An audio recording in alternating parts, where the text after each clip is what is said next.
Ladies and gentlemen, we are here. It's the Raidiant Academy. I'm your host, also caster, Paolo Alejandra. I have Cutie Noob too, who's also my co-host and also caster.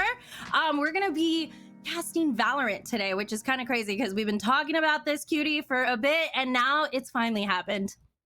It's time. It is indeed. It is. Yeah, we're ready.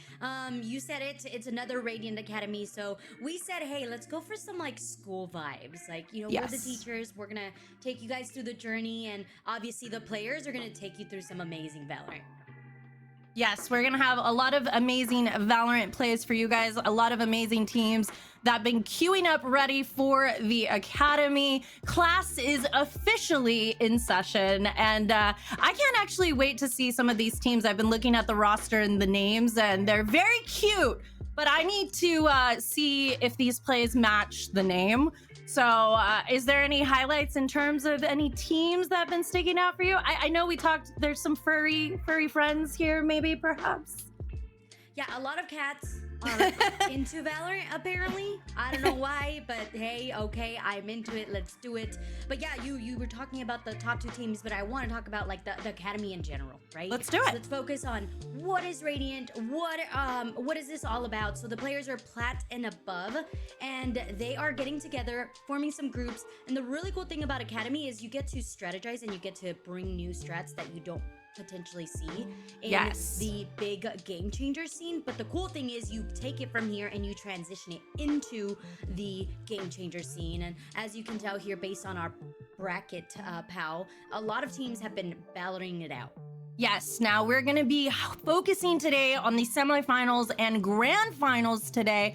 And as you mentioned, this is kind of the step of you know, changers and like what can actually be for professional Valorant players in the future. So this is kind of like the taste of what could be foretold in the future if you continue on your esports journey, which I think is incredible that this exists for many pro players, you know, just getting seasoned with Valorant.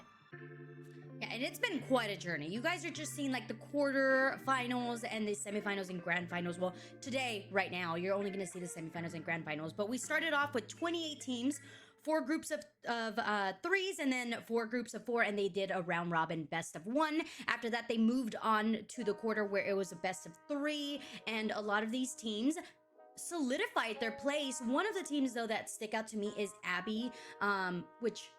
Okay, I want to know why Abby is the name, but that will be a question for the players later. But well, hopefully if they make it to the end, you know, we can ask that for sure.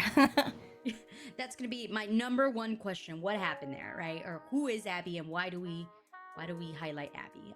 But yeah, they went through a journey, but they made sure that they fought it out, and now they're ready for another 2 best of 3s.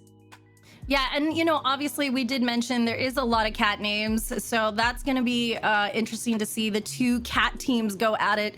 the Respawn Cats and Furballs battling it out, Furball against Furball. So I'm also curious to see what maps the Academy decided to go with our map selection. Our bands are officially here, and obviously some standouts. We got Lotus and Icebox here for our picks, and Split obviously on our decider factor. Cutie.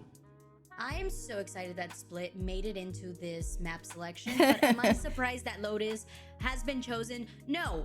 Throughout this specific academy, we've had it been picked about 8 times. So everyone's into it, everyone's looking forward to it, and I'm looking forward to see, okay, are we going to be exploring different agents on it? Because I feel like since Split came out, pal, there's been a specific selection of agents that we see. Yes. We've had top picks like Sova, Omen, and Jet and Fade in our top 4. And obviously, Lotus being our top map. I mean, I did decide to choose it on my background. Hey, it is where I live today for today's cast. But yeah, I mean, it is no surprise that these are the maps for today's event. So I'm excited to see how it all plays out today in our academy. And you said it too, like there's 2 cats, 2 different, you got the furball. I don't know, okay, is a furball technically a cat? No, it's something that comes from a cat, but regardless, we're cat themed. I feel like we lots of cats. Wear something cat themed. Feline, felines it is a thing. But yeah, that might be a question to ask if one of the teams does make it to the finals, and we do have an interview towards the end, so stick around for that. But yeah, I do believe that some of these maps will be the deciding factor for some of these teams. Obviously, everyone's very familiar with them, but obviously there are going to be teams that are going to have a stronger suit for these maps. So we're going to see who are the deciding factors here when we go into our semifinals. All right, one thing I want to throw at you, Pal, is the fact that in Team Furball, we do have one of their, I know it's kind of weird to say Furball, but we do have one of the players that was a part of a previous Academy team that won. And that was Baddison, who's also the captain for Team Furball. They were with, okay, I'm gonna totally butcher this, but it's Terrenia Terror. Correct me if I'm wrong on that name, but I know it's for sure TT. And they won. We can go with Academy TT. 201. Yeah, to make it easier for us here. But they won Academy number 201. So do you think having Baddison as that captain in that lead role, does that give Furballs that upper hand? I mean, it's very common to see rosters change, roster manias happen throughout all of esports. But the one thing, if they can capitalize on this, that would be to their advantage. I'd like to see, familiarity is a one thing, but you have to be able to adapt in a game like Valorant with season changes and agent changes. I think we're going to see some particular gameplay, but we'll see. We'll just have to find out. That's exciting. I'm excited. I'm always what is going to happen here. And we go really quickly into agent select, and we're already hovering. It looks like, are we locked in there ready to go? I think so. We do have our Furball teams. We also have our Respawn Cats. And I'd like to highlight their emblems are actually pretty adorable as well. It is indeed. But so for Respawn, we have Os, and we have 2 aura monsters. You guys are going to be like, what? Why is there 2 aura monsters? But you get aura 3,000 or 5,000. So depending on how hype, how good you're feeling that day, you can pick either one of those. And of course, we also have Bazaar as well as Quirther, who's hovering over. Actually, no, our Quirther is going to be our sub here. So Bazaar, Eng, and Os are going to be the remaining players for that roster. Any agents that you're like, ooh, okay. I mean, I think some of the players we were talking about, obviously having the 2 aura monsters, 3,000, 5,000. I'm kind of curious to see how they're going to both play on here. It is the kind of initiation, who kind of gets to test the waters first and kind of set the tone for the rest of the matchup. And yeah, we're gonna have to see if you know, they can actually, the respawn cats can do what they can. And of course, we have to shout out the furballs. Of Badison, course. Sia, Bellingcat, May, and I'm going to butcher this. I already know it. Anui. Chat, you can correct me if you want. Is it Inu? Maybe? Inu. Yeah. Okay, we'll go with Inu. I'll follow your lead on that one. I mean, you know, the gamer names, you know, chat, I'm sure they have their fan base also here. So if they are here, let us know. We are watching, but it is time to get started here. I'm sure they're very excited to go head to head, and it is time. You know, coming in to this first matchup, what do you think? Do you feel like they're gonna show off on this first match? You know, they've been itching to play. They're finally here in semifinals. We got our first shot down. Bastion and Sia bringing it in. Man, Saber taking it in also as well. Getting spiked down as quickly as possible. Respawn cats with 2 on the board only. Yeah, oh, us. Left in. Okay, 1v1. Nice shot there. And quite a ankle break there for Furballs. For a second, it looked like they were going to go into that C site. But of course, as we know, having the Vice causes a lot of quick rotations because the utility's just denial. So very quickly adaptation from Furballs to then hit that B site. The shots from Badison was the entry point there, and after that, everything just really quickly started to snowfall there for Respawn Cats. Yeah, I mean, the Furballs definitely came in with intention, and obviously trying to get that first initiation is really, I think, precedent to their game style. And we'll have to see. I mean, kind of leaving Bazaar at the end there, kind of defend for themselves is not the particular vibe. But you know what? Now it's time to make a stance, and I don't think it's gonna happen. Respawn Cats just fallen to their knees over here with Furballs with 3 on the map, staying in the spawn area. But you know, could they make a difference here? You know, doing some weapon changes, maybe gonna have some fun here. Make some calls into over here, and here comes my the gosh, blaze. right click, go crazy. Oz there with that shot.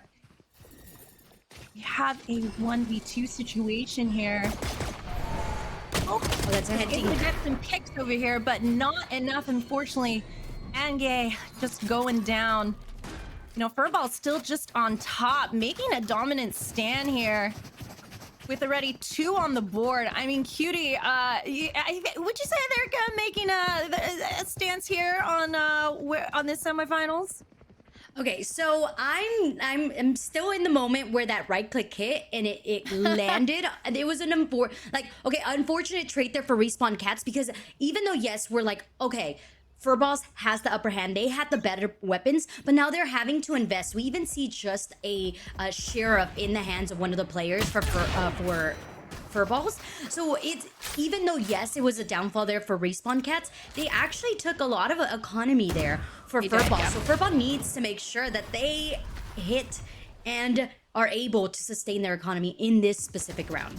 Yeah, and unfortunately, you just saw there, you know, the shots are just not connecting there for Respawn Cats. You know, coming in, I mean, you could just see the confidence through the Furball, you know, getting their economy with winning pistol rounds. You know, and then just kind of having fun, trolling a little bit here, which I kind of like to see. I mean, you know, here's the thing. You can tell Respawn Cats is playing quite conservatively. And unfortunately is not able. Oh, we got some picks coming here from the Aura Monster. 5,000. If there's any aura you can rely on, it's gonna have to be the 5,000. I mean, you know, it could be the deciding factor. They're gonna try to contest this area over here. Gonna get some sound. Quietly, you know, making their way through. Spike has been planted. Aura Monster just kind of tactically making sure that, you know, every corner is Oh man, could this be the shot Oh, right here? oh. Yes, is able to connect. This is why you don't peek all the way around your corner. It's just being very tactical. Now we got a 1v1 situation, cutie. Oh, stun. Oh, it's gonna be the cat. The cat and mouse, but it's flipped now. Now, or monster is the mouse flicking. Right, here's Oh the my defusal, but goodness. man, yeah, it wasn't even, you know, could have baited a little bit right in that situation, but, you know, Furball's still on top, securing that third point on the board for themselves. But we did see, you know, some action there from Respawn Cats, you know, coming in. It's still a fighting chance for them. That Or was a a very monster, difficult yeah? round. Yeah. Yeah. A difficult round for Respawn's Cats because you had the better weaponry, you had the situation. All you need to do was play the time a little bit better. But like you were saying from the beginning, the shots aren't quite connecting, and Furballs, they just are synchronizing so well. Even though that last kind of round, I was a little bit concerned about the split. But it ended up being in the favor of May, who just needed to end it with just a sheriff, which that to me is mind-boggling. Could have picked up a weapon in the way, but hey, if you know your shots are that good and you're feeling that good, Furballs are just going to have to make sure that the vibe is just remaining in their favor.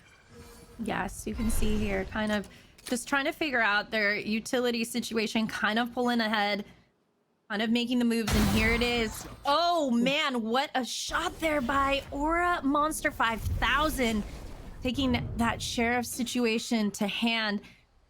Here we got Aura Monster 3000. Now we got a 3000 and a 5000. So if you hear us say 3000, that's who. We're not going to say the full name all the time, but just, you know, so you know, chat.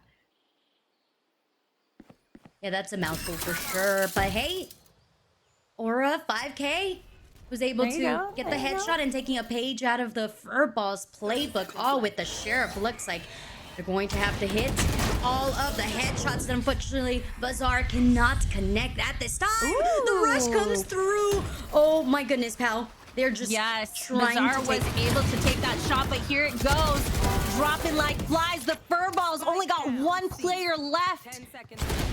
Oh no! They could have had that, but Bazaar falls. Time sticking. Wow, and we got a thrifty situation here. Aura Monster 3000. Keep this momentum. That was good. I mean, hey, maybe you don't even need weapons if you're Respawn Cats. All you need are sheriffs. Listen, you and got fair. the sheriff, the confidence, you know, they got themselves on the board. We got ourselves a game here. You know, it is one of those situations too, I think, you know, not everyone's the best in pistol rounds, you know. Now we got some economy going. We got some weapons, favorable weapons that the players are probably a lot used to. And yeah, we'll see the changes up here. This is like where I feel like the games truly begin. And you know, and I think kind of once you get on the board, that does bring a lot of confidence into your game style. Confidence to speak. Oh, Man. Face your fear. All right, here comes nice the bomb. ult. Okay. Oh, Very good position on the spike. Down to one. Oh my. Goes down. Emu taken down. Os. See if that high ground does any advantage. And it does. Aura 5000. But unfortunately goes down by May. Wow. So many ults already invested in 1v1 this. situation here. Oh my goodness. Yep, and Furballs. Attackers win, putting themselves 4 points already on the board. All right, so far, it's came down to just a 1v1 for most of these rounds, which speaks volumes for Respawn Cats because for the most part, they've had low weaponry, low economy, and I mean, to be fair, this last round, they also had and invested quite a lot into that round. So to fall puts a pebble in their shoe and is gonna keep them in the back pedal. Furballs, though, although they are being victorious, they are winning these rounds, they have shown that they could bleed. It's just about making sure that you are able to take away those top players. Yeah, 8 for 1 being that for me. Yeah, I mean, also too, just this, you can tell that there's some strategic plays. It'd be great to kind of hear a little bit of the call outs here, because you can tell definitely communication is key. But also just map awareness. You can kind of see how everyone's positioned on the furball side of things. And they're definitely making that to their advantage, because on these 1v1 situations, they definitely are bringing their call outs and their map awareness to the forefront. Yeah, there was a lot of ultimates being invested in that round as well. So I think that's Yes. what really gave Furballs that upper hand that last round. It's going to have to be on Respawn Cats to be able to answer back and really negate the aggression that we're seeing from Furballs when they hit the site. That when they hit a site, they just commit 1000%. Doesn't matter how many of their players go down. And as I say that, of course, we slow things down. Now we're pacing a little bit, but as you can see, the economy is not on the favorable side of the Respawn Cats, so they do need to play in a different, little bit more tactical way. We got a little peeking going on over here. Aura Monster 3000 making let's see, a little bait and switch going on, but nothing just yet. Everyone just kind of slowly taking their time, and there you have it. Saber taking Bazaar down. Could it be another shot for them to kind of push ahead here? We got the plant. Now, one thing I do want to note is the fact that Respawn Cats are in this specific tournament in the lead for most diffusing rounds.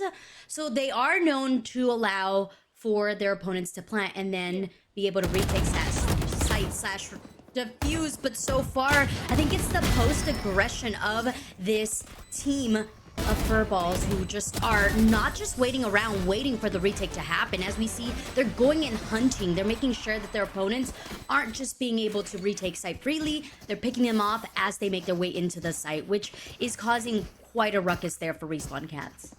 Yeah, as you can see, I mean, from the eliminations on its own, I mean, they definitely have what it takes, but it's the strategic plays of, what you said, waiting until that last moment might not be favorable for them, as, Respawn Cats is, just they're definitely could change it up here, knowing that that's kind of the position they play. But as you can see, the ults are coming through. Jet versus Jet. Saber taking it down. We got Emo over here. Furballs with 4 people on their side. Can they figure this out? That round was so strategical. Number one, they were able to bait out so much of the utility of Bice, and they continue to do that, which is why they're able to take the site on so quickly onto that C site. Bazaar now forced to play Waterfall and forced to give it up. Takes one, but of course the trades are so beautiful for Furballs. Yes. May just waiting very patiently. Gonna stay close to the spike over here. As the team kind of pushes through. Here it is, coming in with the play. Can they rotate in? It's not able to make through. Spots falling down. Unfortunately, Ange just not able to cut it. Yeah, 1v3, a pretty tall order to Yeah. handle, especially when you have some of the top KDAers in the round left. I mean, look at May, 8-4, and consistently rebuilding their ultimates. I mean, Inui has had their ultimate. We just saw Jet use their Saver, use theirs, but just as quickly, Battison's about to have it. And I think we just saw Battison use their Nightfall about 2 rounds ago. So the fact that they already have it is insane. Yeah, and also you could just tell from the style, they are definitely baiting them through and pausing, but there go the shots, and unfortunately Our Aura Monster 5000 goes down, being one of the top fraggers in the team. No peeking. Our player Bazaar just needs some help over at C. I mean, this is the third time back to back that they're like bait out the vice wall over at B, and then after that, wait for the flash, go on in, and like I said, the cats are ready to hunt. These cats are not just staying indoors getting petsies. They're searching and hunting and finding the mouse. Wow. Incredible plays here by Furballs, making it quite a stance here, being the top predators. If you know, we are going in there out of the felines here, definitely showing what they got. And most of the teams, you know, like having top frags on their side, you know, really just kind of bringing in a lot of confidence.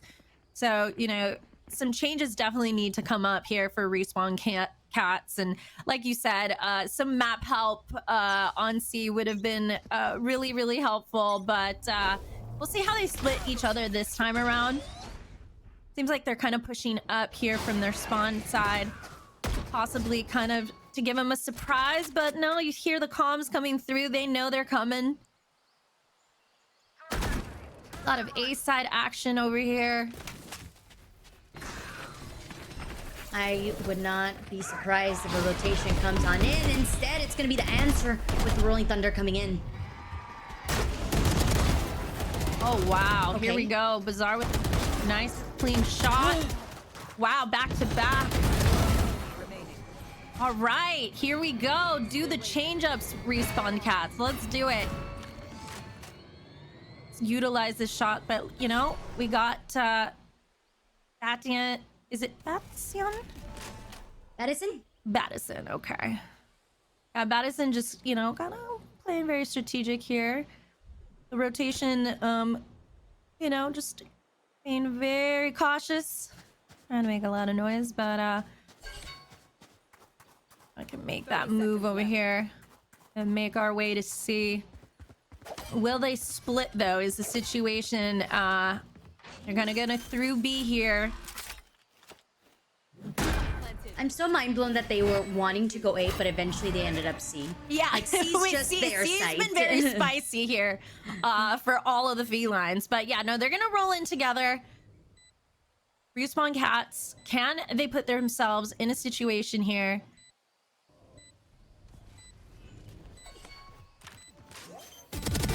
Oh, No, here it is, a 1v1 situation. They know exactly where they are. No, the clutch came through. Not today, said Paxton.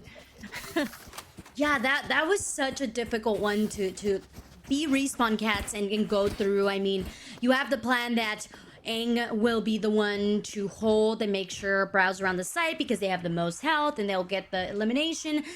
But it wasn't thoroughly processed of where, and I mean, I'm sure that they couldn't know exactly where Battison would have been. So Yes. very nicely done. I would have because loved to have plan seen that essentially- split, you know? They had two of them Yeah. together. It would have been, you know, the chances of something happening, working together. But, you know, I did like the change-ups that Respawn Cats did. So they know now that, hey, whatever has been working for us before, we do definitely need to change. Our style can't, you know, just be this, I guess, linear. So my hope is that they can definitely just, you know, play it out. We do like to see a lot of ski action. Make Oh that my one. goodness, Make the that two. lineup there for Engay! Oh man. It's a 3v3 situation. Looks like we are moving back to C, cutie. See, it is okay, May. May thought they could get a little cheeky and get a flank on the rotation there, but Respawn Cat said not today. But what utility are they going to use to come back into the mix?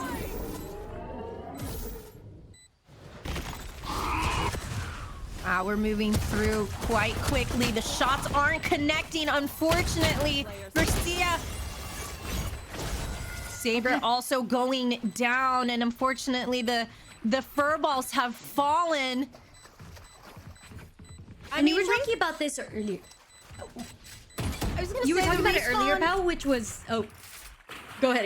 You got it. I was gonna say the respawn cats, you know, finally got themselves a little bit of a change up. I think the strategic plays that they've usually been so used to in the past is, you know, we talked about adaptability beforehand, and now the fact that they were like, okay, we need to change it up. We know that this team definitely is going to be quite frosty on this side. We need to take advantage and you know, change up our plays, and I think that took for their side, and you know, they're you know, they're doing a little bit better, I think.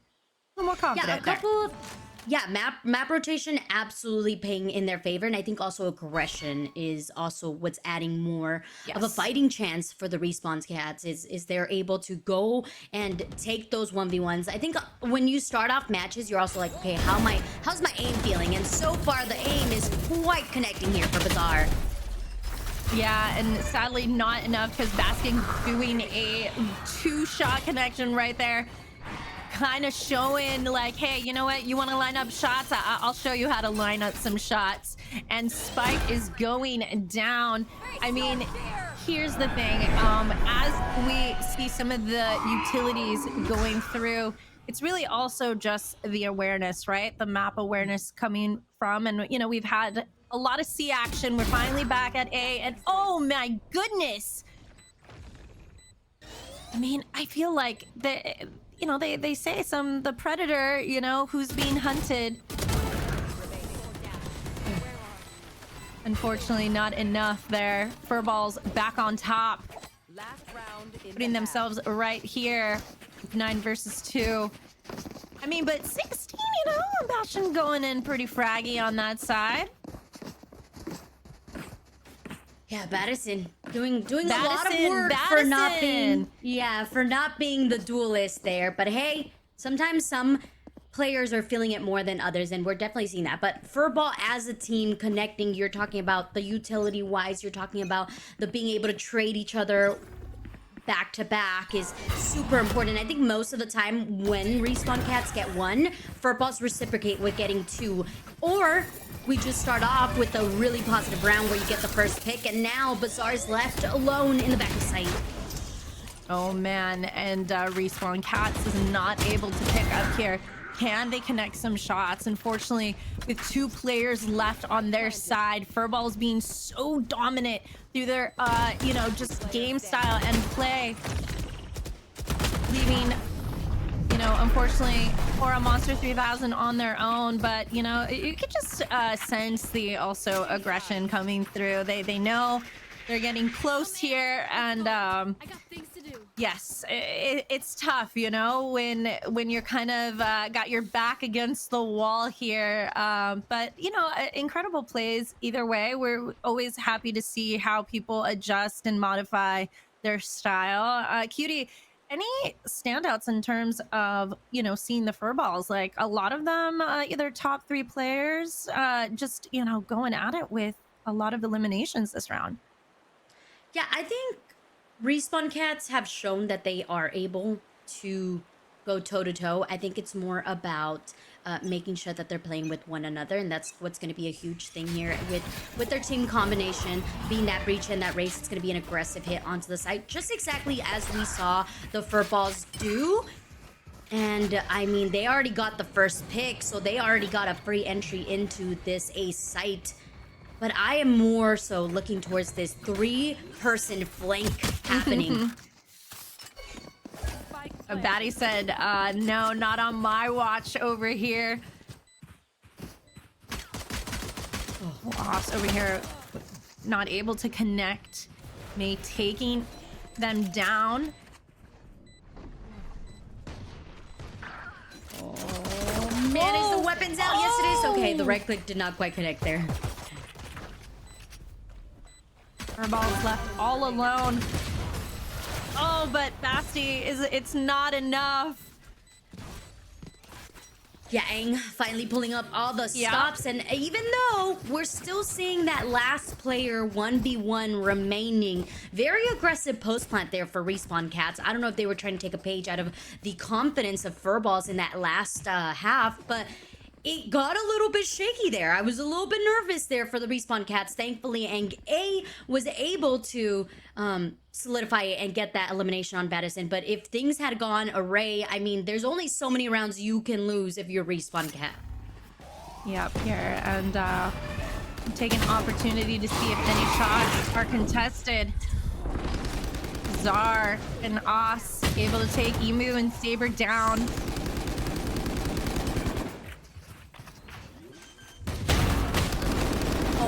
Oh my. Wow. Everyone is in the smoke. Why are we in smokes? Why? Well, you know, like you said, Respawn Cats definitely took a page of the confidence going through. They said, we are still in this.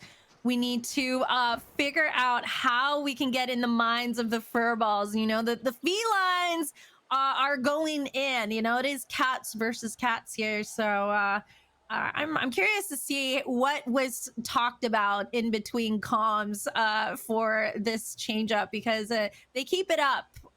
You know, we might see a change up here.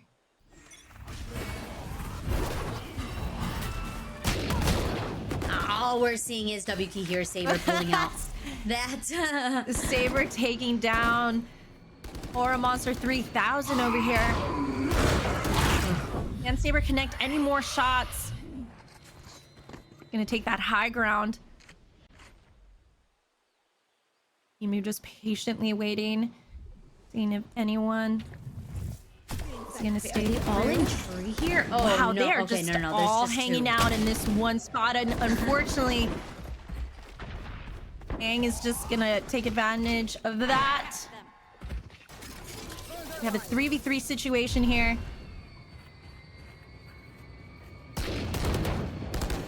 Oh my. A little gap there in the clove smoke, but it's okay. We're fine. We're gonna just piece out of there. And I don't know that that was the best smoke there for furballs. That was a clove smoke from the defender's side, but that allowed for this rotation to happen. And this is exactly what Respawn needs to do. Knowing exactly that 3 of the furball players were located onto this A site. It's going to be about the post plant, though. I don't know. I have to look at what Vice utility is left there in the tank.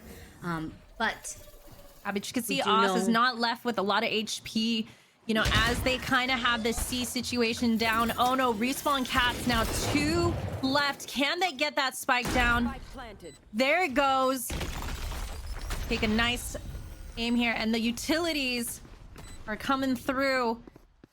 Can Furball connect their shots and work together? And they do. Respawn Cats. Oh no, Furballs!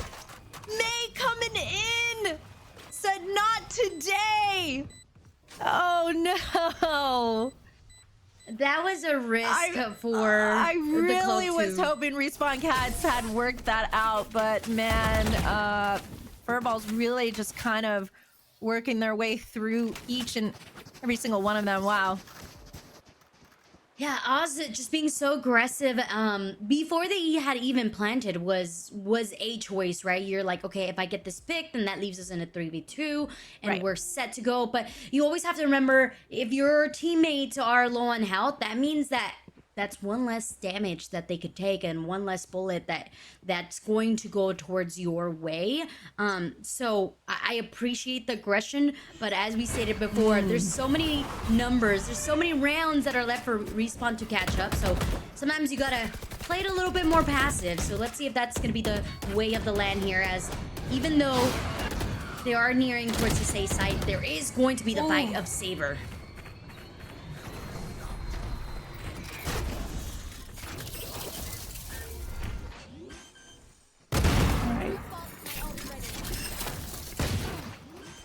Wow, Aura we are Monster? just at 3v3 situation, and Respawn Cats definitely showing that they're still in the game here.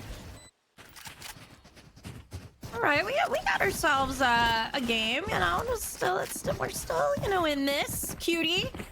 Yeah, the fight's there. We're seeing it. Absolutely. I want to say the dog in the fight, but they're all felines, so I can't Yeah. say that. So it's like, you know, the paws are out, the claws are out, you know, the hissing. I'm very aware that this is a feline on feline aggression, but you know, I love to see. Oh, unfortunately, Saber not able to rotate properly there. Oh, they just Leading furball said, all right, we're gonna go aggressive as well. Man, there it is. Respawn Cats. Feeling a lot more confident coming into that round. Kind of picking away, Furball kind of with these kind of minute mistakes, kind of the things that you don't want to have going into these roundups, and obviously Respawn Cats capitalizing on it. And unfortunately, they had the confidence, and could we see the playbook coming up on the Respawn Cats now? I mean, low economy furballs, on paper, Respawns are going to be taking this round. We've seen some insane shots, though, from furballs, so I wouldn't be surprised if things end up potentially ending up at a 1v1. They are baiting out the utility over onto the safe site, but it's going to be the quick rotation happening. All right, from Saber furballs. here, kind of going through. It's gonna lead the charge over here. They all go through! Oh! He's able to connect with one. Gonna wait. May unfortunately goes down. Spike is down. Now seeing that A is being kind of heavily contested. Seen a lot of C. Now we see a lot of A, which I like. Yeah, it's this cat and mouse game that we've talked about before. First point of contact. Oh, nice. Blades are still in action. They're just like, Saber, go find them all. Yeah. Respawn Cats showing their dominance coming through, saying, okay, I think we might have figured out our way through here. Now that they have the economy to come through, will this be the change-up that they needed, Cutie? It's hard to, right? Like, if you're in the team and you're sitting there and you're like, we just need 2 more rounds, guys. Just 2 more rounds. Exactly. And it's that anxiety of like, just 2 more rounds. We could do this. Like, what's going on? And I also think because they had so much aggression and so much confidence in the first half, they're trying to maintain it and play that way. But once you flip onto the sides, it's a different ball game. Your opponents know that they need to get on site, that they need to use up your utility as well. And the adaptation for furballs just isn't quite there. Yeah, there's a misconnect right there for sure. It seems like, they relied a lot on that first round and being the attackers, but you could see here just the confidence going through. Can, Respawn Cats take another win here? Could they even it out, really, would be an ideal, right? I'd love to see teams do this. And oh my god, I spoke too soon. Respawn Cats with 3 left. Oh yeah, Respawn Cats are throwing everything in the mix. Furballs as well. Shotgun to 1. Oh my goodness, other. then they're able to pull it off, Cutie. What is going on? I was so confounded by so much utility. There was like at least 5 different ultimates thrown into that mix. We had the Rolling Thunder, we had the Vice, we had the Yes, and in that location of the map too, just being so confined to very minimal space, but having to make huge choices right there. And it paid off for the Respawn Cats. We have, I think in this situation, we just have to kind of, like you said, they just have to talk themselves into saying, all right, guys, here it is. Last round went over to the Furballs because they were able to defuse, but we saw the last elimination. So now they're really going to go at it. And as we can see, utility being thrown out there, and Respawn now reciprocate and say, yeah, we know you're on the last point, but we're also trying to fight to not start off this series on the wrong foot.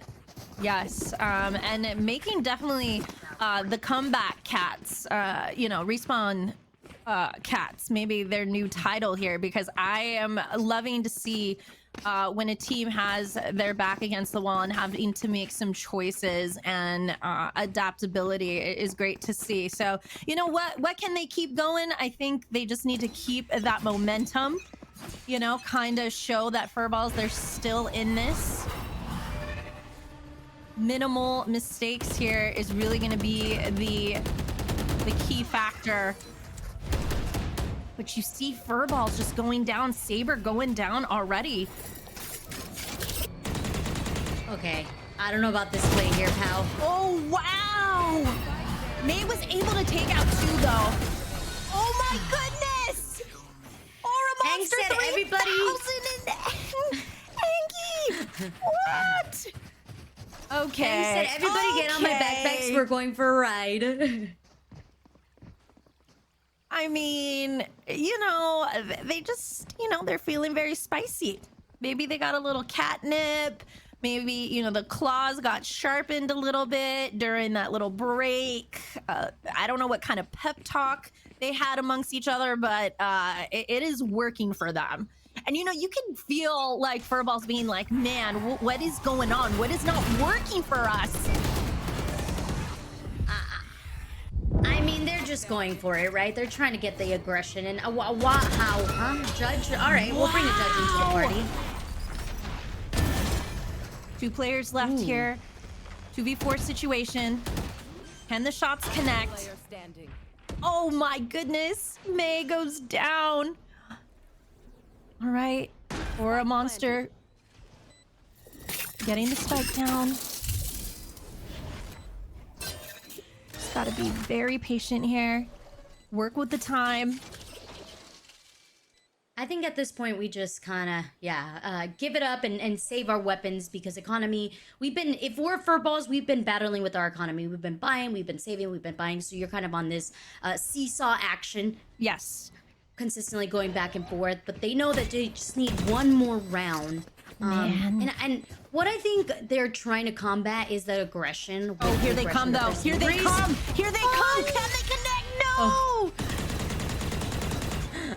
See, I mean, it would have been really fun to see that 1v3 action, but you know, they are locked in. I mean, we saw Respawn Cats kind of have to climb themselves out of the barrel, and now it's a 10v12 situation.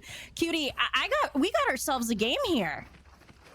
And this is exactly what we came for. It's the semifinals. You expect to see this. And we didn't even get to talk about this, but this is Respawn Cats are seed number 8, whereas Furballs are seed number 4. And that to me is not adding up because I feel like Respawn Cats are showing why they should be seeded more higher.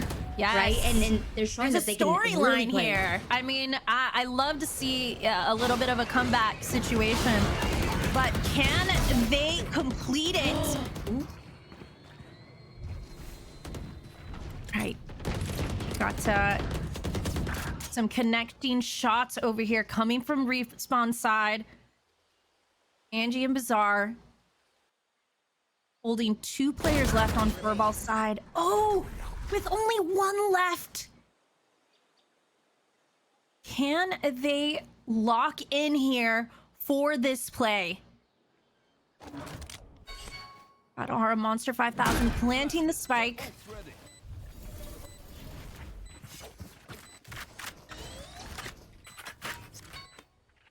Edison's like, guys, what happened? Yeah, where is my team? Oh, this is gonna be a hard site retake. Ooh, Yeah. Very nice Lear. I mean, you know, it would have to really be the comeback of all comebacks, but can those shots align? Trying so hard, but gives away their position. And Angie said, not today. I'm sorry, Batty, but not today. Wow, Cutie. Our scoreboard. Yeah. If you're Furballs, you're feeling all types of way, and not the good ones, not the good vibes. You're on the bad vibes. You're on the what is this and how do we handle it? And it looks like Saber's gonna bring out that op, just 1 away from the Blade Storm, and we also almost have the Vice Ultimate as well, which would take away the weapons of your opponent. So if we're Furballs, I'm looking to get that ultimate unlock so that we can retake site. Saber, no vision provided here. Yep, no vision, no opportunities. Knows that the team is coming forth right there. Utilities are being used, but Nothing yet. Gonna try to capitalize possibly on that high ground. Can see that, and can they connect a shot? And unfortunately does not connect, Cutie. Such a triple stealing, but us catches May off guard, and May though takes one. This is still even playground. Ultimate though gets thrown into the mix. CIA doing ninja things here. One player left here for Respawn Cats. Oh, is the hope gone for Respawn Cats? Oh, they know the team is hunting forward. It's taking, can't peek. 60 HP. Here come the ults. Oh, and unfortunately, it's not enough there. Furball's kind of figuring out that they had to do whatever they took to get that win, but you have to give the flowers, you know, to the team that tried their hardest. But it's gonna be the Furballs going through victoriously this time around, as class is officially in session, Cutie. Yeah, Furballs dominated on their attack.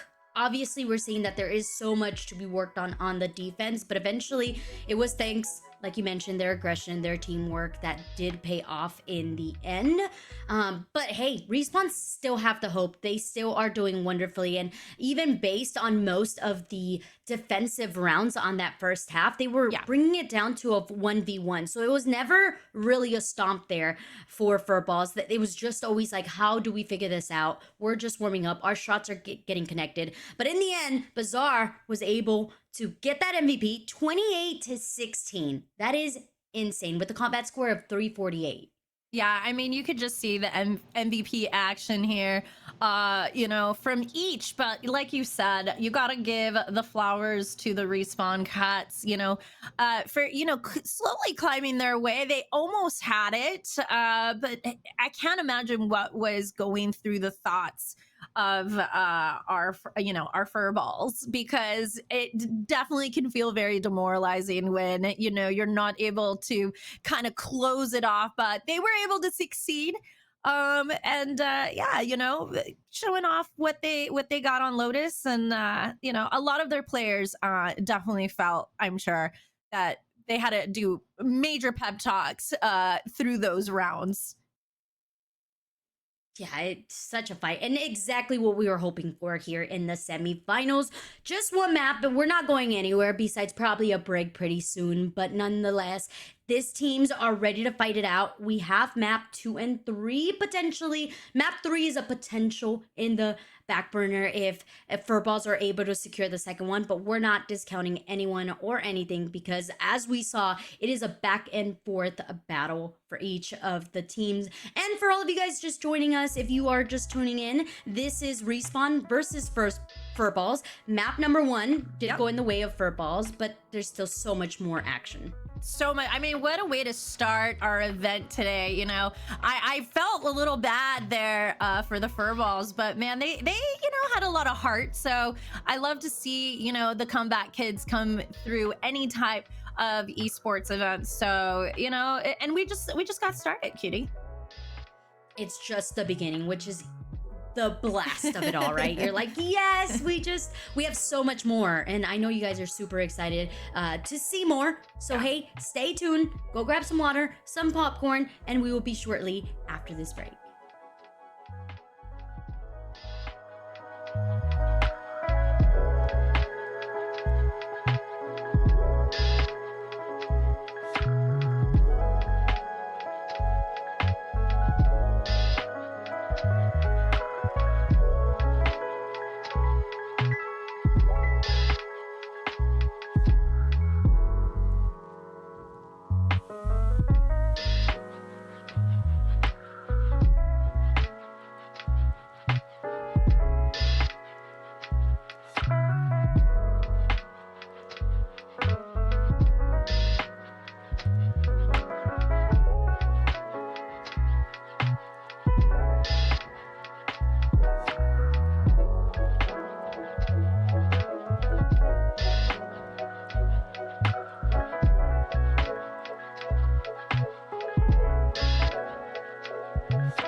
Oh, what did you think of the last map? And of course, as we go into the second map.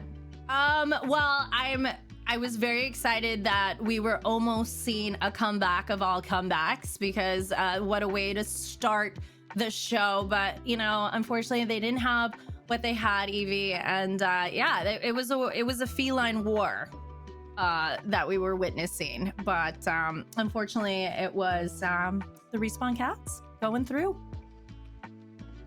Yeah, Furball just did absolutely phenomenal, and they were able to close it out, right? But like you said, yeah, Respawn Cats fought it out. They went through with it, and they are still trying to. Yeah, they're still trying to fight it out here in map number 2. If you're just joining us, we're gonna really recap on which map we're going to. We just visited some.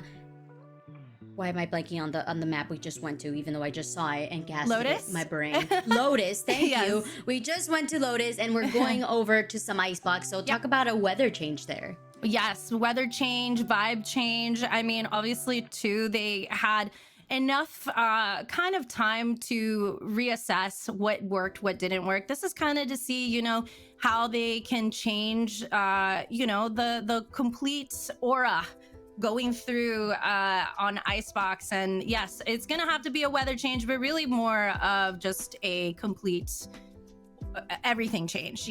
When you go in and you kind of had to be the team that had their back against the wall and then be so close to a comeback.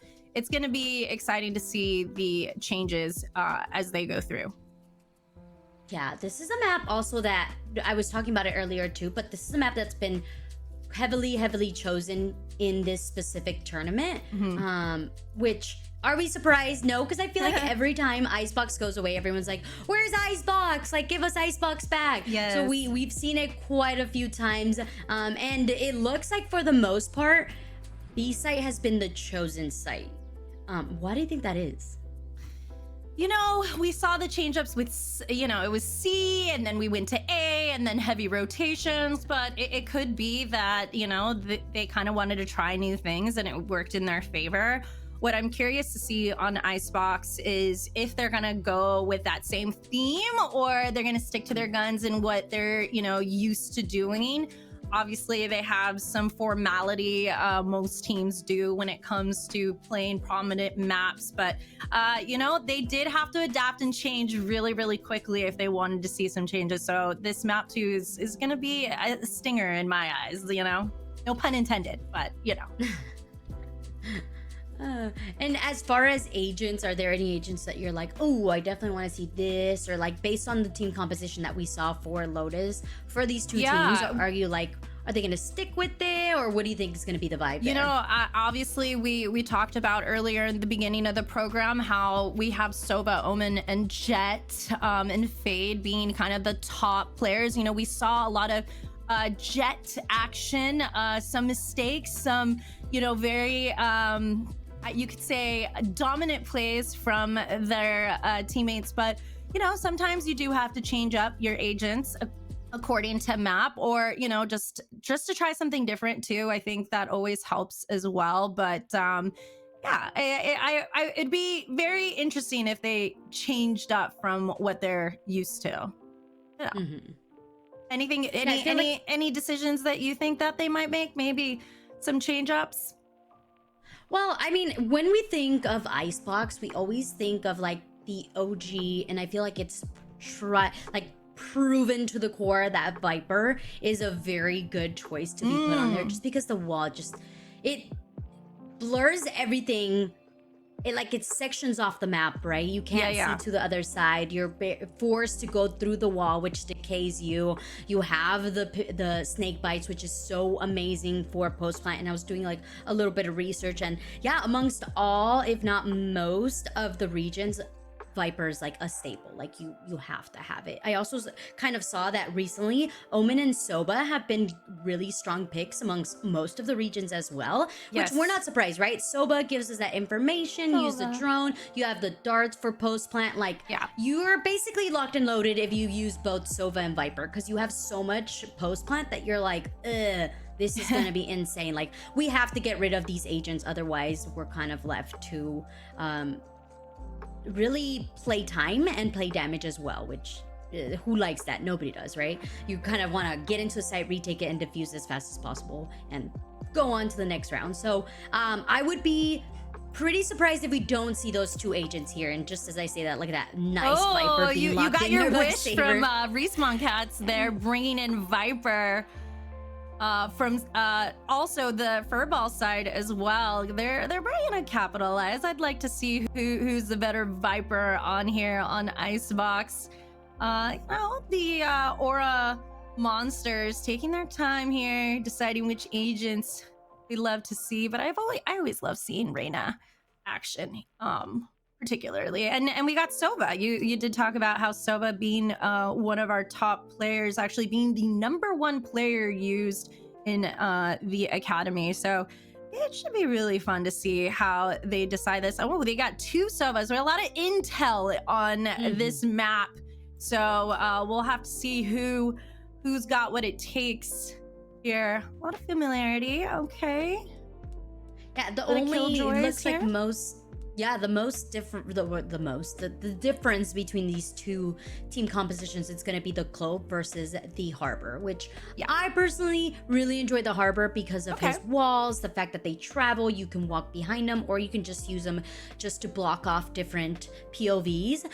Clove, I feel like just the Clove ultimate and being able to get that extra resurrection is really, really nice. Yeah. And I could also see it being advantageous for furballs because of the utility, like we talked about, post-plant utility, just being able to throw it or to be able to stun people into being stuck into the damage being dealt forth by the snake bites or the shock darts, I think is going to be really, really important. And I'm not surprised that we see KJ either. I feel like KJ is also a huge staple in this map. Yeah, I mean, lots of walls, a lot of intel, and obviously, you know, we saw on our first map on Lotus, obviously a lot of domination coming through from the Furball side. But, you know, Respawn Cats was able to get a lot of picks, work their way up. Can they change it up this time around? You know, come on the aggressor side, you know, coming into Icebox. I would love to see kind of a flip here. You always like to see something. Maybe perhaps this might be the map that kind of puts the staple on their name, being the Respawn Cats. Can they do it? Well, just some time will tell, but we got pistol rounds here on the first. I always like to call these kind of like testing the water, seeing if in fact each team, but we've been already familiarized with each other. So now we got to change it up. It's new game, new map, new agents, and we'll find out who's got our first picks of the day. And it looks like Angie taking down Saber on that first shot. Did they completely give up this A site? It looks like a free A site take here. Yep, it's pretty dominant. You look, the team is doing that rotation through. Able not to find anybody here. Nobody on that high ground side that they can peek from. Not gonna take any peeks at you. Oh! And there it has it, Sofa going down. Yep. Oh, they're forced to go in. Yep. Oh, Furballs! Unfortunately, is not able to make it. Respawn Cats diffusing, making their, you know, making a kind of a statement here. Okay. Yeah, very already night and day from map #1, right? Map Yes. #1 in favor of furballs. They were super aggressive. They just went for it. And it was also because of the equal amount of defense that we had from Respawn Cats. But this time they said, hey, let's just give it up and we'll play completely for retake together. And it worked wonders for them. Yeah, absolutely. And, you know, will they go through? It looks like maybe a B rotation coming through here, kind of spreading themselves. Haven't decided yet on which side they might go through, but great plays by Respawn Cats. And there you have it, the connection through Aura Monster 3000. There's nothing you can do there. You're like, I mean, what? you know, okay. today is not the day to peak. Oh! Ennui just showing dominance, but unfortunately, Aura Monster 5000 taking Ennui down.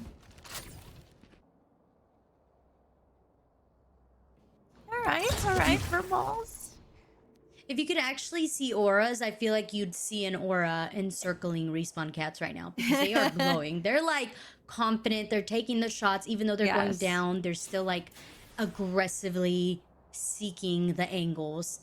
I mean, you can see Evie Furballs has only 2 on the map. Now with 1, Spike is down. And there you have it. Respawn Cats showing their dominance, making it very clear that the Icebox is very much a favorable map on their side. But, you know, it's still too soon to tell, but definitely sending a clear message. Yeah, I'm trying to do some digging here. I want to see if this is a map that Respawn Cats have played quite a lot. I don't know if I could do that much digging, but still pretty interesting to see how already confident and comfortable Respawn Cats feel on this map. Yeah, or a Monster 3000 taking the shot, May going down. That first pick can be quite the difference. Spike kind of going through that. They've really been favoring A side.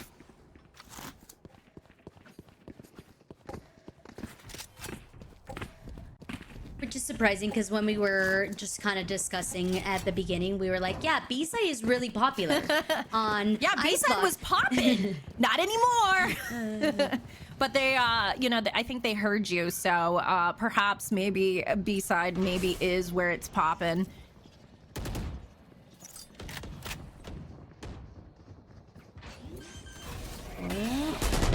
Here go the utilities. Oh, no.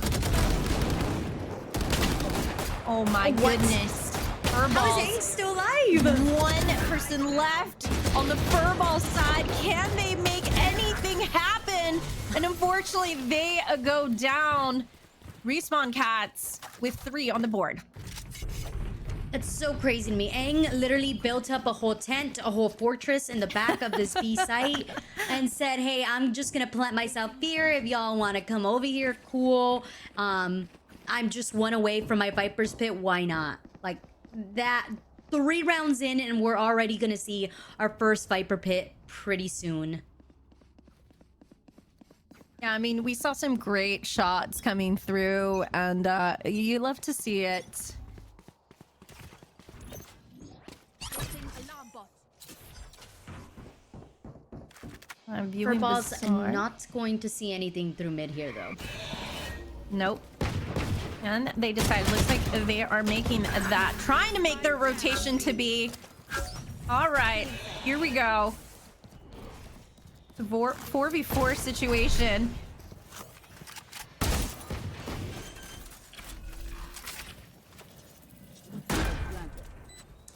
This is an ideal situation for Furballs. They have the spike down. Oh. CIA now knowing exactly that there's someone on the flank, Oh, now being there goes the extra vigilant intel. on that.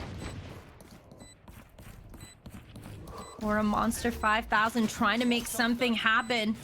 Shock dart going in. He's not able to connect the shot. Here goes the other. Oh, and unfortunately, it's just not enough for the Respawn Cats that time around. What is surprising about that round is the fact that Furballs were on a thrifty. They had a low economy. I think we saw sheriffs, maybe a why am I blanking on the newest semi up? But they had that, and they were still able to get that round and even pick up some weapons off of the bodies of Respawn Cats. And this is exactly what rotated the momentum for Respawn Cats on Lotus there, Pow.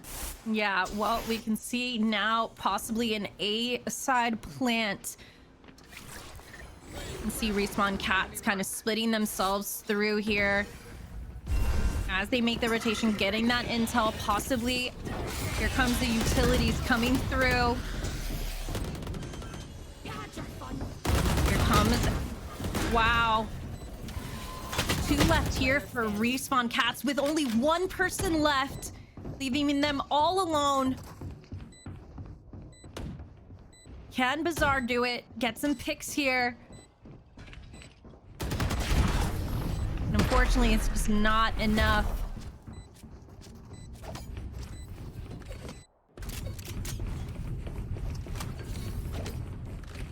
Yeah, no caster curse here. No caster curse here.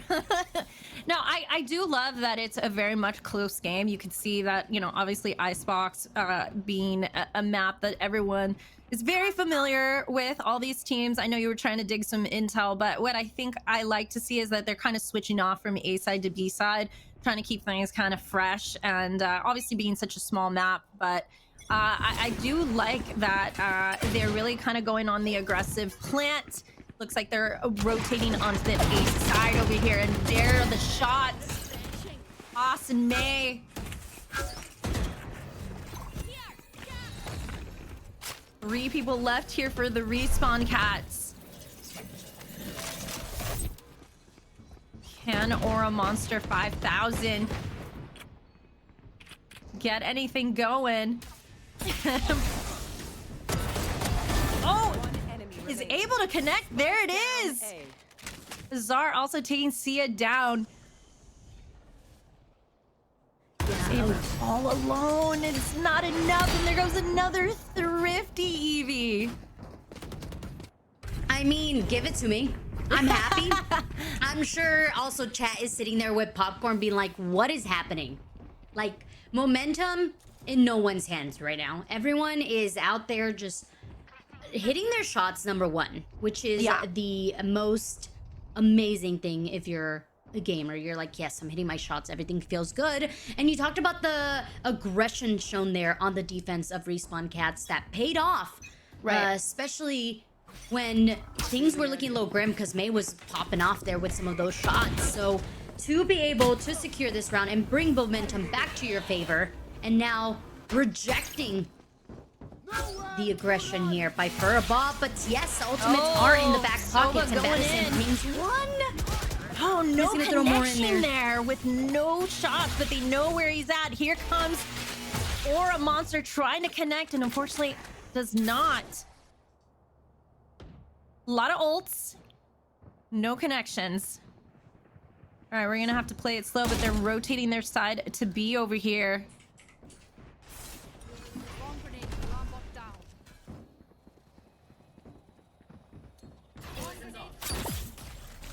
Oh, this is the wait time here for Respawn Cats. Yep. Although having one less player be in your favor might be difficult. There goes the walls. There goes the spike. Can they capitalize on this? Oh, there it is. Bazaar with 2 picks right here. Oh, leaving us all alone.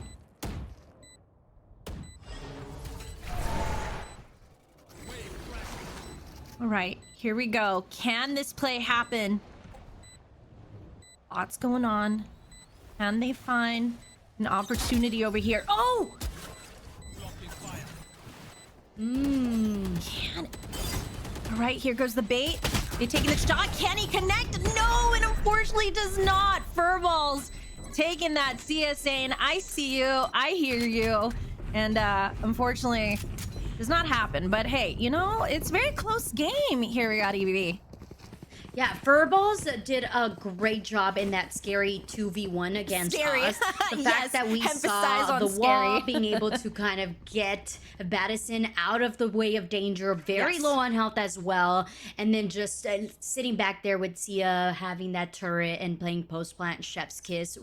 Very, very well thought out there. I think that for Respawn Cats, maybe playing it a little bit more together, we did see that there was one of their teammates just kind of bizarre battling this 1v1, so it's going to be a lot more work for Respawns to make sure that they're playing together and not as aggressive, I think.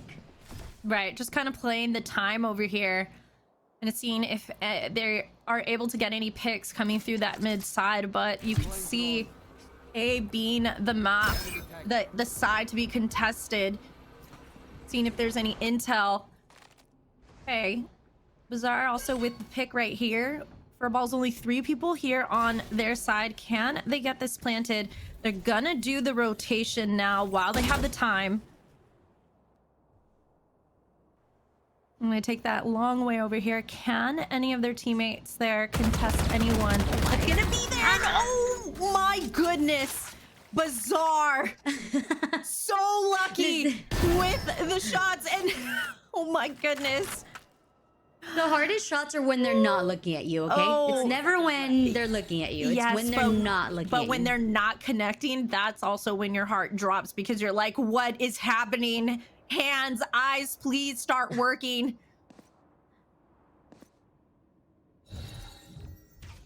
No peeking. Oh, time's ticking. Yep.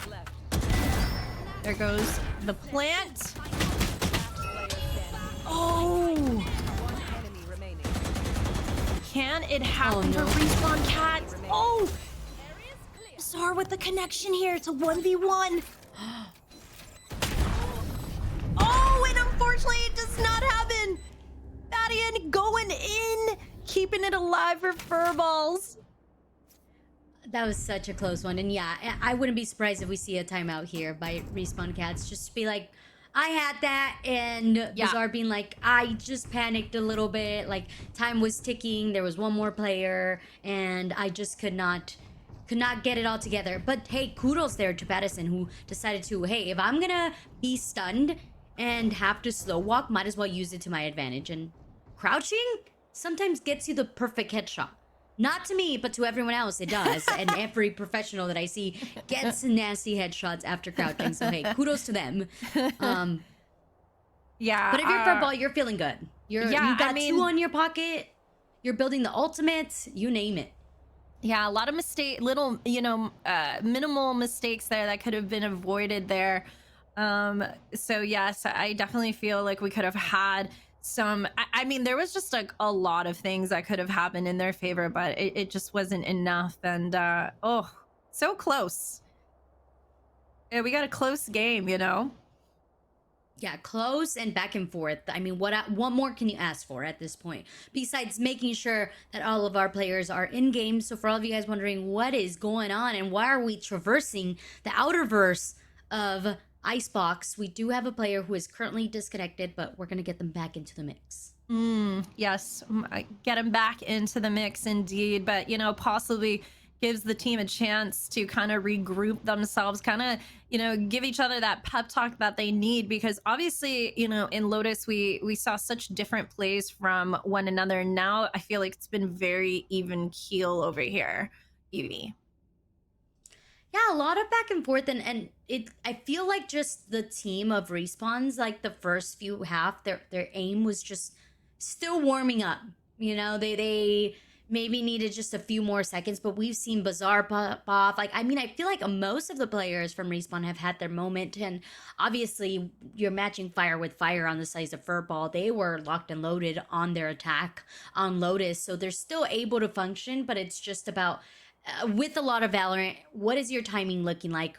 Are you getting the first picks? Are you timing everything correctly? And it just feels like things are going good for both of them, right? They're getting the best of both of each other, but it's going to come down to who can really find the little tiny Achilles heel on each one of their opponent's teams. Like, is it going to be maybe taking advantage of the fact that we're not seeing a lot of mid control, or is it going to be just looking for, sometimes it's as simple as looking for the weakest link. Who is the weakest link? Who's like giving us a little bit more space on the map? And so far, I think that they're still trying to walk through that labyrinth and trying to find the answer to that. Yeah, and as you can see, that particular map, or just time in itself, they ran till the last possible second. So I'm sure there was a lot of gut wrench there because, they were playing the clock for the longest time and they needed to make a decision. And going into that side in itself, I always feel it could be problematic. Some teams are really good at playing the clock, some not so much. So I think when they decided to do that, it was probably something that they were not used to, and if they were not expecting it to go in that situation. So I think we're about to be ready to go, but I think it's also nice to give you guys a little bit of insight of what's going on the other side of the pond. We have Femboy and Friends and Abby, and it looks like so far Abby is currently leading that series 1-0. Don't have the scores for y'all. I'm not that good. Calm down. But at least we have some information. No, you're good. You're good, Evie.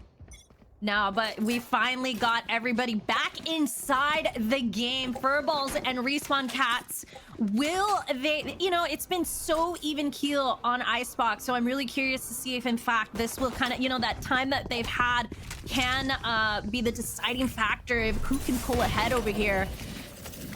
Looks like it's gonna be an A side over here.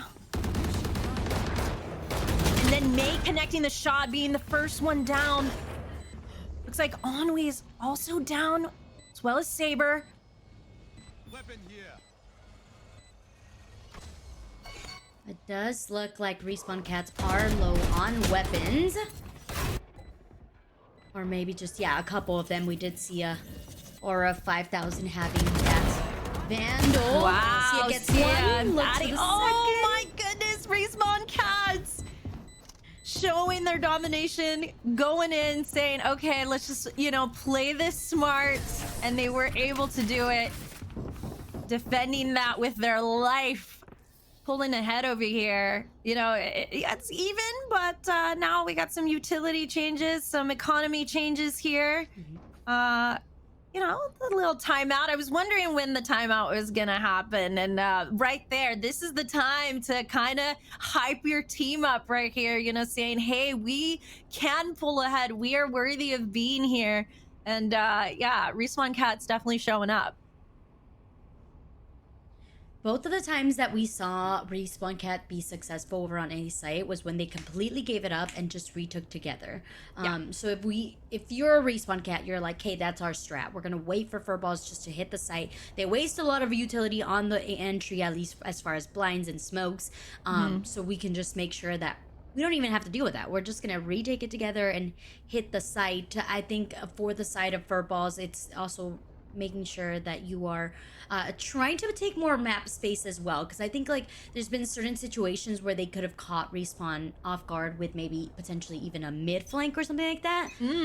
Yeah, but I mean, playing together, it makes sense. This is something that we've seen them do even on Lotus. They just made sure that they were together, that they took the site together on their attack.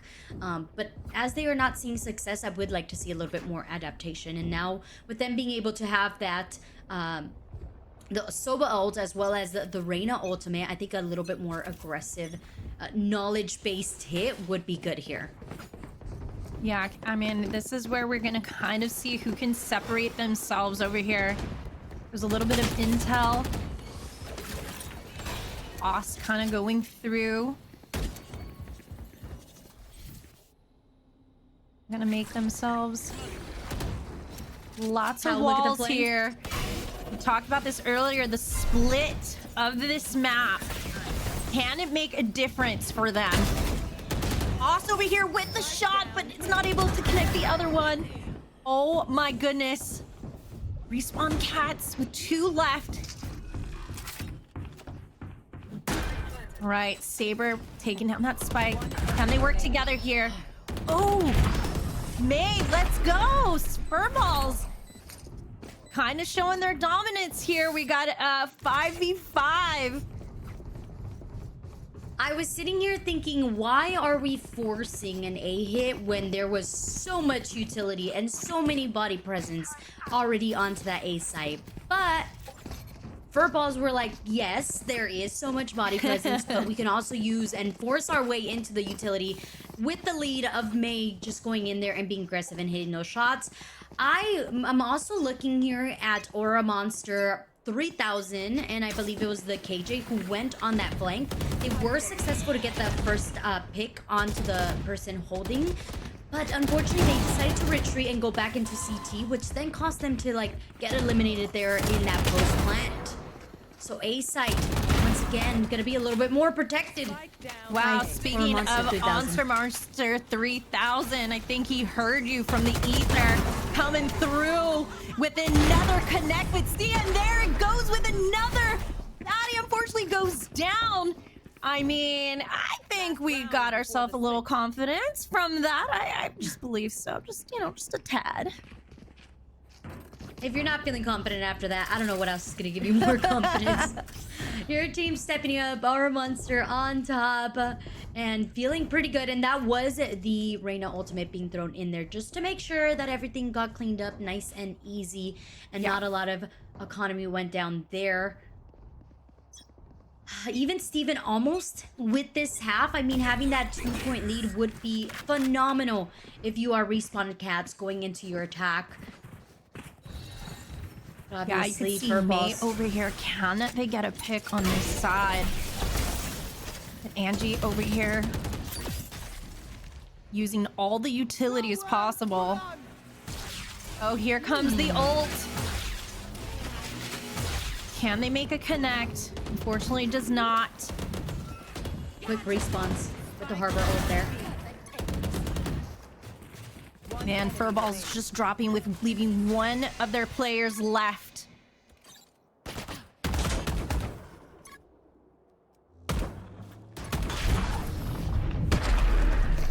Yeah, I mean, you just saw so much utilities going up, and Respawn Cats definitely closing in there with the dominance. You know, seeing that maybe Icebox might be in their favor for this matchup, but you know, it's still too soon. I feel like Furballs is still not that far ahead. You know, ahead. They still can, you know, find some change ups here. Obviously not the economy that they would like, but you know, going on that last match. But now we're gonna go pistols, and we'll see. What do you think, Evie? With this team, I have zero thoughts, only because it's such a back and forth on this map, and also from the first map as well. I'm scared. Like I don't think that having a lead really means much to either of these teams. They're gonna fight it out. Yeah. Regardless, they're just gonna go for it, and we're seeing just the same aggression from Furballs. From Respawn Cats to get onto the site, but May says, run away, I'm coming for you. Yeah, Respawn Cats, 3 players left. Can they connect the shots there? Bazaar taking May down. Spike down A. Oh, here we go. 2v2 situation. We're at Angie. If there's any possibility here from that mid side, but I'll make that slow rotation to A. Possibly another rotation. Yeah, they're gonna go, but you asked for that mid rotation. I think you might get it over here. The question is, how ready is Saber? Yeah, Saber just, you know, playing the time. Okay. Probability. Oh my goodness, it's able to connect the shots. Evie. Oh, but they were ready. It's a 1v1 over here. All right, now's the rotation. We're going to B. 10 seconds left. There is no utility in the hands of Aang at the moment. Oh my. Oh my, they oh my goodness. Chat. It is the cat and mouse game of all cat and mouse games right now. Oh. I think they both have the same amount of health as well. 78 HP. Okay. There goes part of defusal. Oh! He misses the shot. Oh my goodness, Ennui is able to bait it. There's got to be time here, and they do it. 0.47? That's do crazy. it. Ennui taking it home for the Furballs. And you're feeling good if you're the Furballs. You're like, okay, we needed the first round.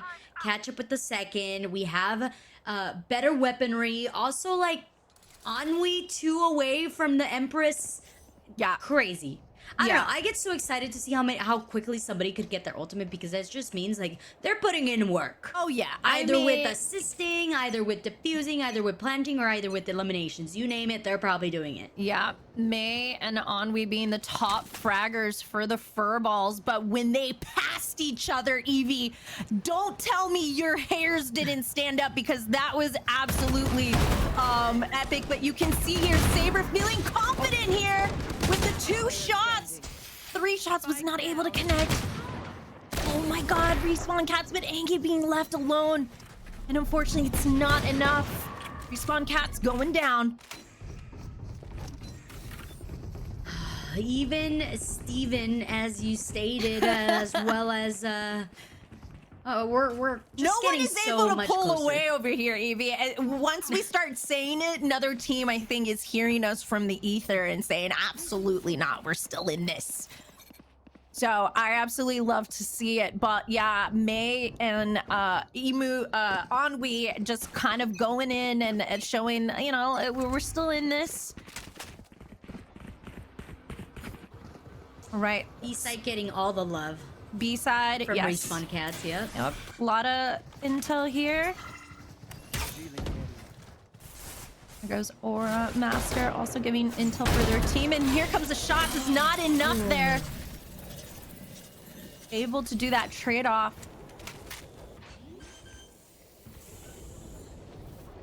All right. Lots of B-side.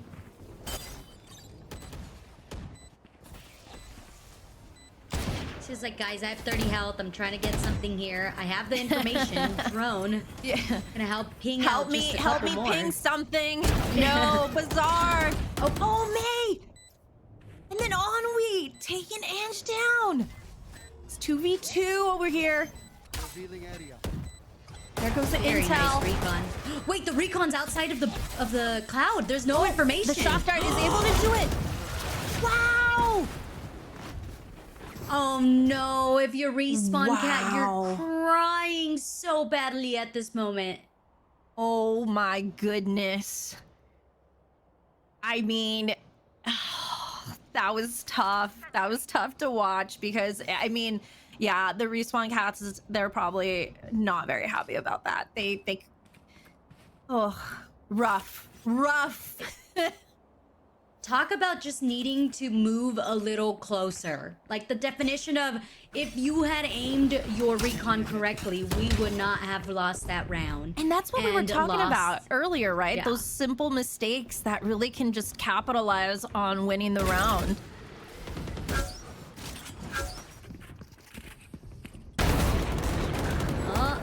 Madison not gonna make that mistake twice. Instead, gonna add 2 more to that KDA.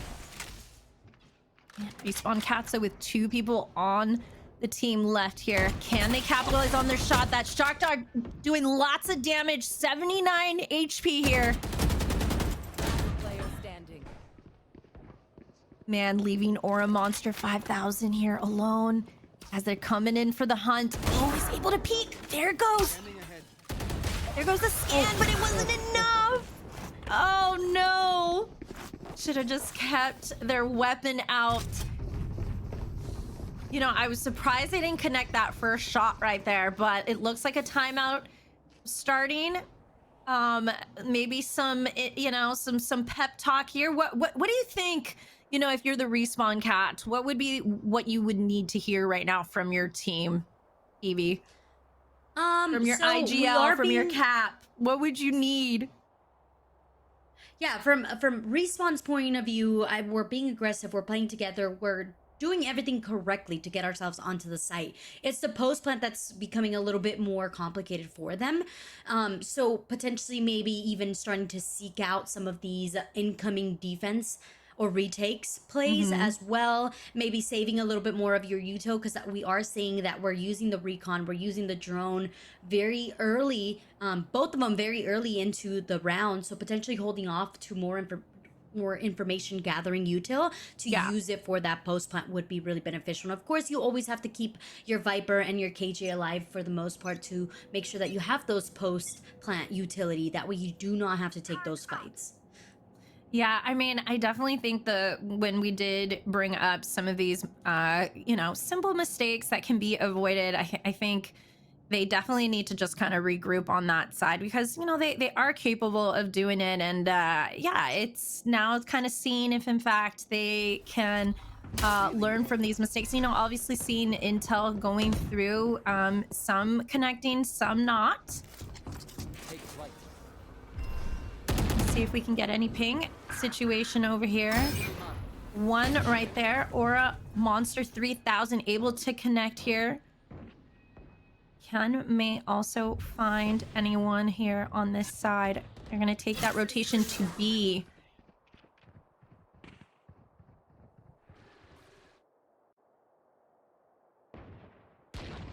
Okay. Talk about a slow pace here. Talk about the timing.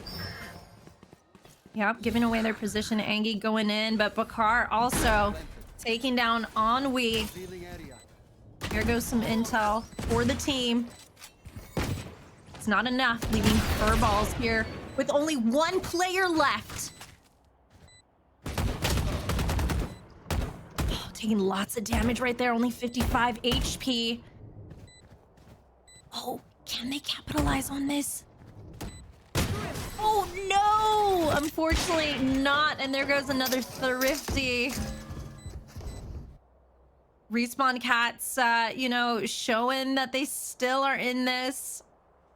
Keeping it very close here during our semifinals, Evie. Yeah, both teams want it, but obviously Furball has a little bit more of an upper hand just because of the last map. They know that they have one in the back in their back pocket if they have to, and they can just kind of relax. I think the more pressure is based on Respawn Cats, and if we do see them kind of fumbling a couple rounds, I could definitely see the pressure getting the best of them. And as I say that, Aura Monster 3000 is like, pressure, not at all.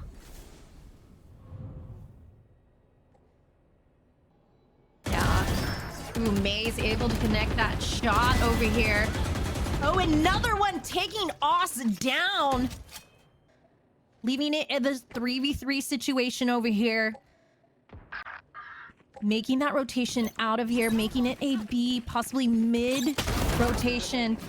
Wow, Bizarre over here taking Sia down. They're gonna take the long way. Making their way to B. Oh no. Oh no. Sia's just like, where's everybody? What happened? What's going on here? Or sorry, No, excuse me, May's like, yeah, May's hello? like, I think I gotta move. Oh no! But you see that being contested over here. Nice little play, giving the opportunity for Respawn Cats to make their play, keeping it even keel over here. Yeah, no, but nobody's getting ahead here. It's gonna be down to the last bit of utility and the last bit of economy that you can save up here. As the Furballs go into this round, they're deciding to save, and rightly so. I mean, they have so much ultimates to hold post plant for the next round, but deciding to save here, and I say, okay, they're saving, but really their share of shots insane, so I don't know if that's really saving, but it is less of a headshot damage here. May comes back into the mix, All right, trying here to come get the elimination. Yeah, here come the ults, Evie. But will it be enough though? Respawn Cats kind of having to make some decisions over here. Okay, Viper's Pit to hold off the spike. So you're forcing Respawn Cats to go into the mix, but now Respawn Cats is like, okay, we're gonna force you to come out of your ultimate, and yes, indeed. Oh! Monster? Aura it be Monster it? 5000 just missed. Oh! Again! Saber is not able to connect. Aura Monster didn't miss that time. Deploying drone. There goes the drone. Can any intel be given? Nope.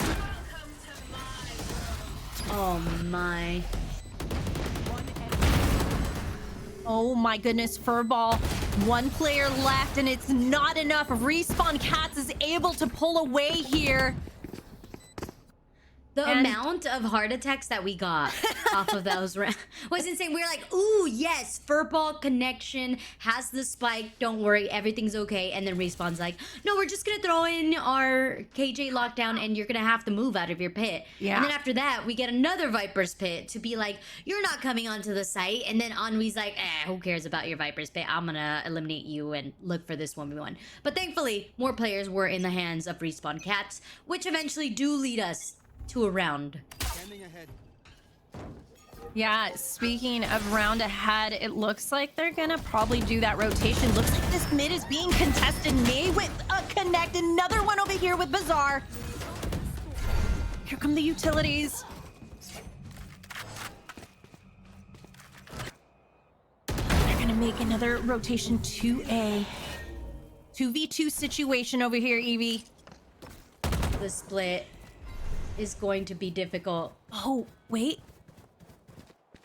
They've been baited. They've been baited into thinking that the spike is over onto B. Oh, man. But it looks... Oh, man, this 1v1 situation here. Can they do it?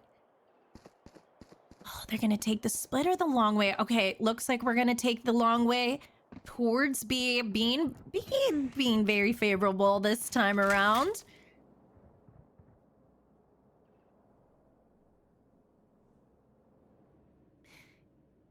You know, it's kind of nail biting sometimes. But looks like we got the spike down. All right. They're gonna split off over here.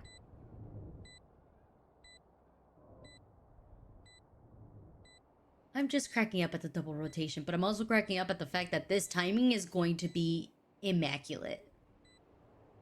Yes. Oh man, so close. Oh, he heard that. Oh, or a monster. Oh my goodness, able to take it down. Or a monster 3000 feeling themselves. Able to get another point for their team. Respawn Cats with 11 points on the board. Oh my, if you are Furball Cats, you're going, guys, do we commit to this round or do we save? And honestly, they're confusing me as much as they're confusing themselves because, okay, now we're deciding we're gonna fully commit. This is gonna be a commitment. Spend the money. They're spending the money, which means they must get this round. If they don't get this round, they're basically going to be low on economy for the following round, which will give Respawn Cats the already upper hand that they have. Saver takes 2 before going down. Yes, is able to go 2, but we got 3v3 situation here.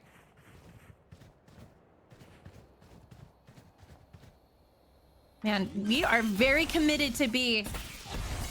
Possibly just to bait that around. Goes, see if any connection is left here. Is not able to connect. We're gonna have to do the rotation around here. No one to peek yet. Oh! There was the peek!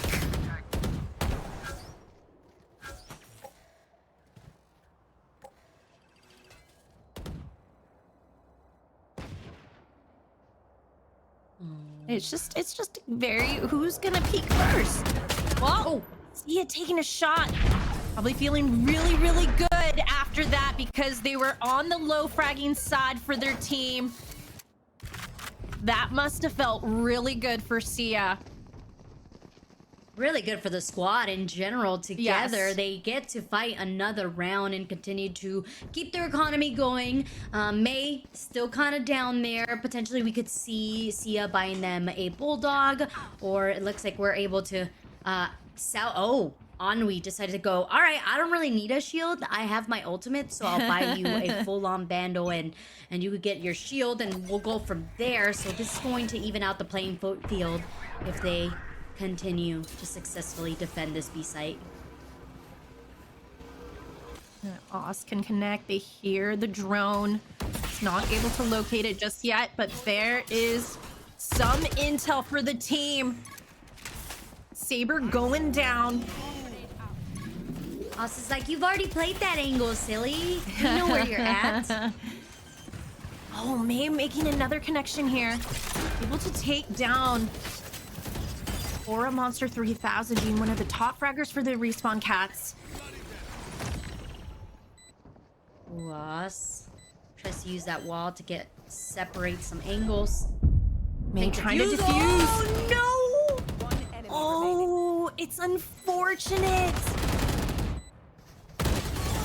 Wow, Furballs kind of just not able to do anything. Their Respawn Cats pulling away over here. Evie, did you expect to see this? I'm really surprised, actually. I'm surprised for Furballs, but yes, surprised in general. I feel like, again, I feel like I'm still watching map number 1, where it's like it's going to be anyone's game, right? It's a lot of choices being made that could have ended up with different results. For example, had they not faked just so many times and just held the spike, maybe they could have even defused. I mean, forcing 4 respawns to aggressively re-hit site after trying to hold close plant. This time though, Saber learned their lesson and decided, I'm gonna go reposition somewhere else. And just stay put for the time being until my rest of my squad comes on over. Double KJO? Okay. I always laugh at this. Looks Oz took May down. Bizarre with 2 limbs over here. Kind of leaving Furballs Standing. all alone over here. Oh man. What a round to end on. What a round for the Respawned Cats on Icebox.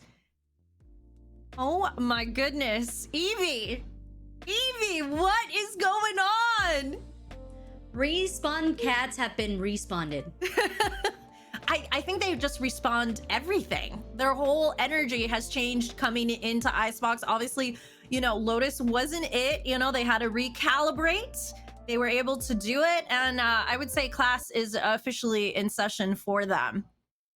And shout out to the Reyna. You were talking about Reyna, right? You were like, was, ooh, I like yes. Reyna gameplays. And the Reyna gameplay really did come through here for Respawn Cats with 24-18 and a 301 combat score. But I think like overall, the whole Respawn squad did phenomenal. May, to me, was also another play that I was like, oh yes, they are doing great. They are just like bopping out for their team, but in the end it was about the synergy and the well combinations and the awesome defense that they were able to hold off Furba on their attack that really helped them solidify that second half for them, at least for the Respawn Cats. Yeah, and you know, you love to see that the fact that some of the plays, you know, we saw A side being heavy, B side being heavy, but you know, I feel like it was pretty split here. You know, had the rotations happening in, but yeah, I love to see Aura Monster 3000 on the top there for their MVP and the win. And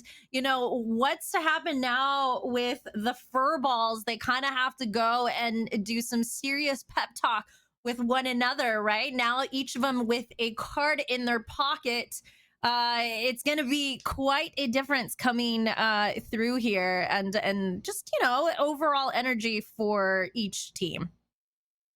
Yeah, it's anyone's game, right? Decider map, nobody wanted this map. Well, they felt indifferent about this map, which I'm surprised because I personally like Split, and I'm sure a lot of you guys like Split as well. So Yeah. to be able to experience Split and see how these two teams battle out, I don't think that they're going to be any less aggressive than they have been from map 1 and 2. I think it's just going to have to be can we make sure that we don't make as many mistakes or capitalize on the mistakes that our opponents are doing, such as, you know, the timing or the rotationing. Maybe watch a little bit more of our rotations, because I did feel like Furballs lacked a little bit of that. They were continuously losing their the person that was watching their flank. There was a lot of flanking happening for the side of Respawn Cats. They were taking advantage of that. So there's a lot of things that could be improved on, and I think that they could internally take right now to be successful, at least for the furballs on Split? Yeah, and I think that I think it also comes up to, bringing up what you said is just different types of play styles, also utility and being conservative on that side, and who actually can capitalize on them. So I think that will be interesting if they do some change ups here up on Split. Absolutely. And I know you guys are excited to watch map number 3, but it's time for us to take a short break. This is a perfect time for you to go visit our Radiant store, get some swag, represent Radiant, and we will be back shortly for map number 3.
Welcome back, everyone. Class is officially in session. It's the Radiant Academy, and I'm your host, caster, Paola Alejandra, Pancake Pal, and I got Cutie Noob, aka Evie, also co-host and caster as well. And we've been casting some Valorant, so we've had some exciting maps, gameplay. Evie, where are you at mentally for this one? Because we're going into our last map here. Yeah, this has been quite a treat to start off on our day. I mean, if it's Sunday, you're hanging out, you're watching some Valorant, and you're watching some insane Valorant, because we have gone back and forth. Respawn, Furballs, they want to move on to the grand finals and meet up their opponents there, but they are going quite the distance, right? It's going to be who wants it more and who can outwit their opponent, since we are going into that map number 3. Map number 3, indeed. I know if you're just joining us today, we covered Lotus, we covered Icebox, but this time we are going to be covering Split. So here we got our map selection for you. We had some quiet bands and some picks over here in terms of where we're going to go, but our deciding factor, Evie, is going to be Split. I know you said that's one of your favorite maps. It's one of my favorite maps. Now it's gonna be the deciding factor if it's gonna be the Respawn Cats or Furballs deciding factor map. Yeah, it's so sad that it's only been picked once throughout this tournament. So I'm like, yay, thank you so much for bringing it over and letting us be able to cast it as well, because I feel like it's been quite some time since I've casted this map specifically. But it's such a fun one because you get to kind of strategize whether to site hit, kind of similar to Icebox 2. Are you going to site hit or are you going to explore mid? And mid normally, for the most part, is a section that's really well protected or given up depending on each team. Based off of what we've seen from either one of these teams, I feel like they both like to be aggressive and be protectors of everything. So I don't think that this mid is going to be given up quite easily, but I do think that there's going to be so much action that we're going to be maybe a little bit overwhelmed. Well, according to our statistics, B being the favorable side here, we're going to see if in fact that is true for these teams. Now, we've seen quite a bit of adaptability throughout these two maps. Will they change it up? Some has gone in their favor, some has not. And I'm excited actually to see if that split does truly happen, because, you know, we need some spice, and we've definitely got in some spice today. Now we're going to pick our agents, and any standouts here that you think will be capitalized for either team, Evie? Player-wise, or are you talking about just any agent in general? Any agent in general. I know we didn't get to see the intel of who's like the favorite per team, but I think it's important to, you know, speak on behalf of how they will, you know, use per agent on their behalf on this map particularly. Yeah, I mean, we're not surprised to see the Jet, right? Jet just being like one of those characters that's like, I'm here to stay for every single map ever made, especially in the right hands. And I'm excited to see it on Saber as well, because I think Saber has kind of flexed between initiator slash duelist. So now we're coming back to this duelist form, and NUI going into the Rays, a player that we have also seen be very, very instrumental for Furballs. And to have May on, I can't remember what character May played last. I think it was, I can't at this moment, but I think that that's going to be a switch up as well. So we're seeing a little bit of rotationing as well as roles here for the Furballs. For Respawn Cat, Aura 3000, not surprised about that. I am kind of surprised to see the Vice, though, come into this. I have not personally myself seen a Vice be played on this map quite often, but I'm sure that in the right hands, it could definitely be a agent that causes mayhem. Yeah, so May played Clove. So will in fact the change up be something that goes in their favor? And, you know, obviously being Split now, kind of having to reset the mind here. You know, we're leaving the ice behind. We're going into Split.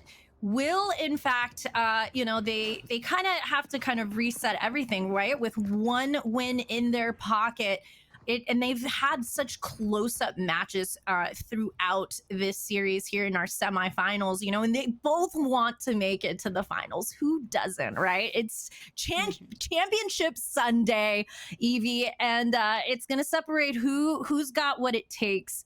So, you know, I'm curious to see a lot of, you know, plays coming through. And we also have NUI just kind of make up that change as well. So, we'll see here what May decides to do, since they were our considerable MVP for our last map. I'm getting a little giggle at the fact that how aggressive we are already mid. I talked about the mid, and it's like you talked about the mid. We're going mid. We don't care that there's someone. We don't get that there's any sort of util being put into our way.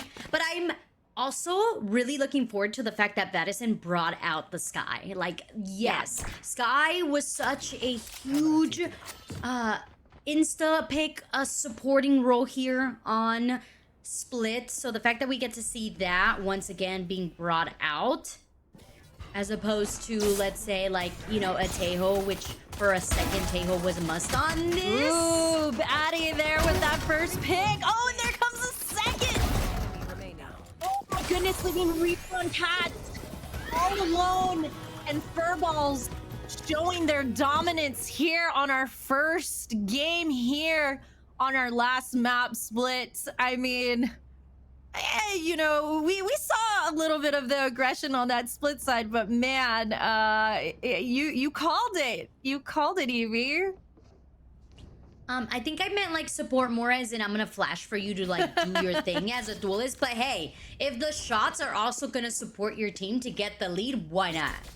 And you feel good. Your Furball, you just went into that last map. You lost it just by a tidbit and weren't able to collect it out after that first victorious map. So being able to already get the first pistol under your belt and move on to better weaponry is a major feels good. Oh, can this be contested? It's gonna look away here. It's able to peek through. Can this go in their favor? And no, it doesn't. May being quite prepared there for Aura Monster 3000. No shots there to connect. Oh, but this time May coming out, taking down the Star. NUI also able to connect there with us. Oh my goodness, Angie, Furballs there with 2 points on the board. Respawn Cats never got one little toe onto the site. It was just at the threshold of entry points that was like, okay, we will potentially get onto site. And then Furball's like, no, you will not. You shall not touch the site. And the site was never touched whatsoever. Chef's kiss for that outlaw play on NUI, who just, again, I don't even think that there was any vision onto A on getting into the entry point, and they were just able to eliminate them right off the bats. But we're gonna continue that same action. Yeah, went to peek with that outlaw, unable to connect over there. This time making our way towards A, kind of leaving the spike there. And there goes Aura Monster 5000.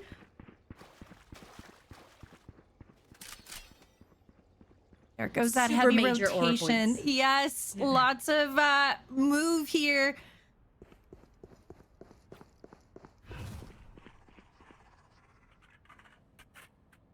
Okay, it looks like possible. Seeing if the team goes and finds anyone. Okay.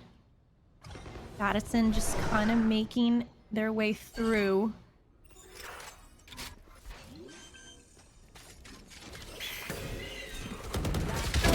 Oh, they gave up the site. Yep. Good. Oh, and unfortunately, does not work out this time for the Furballs. A lot of angle coverage there. Very good there for Respawn Cats to rotate over, even though we, as a third person point of view, were able to see that the site was fully clear for them to go onto a site, but just taking that extra precaution really could be what wins them multiple rounds in the future, making sure that they are together. And they also were able to cover multiple angles in that take onto the site, and that kind of caught the furballs off of their toes. But now they're fully prepared. They have weaponry. Yes. See if anyone decides to come through. Not this time around. Wait for those utilities. Be patient over here on those side shots coming through. See you going down.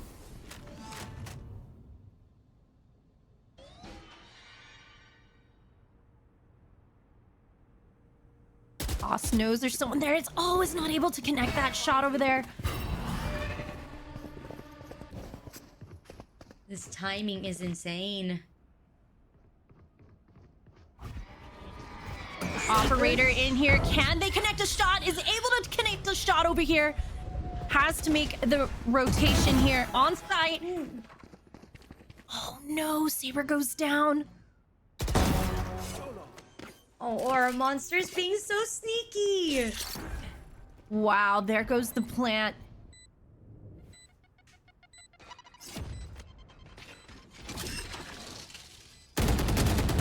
Oh my goodness! NUI, they're connecting, taking down Aura Monster.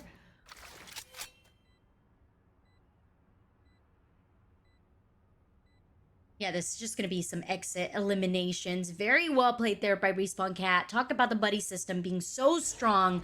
It was a little bit of a bait there with the Yoru clone into the mid, where then we saw Furballs being like, oh yes, we could get this pick. We got a little bit overly excited there, went for the elimination, and then were picked off super quickly, which then allows for them to really take on a site, whether it's through mid B heaven or go through garage, and that just... it just gives them so much options, and that's what Respawn's doing so well, is giving themselves the opportunity to do so much.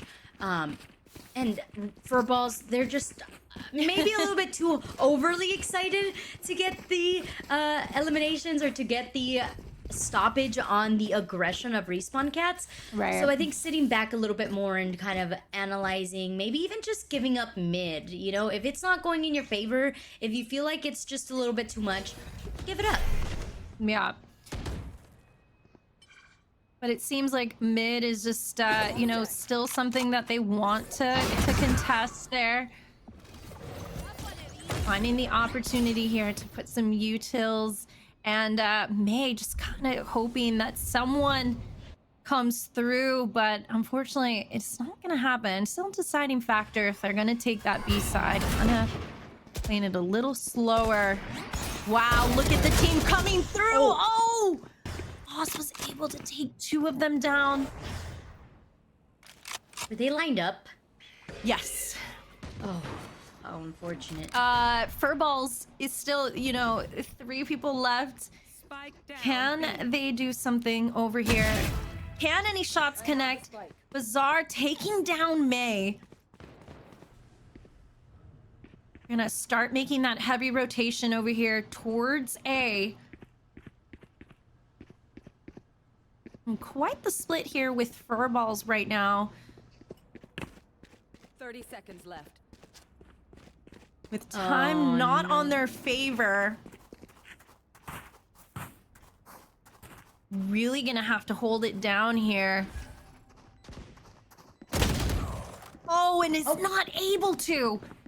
Okay, here comes the cavalry. I was hoping that Aang was gonna get at least one there. At least that was the hope there. Unfortunately, it was not in their favor. My blind is This has to be planted for heaven, right? All right, there goes the defusal. Oh, contested Bazaar. Can they do it? Got it halfway through, and there you have it. Respawn Cats able to actually capitalize on that. I mean, the golden star there was the fact that Furballs were able to bring it down to a 3v3 in a weapon deficiency situation. They were also able to get some of their ultimates available for this next round.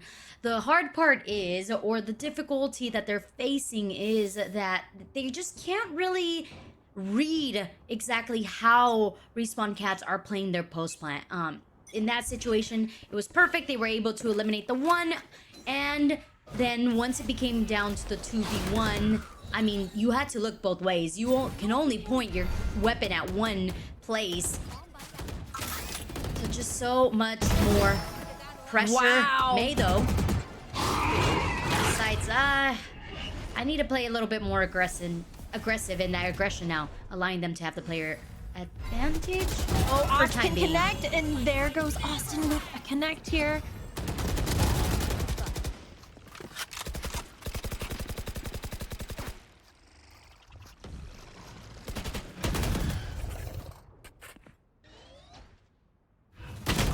See if anyone in this midsection being quite the area. Furball's left with one player over here. Saber, see if they can connect. And they are! The 1v1 situation, but it's not enough for a Monster 5000 taking down Saber.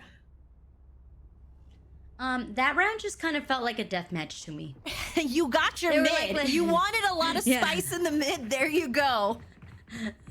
They said, all right, everybody take your shots. Let's see how many we can get here. And I mean, hey, that's the story of this two teams. Let's take it to 1v1 in the end, and then the best player wins it. And that's Yeah, exactly it's been what we going saw so far. 3v3. We've been seeing a lot of 3v3s back to our 1v1. So, Want to play? Let's play. Now.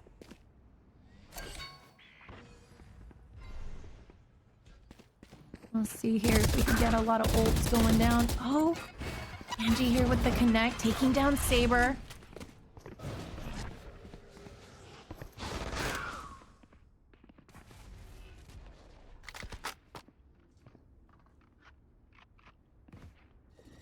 And Respawn UI just always- waiting patiently, does the peek, possibly able to give their team a little bit of intel that they're coming through that mid side.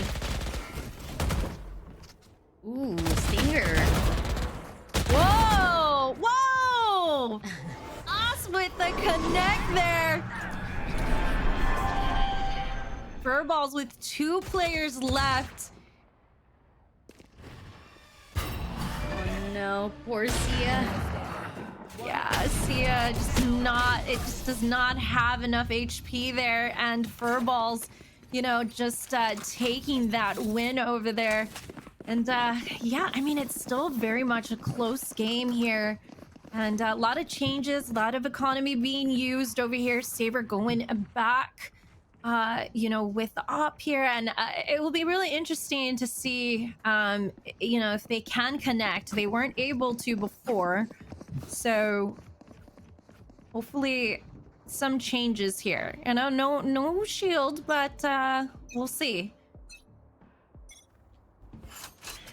Respawn's just doing so well with utility, Oh, with their I spoke never too mind. soon! Saber going in with the shot! Saber said, I gotta do something dramatic. That's as dramatic as it can get. So good on you. Yes, indeed. But Respawn used Aura Monster as their bait. NUI over there connecting. Leaving 2 people left here for Respawn Cats, just 1. Oss is all alone. Oh, they are going in for that chase. Oh! Yo, it would have been awesome, but yeah, no. This time Furballs, you know, said, yeah, we got ourselves together over here. We're connecting our shots. Yeah, that worked out. Oh no, we might need to take a couple of minutes here, seconds, Okay. depending on how long it takes. And UI did disconnect, so but let's talk about the last round, right? What worked well there for Furballs after a couple rounds of struggling to get back on their feet? So number one, I think obviously we saw Saver being able to get that first blood right off the get-go. And then after that, it was the usage of the showstopper to make sure that they retook the site together as well. So Furballs are looking at a couple things. Number one, they need to make sure that they are getting the first eliminations, or that they're playing safely enough for them to be able to take the resites together, the retakes together. Otherwise, it becomes a lot of what's been happening in favor of Respawn Cats, which is we get the first pick, and after that, we snowball into the rest of the map and take control of it. Yeah, no, I agree. I think setting the tone for that map was everything that Furballs needed. Obviously, Saber taking that shot, feeling the confidence going through with that op and first pick, I think is important because, like you said, you know, they really do need to rotate and go in together. I think that is definitely something that has worked in the past, in the last maps that we've seen here. And, you know, being that it's just been such a close game, Evie, you know, no mistakes, there's just no room for error right now. And being that, you know, this is the two teams that are trying to fight their way through finals, it's exciting but also nerve-wracking, right? Because these mistakes do add up, and at the end of the day, there can only be one team going to finals. So I think it's just a matter of how they communicate together. However, I will say they have been doing such a great job in terms of adaptability and actually going through and doing some last minute change ups. So if they can keep that and read the teams well, there could be some great showmanship happening in the next few matchups.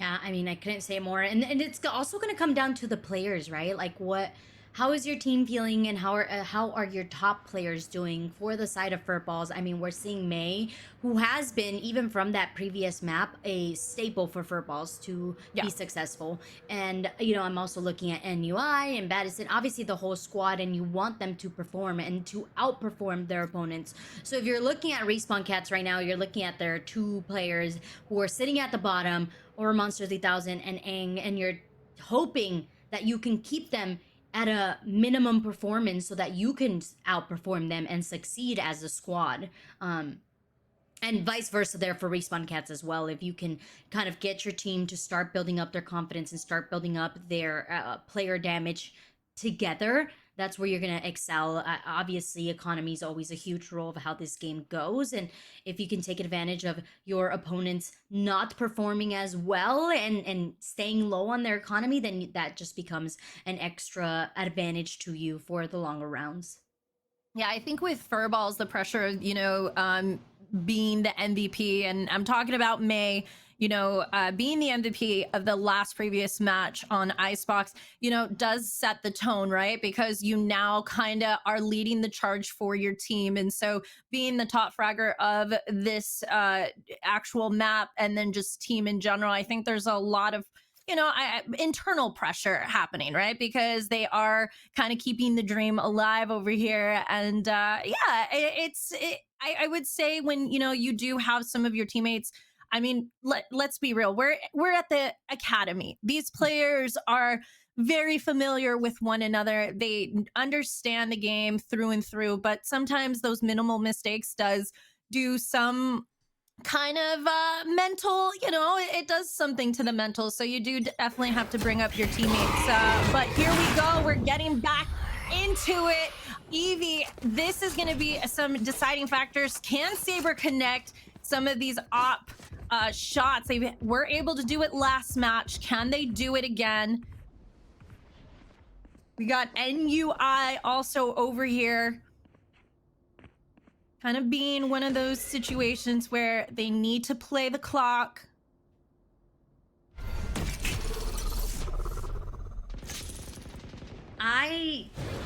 The fact that they're using Aura Monster to maintain the attention of the whole Furball squad is insane. Like, just one player was able to keep the attention of 4 of the members of Furballs, and it it just speaks volumes to them. Like they're able to be in the minds of furballs and be like, hey, look, we have one player. We could potentially be here. We could potentially not. But look how much already map space they have gathered. I mean, this mid action is happening.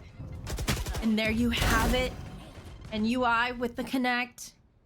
So you're going down. Oh! Remaining. And he's able to connect over there. Furballs pulling ahead over here. Respawn Cats only has one player to their name. Aura Monster 5000. Can they do it? Can they make a miracle happen? 10 seconds left.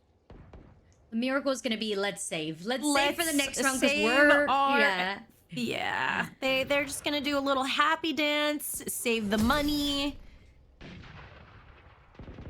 You know, and it's, you know, it's fine. We're still kind of early here in our stages here, but I will say, you know, I'm waiting for Saber to just pop off with that operator.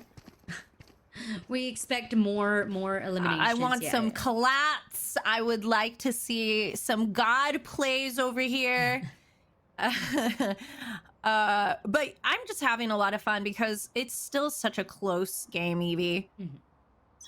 Yeah, there's so much back and forth, but also we have to look at how Furball's managing to get away, at least with one round, potentially looking to get another here, and it's going to be on the hands of Saber getting the first blood. I think that set the tempo 3 rounds ago once they were able to shift momentum back, which was, can they maintain the number lead? Now Oss over here just waiting patiently. I'm gonna get some intel as the team pushes through. Addison making some plays. Leaving Respawn Cats with 3 to their name. Enemy remaining. Neural Theft helped out so much finding the opponents. Wow. Very, very beautiful 3-take together with the utility, eliminating utility. That's something that we don't talk about enough. I feel like when looking at a game is what are they doing to combat what's happening onto the site, and we saw that Vice had put up that blind and right off the bat Furballs was like, no, we're not gonna let that sit, we're not gonna let that fester, we need to get rid of it so that we can retake site. And on top of that, they threw in the neural theft, and that was very necessary because when you have that screen protecting, you can spam through that wall, but you don't really know exactly where your opponents are. Then you added into the mix Dark Cloud, and it just allowed for Furball to take the site confidently and know exactly where their opponents were going to be. And I mean, look at that. That gave them a 2-point lead with Respawn Cats now doing the teeter-totter with the economy as well. Yeah, you can see Furball's just pulling away there and, like you said, using those utilities to their advantage. And now with this time out, this is the time where, kind of you need to regroup over here because you don't want this team to pull away too much. We are in our semifinals. We're making a spot for one team to make it to the finals. And I know both teams want it, obviously, and what I've loved that I've seen here too, is that there's been a lot of mid action. You called it, you wanted to have it. We've seen it through and through. And now it's just an opportunity for each team to really kind of show up and see if in fact Furballs can pull away, Saber was able to connect, back to back with those first shot eliminations, kind of setting the tone for that map play. And I'd like to see it again, because that kind of shows like, hey, if you're going to keep coming back to this area, I'm going to let you know that I'm going to be here. So I'd like to see it again, possibly, another, I would like to see a collat is what I would like to see, but Yeah, we can't always get what we want, unfortunately. I know, but we're still praying for it. I feel like we can't cast or curse is a thing, so I'm just hypothetically just gonna put it out that that's something I'd like to see. But you can see, we're just gonna be a little patient over here while we cozy on around the side, possibly B. I don't know, we make some plays here. Okay, making test the waters over here for a monster 5,000, and there you go. And UI kind of setting the tone here for the first pick.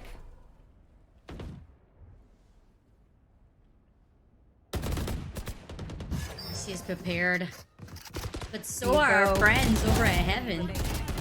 There you go, kind of leaving it for the fur balls to say, "Come on in. We can make this place really cozy for you." And yeah, unfortunately, Respawn Cat said, "Okay, maybe that was not the play. We got to figure something out here and do it fast because you could see fur balls just pulling away over here." Seems like B was something, that they heavily wanted to contest. Now, maybe now change of heart.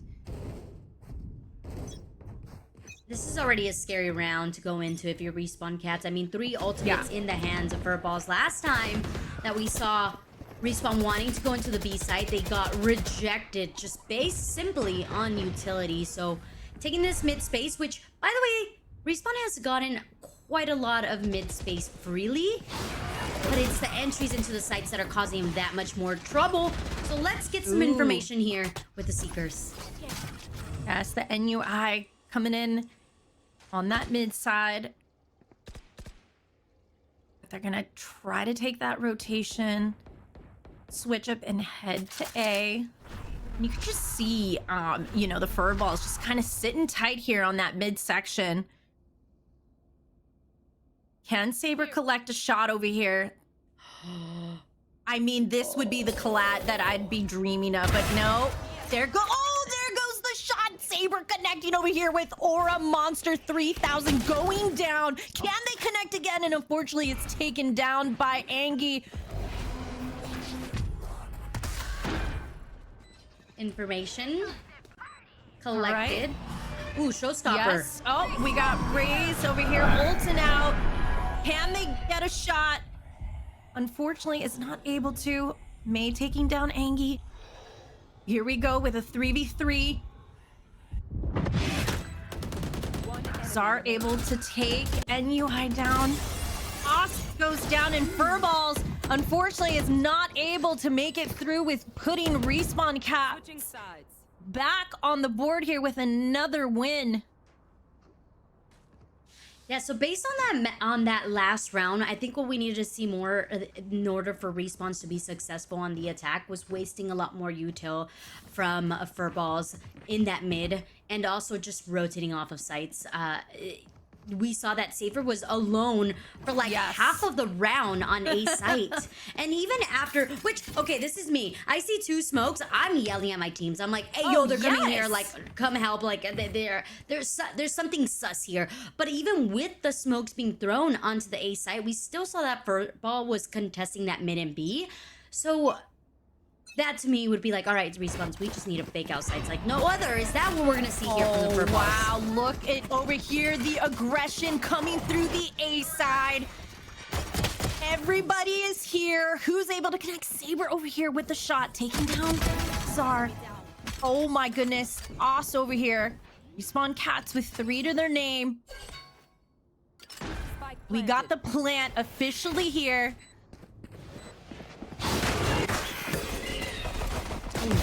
Nice blind. Oh, wow.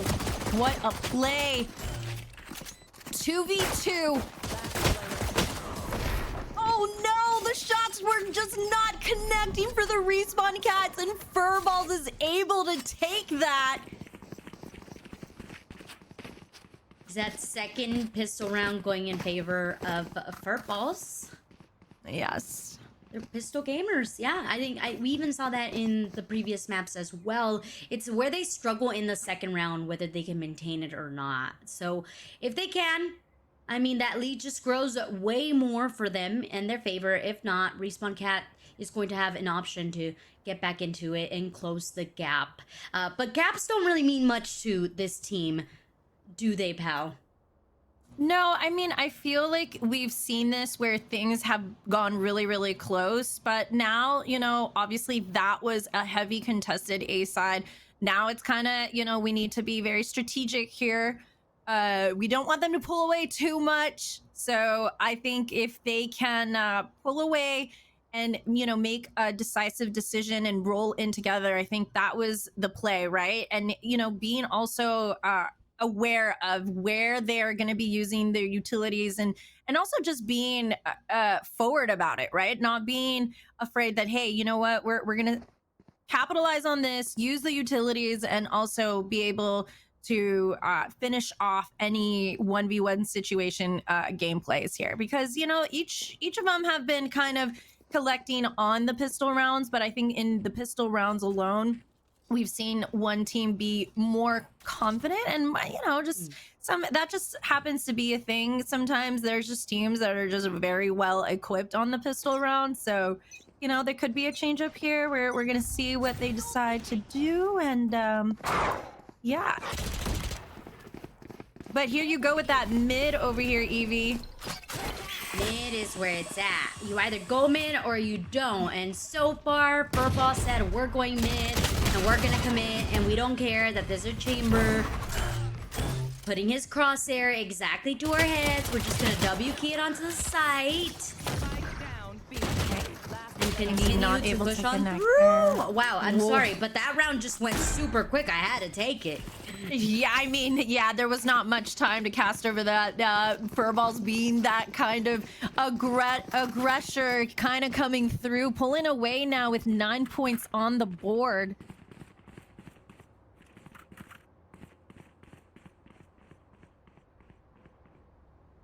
Yeah, the lead's gonna be there. They're gonna continue 4 rounds.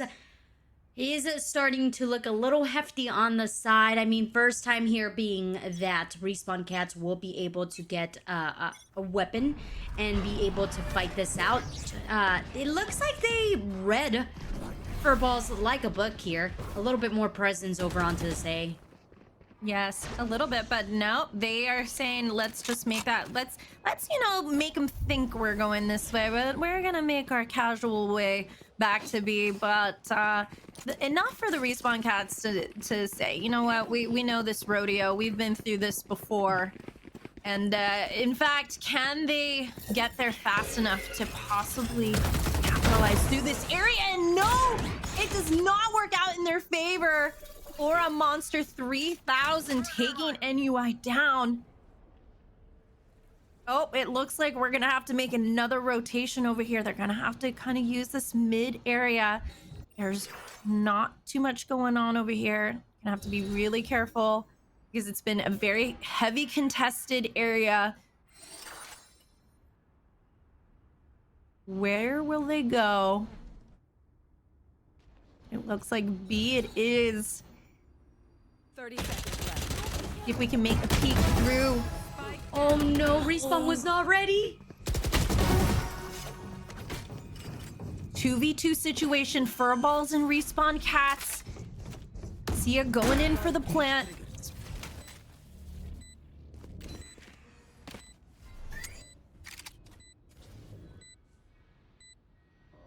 See if they can capitalize on this high ground over here. Wow. Who's gonna peek first? Fortunately, May goes down.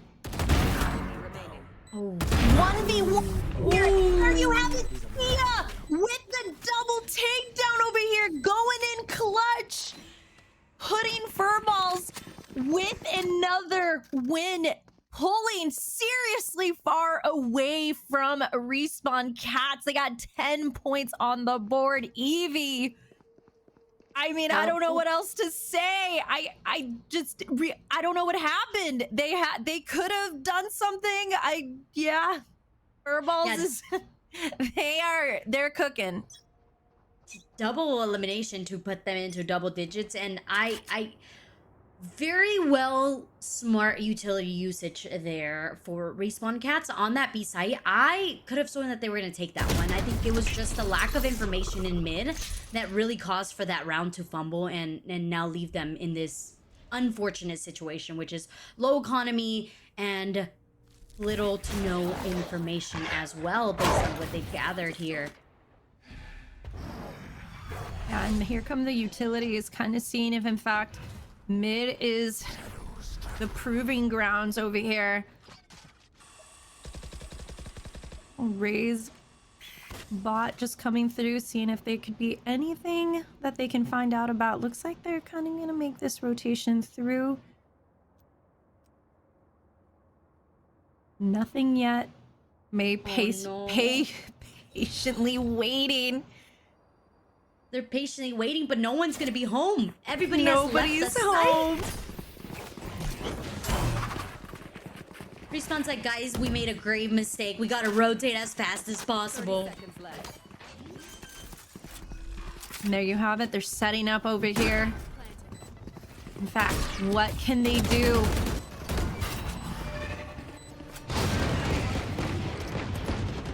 Hey, we got some trade-offs over here. 2 players left on the respawn cap. 1 left. And unfortunately, it's just not enough for the respawn cats. Yeah, Furball slowly closing out this map. So with that, Respawn Cats are going to take a really quick break, talk it over, see how they can try to fix this situation. And the situation is, Furball's just playing them like a fiddle. They are going one way, going another, switching up the strat, gathering information, taking out their util. We're seeing a lot of just getting presence on one site and then rotating just as quickly. Also, I have to say, Furball's denying any of the utility that Respawn is putting out there. Even though they're using it beautifully, like I was talking about earlier, that B-side where we had the Yoru flash with the Vice's mollies on the floor.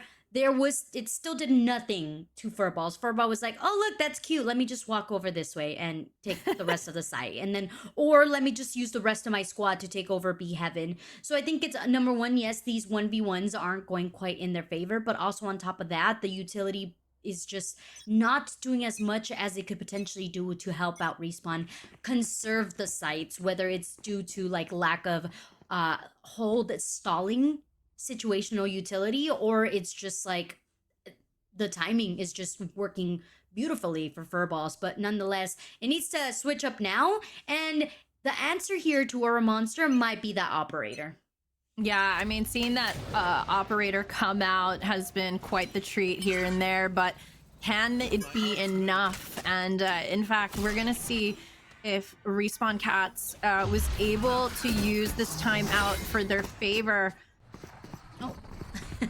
Okay. Kind of forcing a stoppage here on this mid side.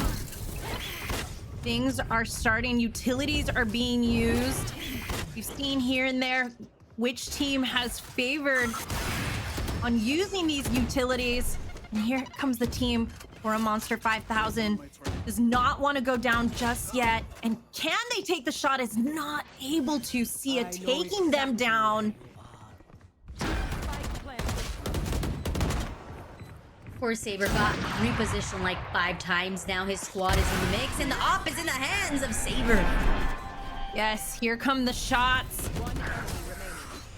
And it's just not enough. Furball's just pulling away, making it clear who's the deciding dominant team. And, you know, Evie, when we saw that operator picked up, we were hoping. You know, we were hoping for something, but it just, you know, it wasn't in their favor, unfortunately. Yeah, and you asked for op shots from Saber, and Saber gave them to you.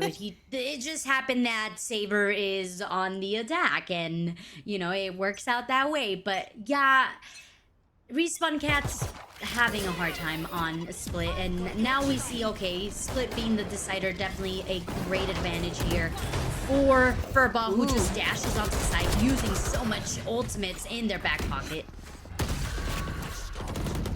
I think they don't have anything to lose over here. Furball's going in with the aggression, leaving Respawn Cats with 2 players left.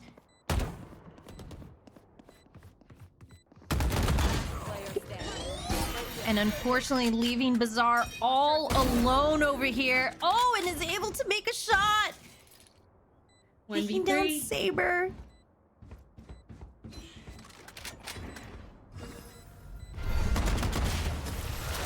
And unfortunately, it's just not enough with NUI closing it out over there and taking the win for Furballs. I mean, Evie, we were, class, you know, has been in session. We've seen all the maps come through, but it definitely Furballs capitalizing on split for this victory?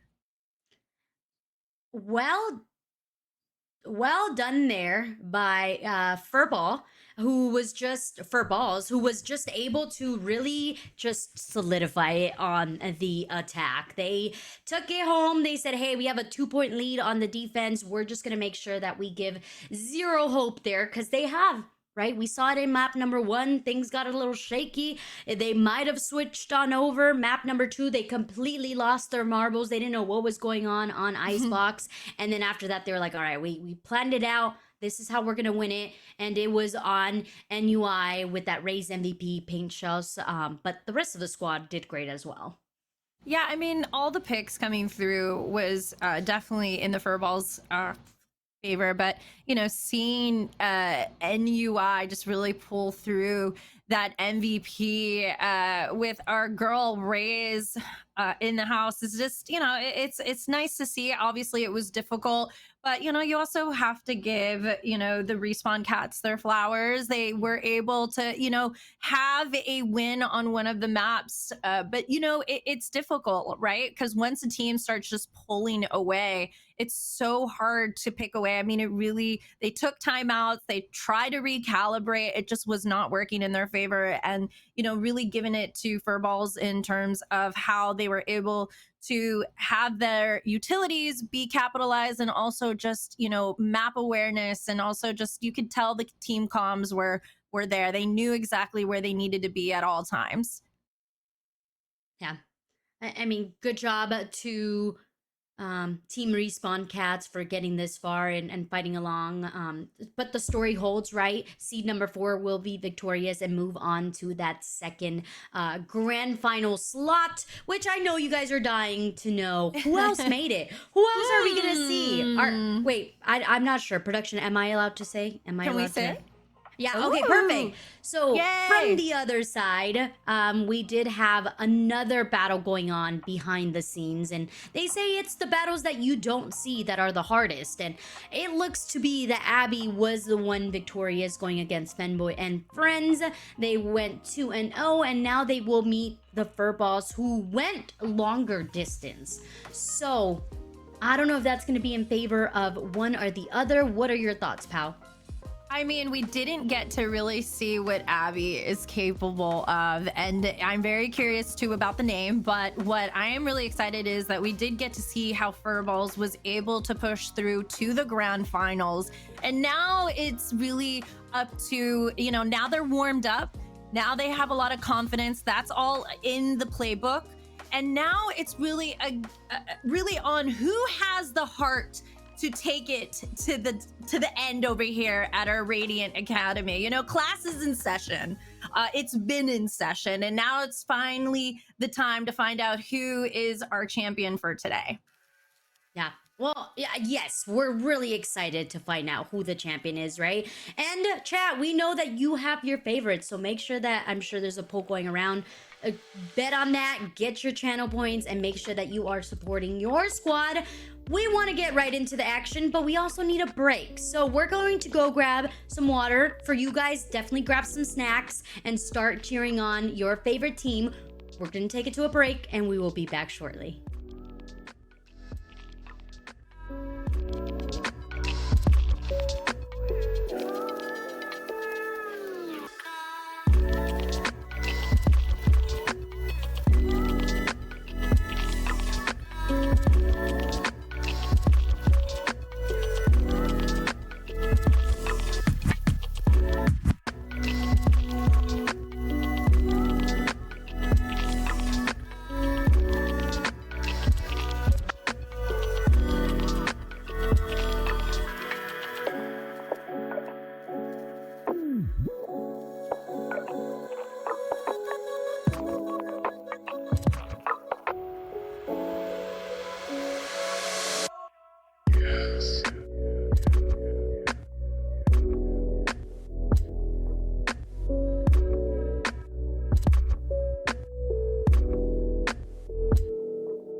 Welcome back, friends. Thank you so much for joining us over at the Radiant Academy 202. It is I, Evie, aka Cute Noob, along here with Pancake Pal. Pal, we just saw one of the semifinals, but it is now time to get down to the real business, which is the grand finals. What are the two squads that we have going into this grand final?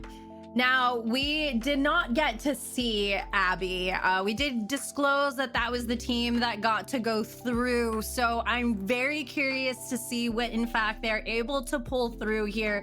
But it is the Furballs that were able to make it to the grand final. So now we get to see these two teams go at it and find out who, in fact, is going to be our winner for our grand final. So although I don't know how Abby is going to play, I'm very excited how they're kind of gonna initiate their first kind of like test the waters to see how, in fact, you know, because now they know who's making it, what it's gonna take.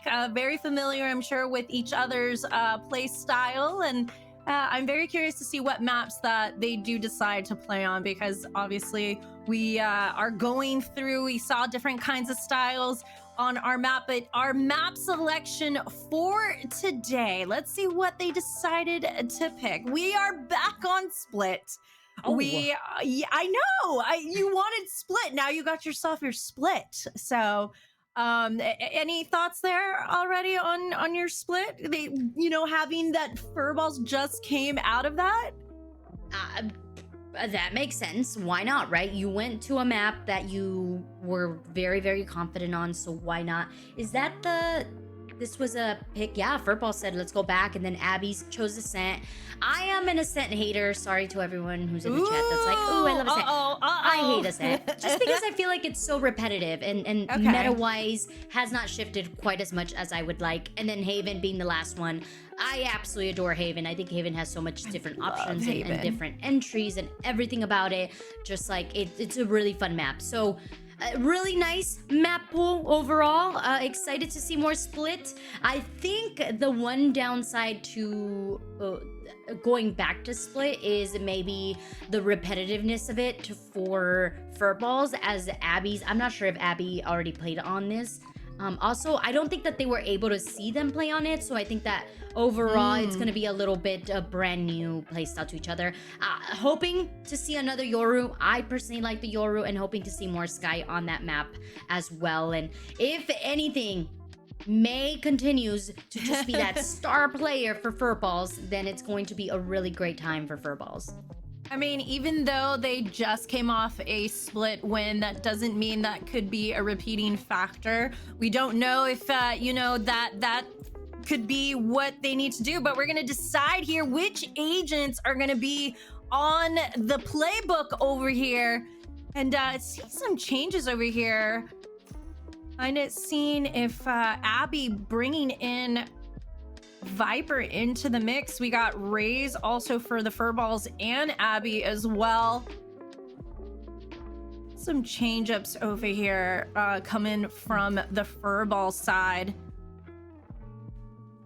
Yeah, I think, yeah, we got May on the Clo, Battison on the Sky, pretty, yeah, they went with the double. It's like, who do we want, or what extra do we need? Because I believe we had no, that was a chamber for the other team. So let's see, what are we going here? CIA, are we doing controller? Are we doing KJ? Maybe something a little bit more. Okay, Cypher. Coming out. I think that's exactly what we had. Yeah. Yeah. So I think they're gonna do. Let's not fix, you know, what's not broken. Right. But obviously, like you said, it might feel repetitive, but maybe that's in fact what they need. You know, some kind of essence on something that comforts them coming off already a win from Split, but that doesn't mean that Abby is not ready for this, because we're here in the grand finals. It is gonna be the deciding factor. Is it gonna be the fur balls or is it going to be Abby? Chat, I don't know. You know, we're just gonna let us know in the chat who you think it's gonna be, because we want to see some hype there too as well. I don't know. I'm very curious to see how, in fact, Abby is going to set the tone for themselves, because you know, it could be like, hey, we know we've played Split before. We know that maybe you came off of that Split. We don't know if they were able to see that, if that's part of the rules or not, but I just am very curious to see their style and, in fact, how they're able to kind of show off on this first map as we're going in. We are indeed Viper. Ooh. Pink shells. You know, pal, we were like, why Abby? Why is Abby the name? And now I think I understand. Abby's just it. Like, I mean, imagine starting off a round with just paint shell eliminations. Yeah, I mean, that was just a clear, perfect shot going through, kind of setting the tone over here. But can they make it? Sia keeping it clear that they're still in it with that triple. And then leaving Abby with 2 players left. Getting that spike down, getting some shots here on that high ground. Oh, it's a 1v1 situation. May able to take Ice down. Leaving 1 player for Abby. Evie's all alone over here. Not much to work with. And there it is, Saber. Making it clear that the fur balls are in here. Yes, they just came off a split win, but you know, sometimes that familiar set, that tone, that confidence, keeping it real here for the fur balls as they get their first point on this first matchup. Yeah, they're sticking to their guns, right? Sticking to what they know, sticking to how they know to execute a site. And it's going to be a lot of mid-exploration. I want to see how much adaptation we're going to get onto this mid. And we're going to start off this round with just a little bit more aggression, which, hey, I mean, you get one, you retreat, and you let the player number be in your favor for the time being here for Abby. And being on a weapon deficiency definitely forces you to make sure that you are relying on your teammates to trade off, especially in this situation where you can definitely win this round. Ooh. Great shots here by Saber. Able to take Abby down, but Search. able to also do, we got NUI also able to take down some teammates here, taking down Luna, leaving Abby with 2 players to their name.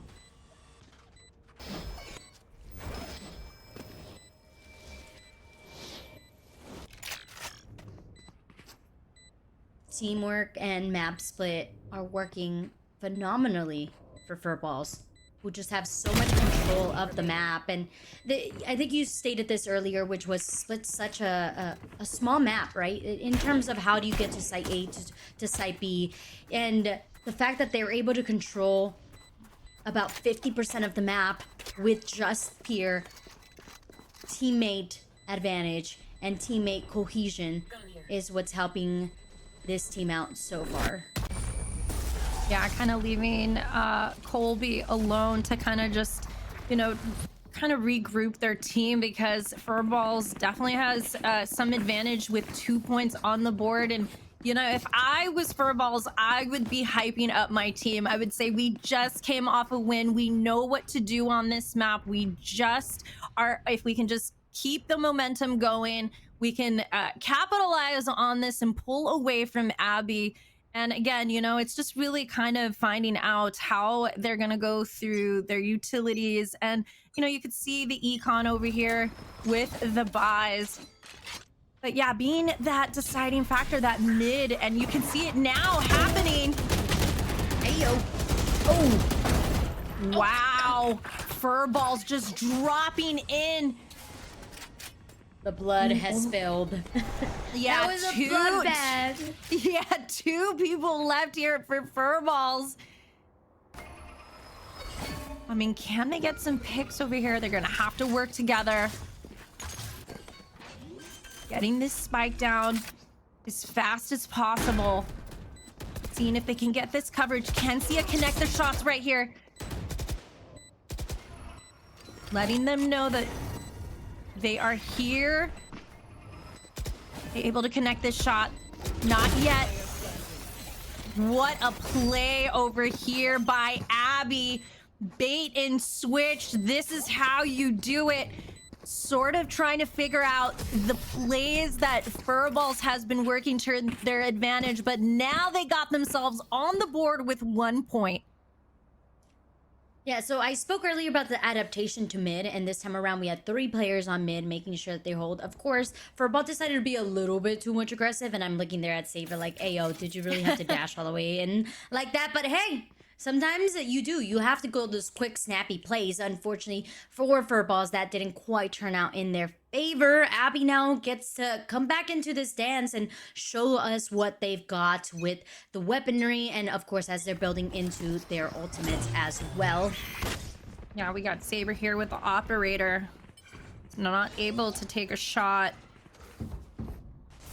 We got NUI finding that mid.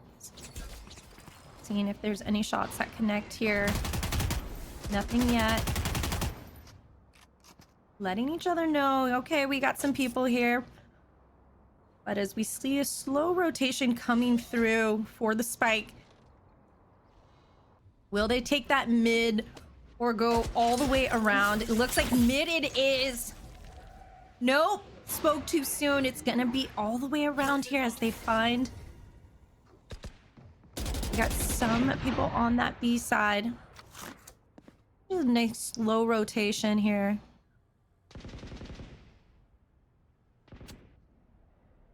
Oh, too quiet for Abby's team.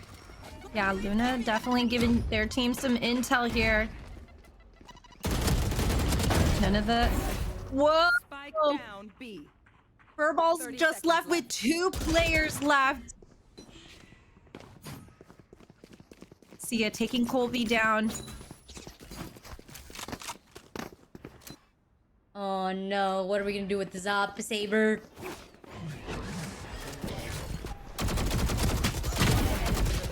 Oh, Last player. Wow. 1v1, no time, needs to stick the plant now. Otherwise, it's gonna go in favor of Abby's team. Oh! But you have to plant and you have to get away, and it's going to be Ice. Making sure that this round puts them back into the mix. Very well played there by Abby's team. Very patient. Nothing about aggression. Yes, they thought about it. You could see a little bit of that B site thinking like, okay, should we peek? Should we not? But it was on the play of Fennec, and I can't recall right now at this moment who was in hell, but they were able to do that cross play where the paint shells also came in to make sure that Furball didn't get completely onto site. So it's going to be on those trap plays here for Abby's team to gain the momentum and gain the points to continue to win on this defense. Yeah, and I mean, clearly now that we are two points each on the board, you know, kind of here, making sure the utilities are used properly. It's a heavy push to B.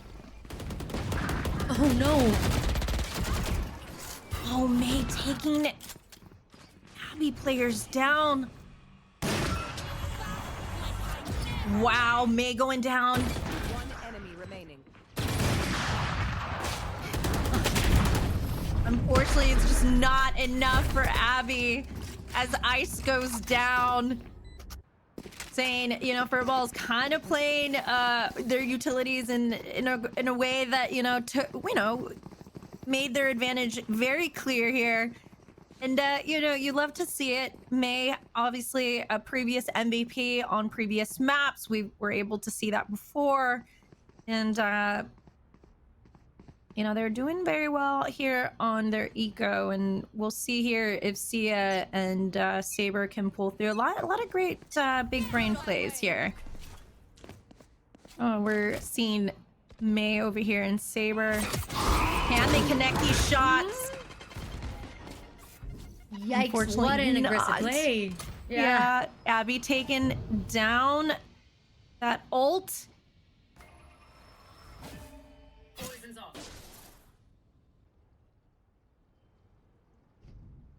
We're Got a both playing a 4v4. lot of respect here to Abby's Yeah. team. Especially after seeing so much util, right? That's something that we didn't see them quite do when they were playing Respawn. Cats, they were just like, you throw utility, who cares? I'm just gonna go for it. But this time around, it does look like that even just from that series going into this one, they're learning from what they've got put up against and kind of adapting to it. Are they running into the right hands? Is going to be the question here as the Vice ult gets popped. I don't think anyone connected with that. No connection there, but what can be connected here is Bastion and Abby taking down May. Enemy remaining. 30 seconds left. Wow, leaving Abby with one player left. And it's just not enough furballs there with that plant, and also just taking down all the players from the Abby side. I mean, they were just locked in on there. I mean, Evie, you know, we've seen this close game here and there from furballs, but I think, you know, could this be the advantage that they needed, knowing that they just came off a recent split win? So far, economy, everything on paper looks great for them. They've got the economy, they've got weapons, they even feel, you can feel the confidence kind of steaming through them. And they're also playing it smart. Not only are they allowing for that high to continue to carry them into this oblivion, but they're like calculating, like I said earlier, they're not just allowing for utility to be thrown at them, they're gathering it themselves, and especially now that they have the showstopper, get one down, make that two, NUI just oozing confidence. Yeah, and UI hoping this connects as well, as they're able to plant the spike. Inching their way. They definitely have... Oh, was not able to connect a shot there. Gets him picked. They do it right there. So does Saber. And there you have it. Furballs just taking them down slowly. Great plays here by NUI. And I can't help but feel a little bit panicked and a little bit of what's the correct word I want to use here? Like you can sense the frustration that's happening here for Team Abby. I mean, having the cosmic divide there be popped, even though, like, did we necessarily need it, especially with the numbers? I think we could see that Abby's team just wasn't quite as prepared for the explosion that we're seeing Furballs have after the first few rounds that they lost. Having the momentum just go in their favor has allowed them to then just regenerate that aggression, and now it's just like steamrolling going down onto the site. Ooh, 3v3 situation here, but Abby, can they take advantage over here with this high ground? I know exactly. Saber just slowly just trying to see if anything happens here. Nobody's peeking through. Spike planted.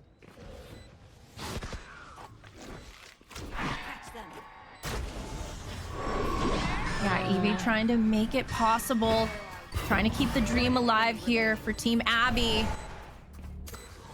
Wow, it's so close! What a shot by Saber. Fake. Oh, 1v1 over here. Oh, but there's so much more stakes here for Abby.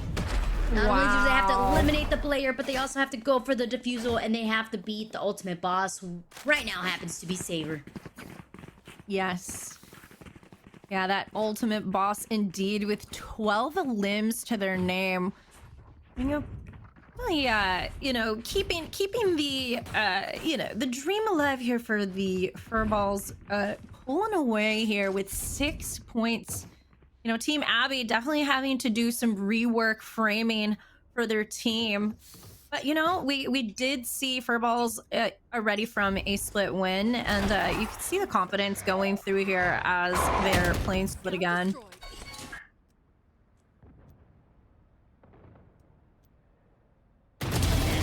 Peek. Oh, very nice for Ice. But how do you get out of there, right? You get one, you gotta reposition Yes. and go straight into the hands of Edison.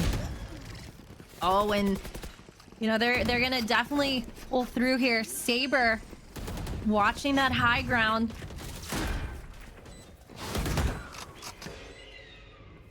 How do you retake this, pal? How do you retake a 3v4? I mean, a miracle needs to happen here for Team Abby. They got one player left. Oh! And unfortunately, he just does not do it. That high ground. I mean, that one shot gave me a little bit of hope, but yeah, no, Furball's definitely, you know, feeling themselves here. There's nothing scarier than a Jet W King towards you with a shorty. Like, that's how you know this game, it's gonna be a rough one. Especially with how much, like, number one, we already have the Bladestorm, but also, like, 14-3-2. On a Jet, that to me is like, oh man, like, I'm gonna have to pull out all the stops. And when I'm talking about all the stops, I'm talking about buddy system, I'm talking about double swinging, I'm talking about making sure utility is on point, and making sure that they are the first person that we take out so that the rest of the team isn't just going in with them. And that's a hard order. Spike down though. Okay. Can Abby capitalize on this? Oh my. Saber over here still with the ult.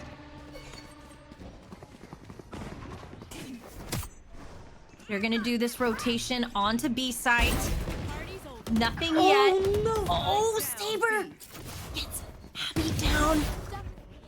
Oh man, 2v2. Spike needs to get planted, though. They need to go get the spike, and they have control of it. Yep, 45 seconds. Saber down. And there it is, Abby with the thrifty. Getting themselves back in that momentum. Something that they truly needed over here. I have a lot of questions about that round. Number one, why did we let the spike go? True. Number two, yes, a lot of shots were hit. Shout out to Abby, and of course Saber just, oh gosh, those Bladestorms were insane. Unfortunate situation that the Saber is the terrifying. showstopper win. Yeah, right now in this map, absolutely, but they do still have the lead, and we do still have some more rounds to conquer before the house is over. Right, Evie here. Can they do it with any shots? It's not able to connect. Abby taking down Sia over here. And Ice take a pick. Oh, unfortunately not. Breaking them down to 40 HP. Oh, Ice did take a shot. Was able to take out May. Abby too with 2 players left. Leaving Saber all alone. The toesies. Oh, 1v1. There you have it, Ace. Okay, Saber's terrifying. Yeah, the ultimate boss is Saber, confirmed. Saber was like, you know, you guys have been saying NUI's name too much, Baddison, May, everyone else's name except for mine. And I get it, Saber. They allowed you to go on and play the star role, and you are doing that at that. If you're Abby, you're looking at Saber and going, we need to get rid of that player. We either need to get rid of that player, or we need to just avoid that player completely, one way or another. I mean, rounds are so close nonetheless. I mean, bringing it down to 1v3, great. But how are you playing those 1v3s, and what utility are you looking for? I am asking Abby's team here. Going into the next round. Speaking of utilities, as they're pulling up, they're gonna do that rotation. Taking through mid, having decided they've been loving on that mid here. And get some intel over here by NUI. Okay. See if anything can connect over here. Oh, nothing yet from Colby. Oh, spoke too soon. Can they connect? And unfortunately not. But Abby taking down Saber. It's a 2v3 situation.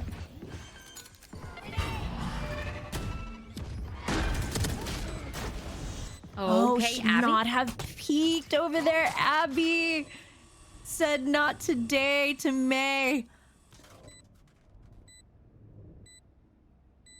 That almost rhymed. Not today Yeah, until May. I saw my brain also connected that. Last player standing. But look at the but you doing? HP over here. Enemy remaining. Oh! Oh, can't peek too much. Oh, is not able to. Abby's gonna capitalize on this. I mean, Very nice. Very nice. Didn't have a lot of HP to work with, but had to do something, and there you have it. Abby's like, all right, we gotta fight for this. All right, good now way to we're- end the half, for sure. I mean, so. you're I fighting think- back and forth. We are, but you know, you do also need to set the tone for your team, and I think that was a great way for it to switch. And you know, obviously, you know, taking down Saber must have felt really good for Team Abby. So I think if they, like you said before, they are the final boss, and if they can do that, they can definitely feel like they have a chance. So I think they're probably gonna go through that notion of okay, we know who's really kind of pulling for their team, and should be interesting how they switch it up over here. Mid. Already a different way to hold it than what we saw Furballs holding. Is it going to be Nice in the trade-off favor of Furball? So far, Abby? yeah, they get control of the spike, and they get to also just keep control of mid.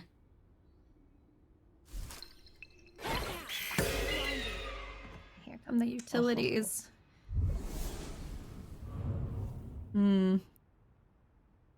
Just, you know, a waiting game, but we have a minute here. Needing to figure something out while we sit on mid.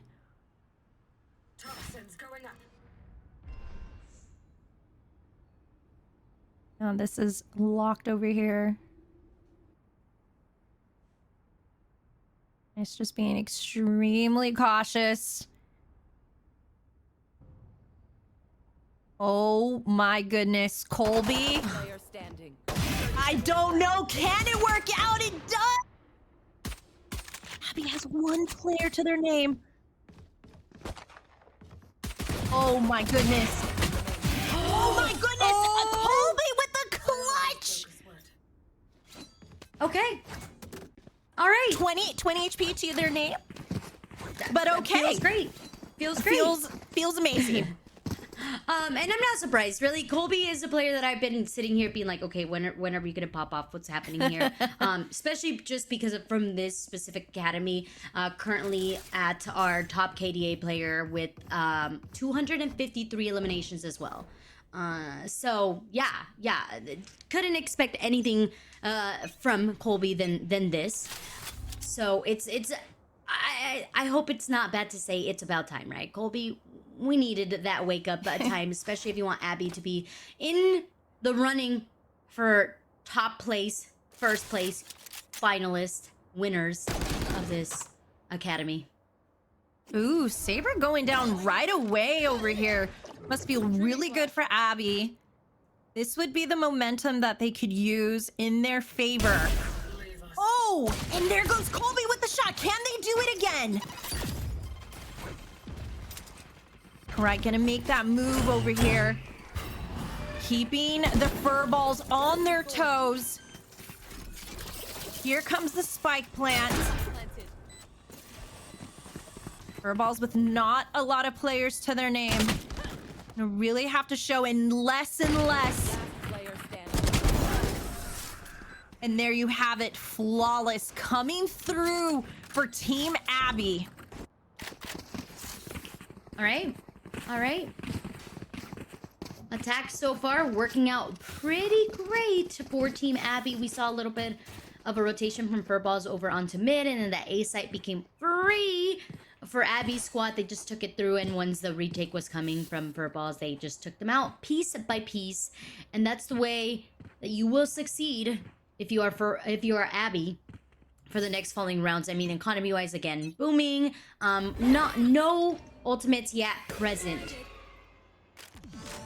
So it's going to be just on the sheer gunplay here.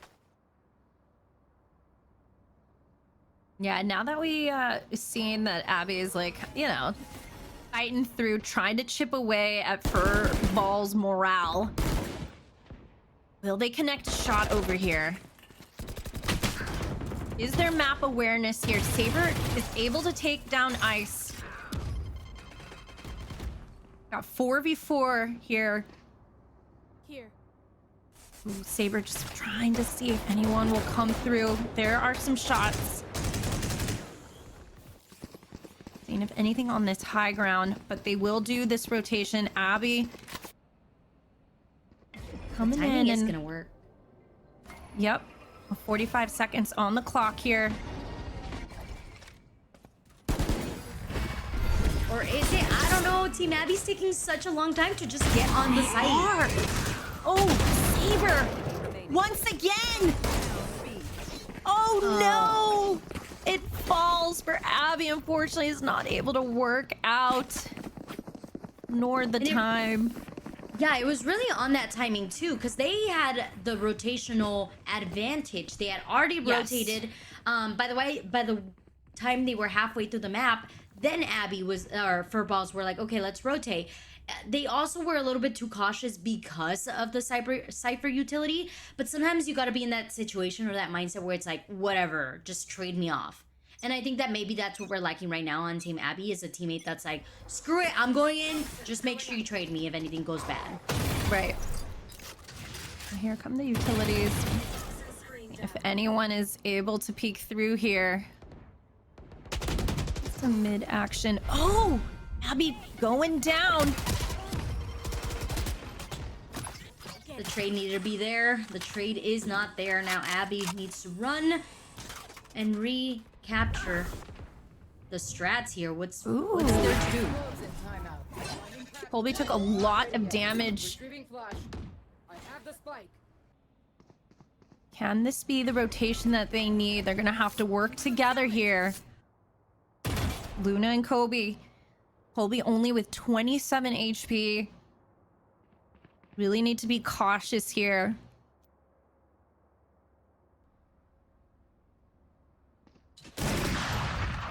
Ooh. Can it be possible? 3v3. 30 seconds left.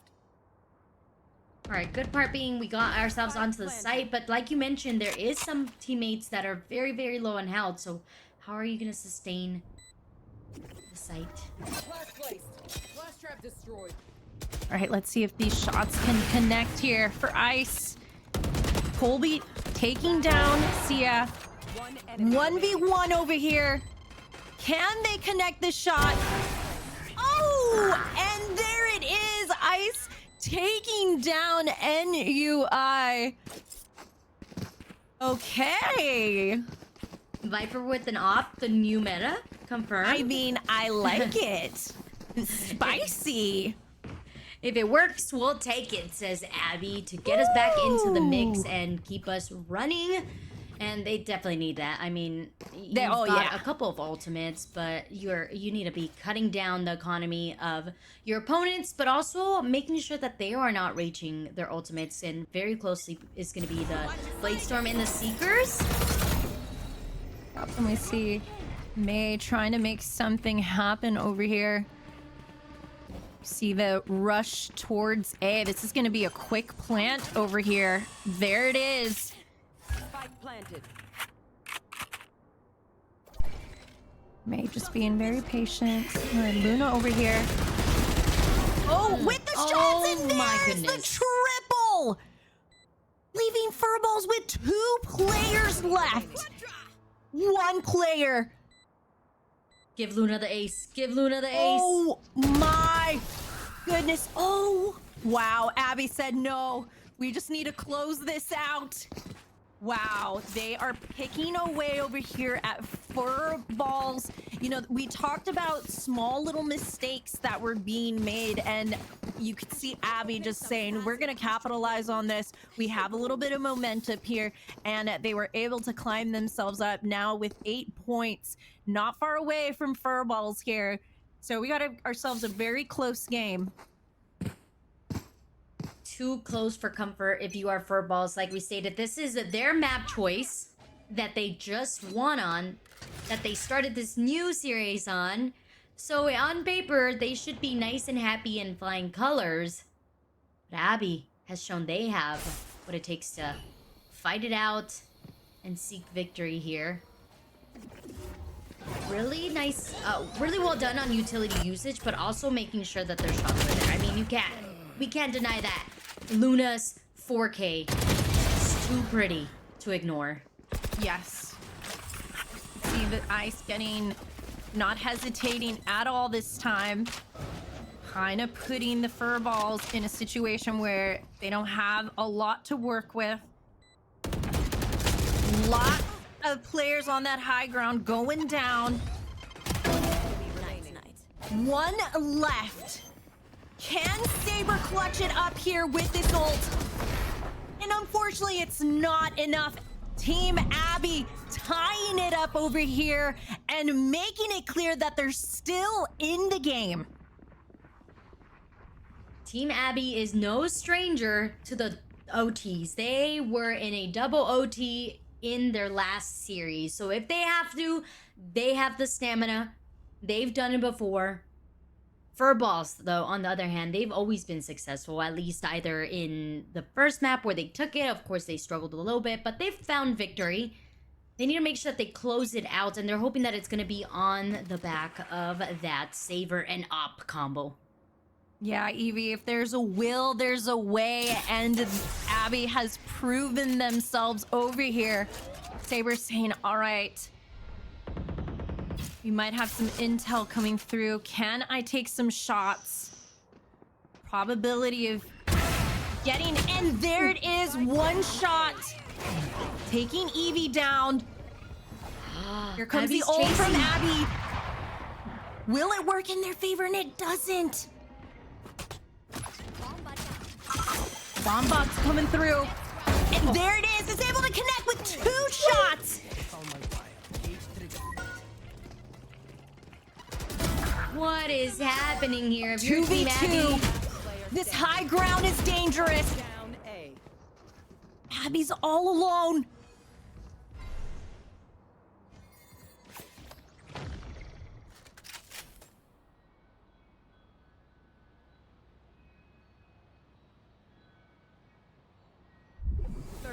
Left. I have to fight. The time is not in your favor. Decisions need to be made. Hoping to bait out any of the fur balls in this high ground, and unfortunately it does not work. Fur balls going in with that win. I mean, we wanted a close game, and here it is. very, very close. Like, uncomfortably close. Like, what is going on, guys? Who wants it more? Because it's just... Obviously, they both want it more because we keep going back and forth. It's just about, can you keep the player advantage in your favor, and can you stop the aggression of Colby and the rest of the team as well? This is going to come down to, can this be successful with the number of players contained, of teammates falling down, be contained, right? Economy-wise, neither of these teams is doing as great as you wanted to. So Abby's going to go and hunt and make sure they are collecting. Oh, nice shot here by Abby. Seeing if May finds anyone that they can capitalize on. But Luna, not aware! Was not aware! They were looking up. May capitalize that as well. Team Abby struggling over here. Oh no, but Furballs! Nice, and Abby able to take. It's a 1v1. Wow. no, just the shoulder. It was the shoulder of Saber that gave it away. That's... Oh, no. Unfortunate. Talk about timing. The timing is everything. The timing, the utilities, the confidence. I mean, you just saw Abby just pushing through. That must have felt really good for them. Now able to kind of figure out what they can do.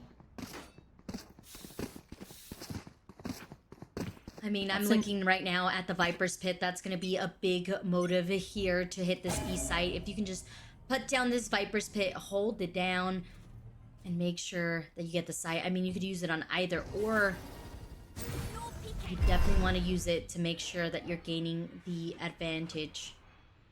Yeah, May coming in super clutch with some of those plays there.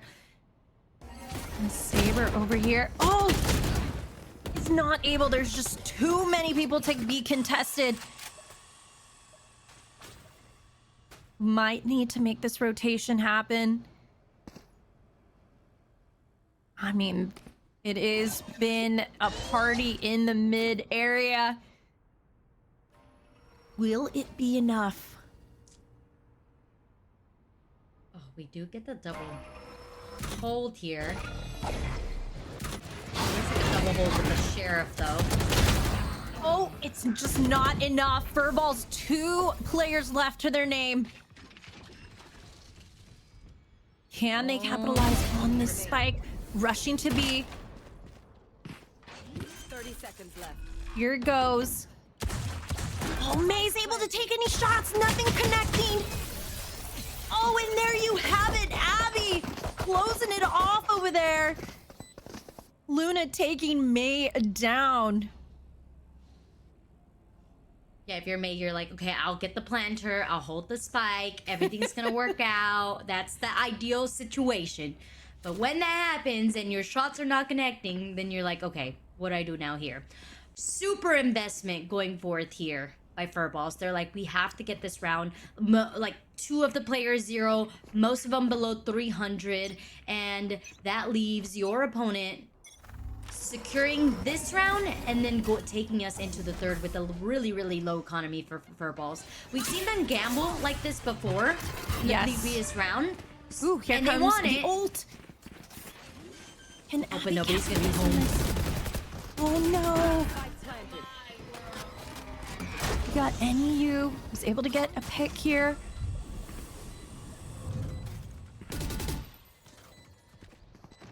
Nothing yet. Oh, no shots. Oh, there's the trade-off here.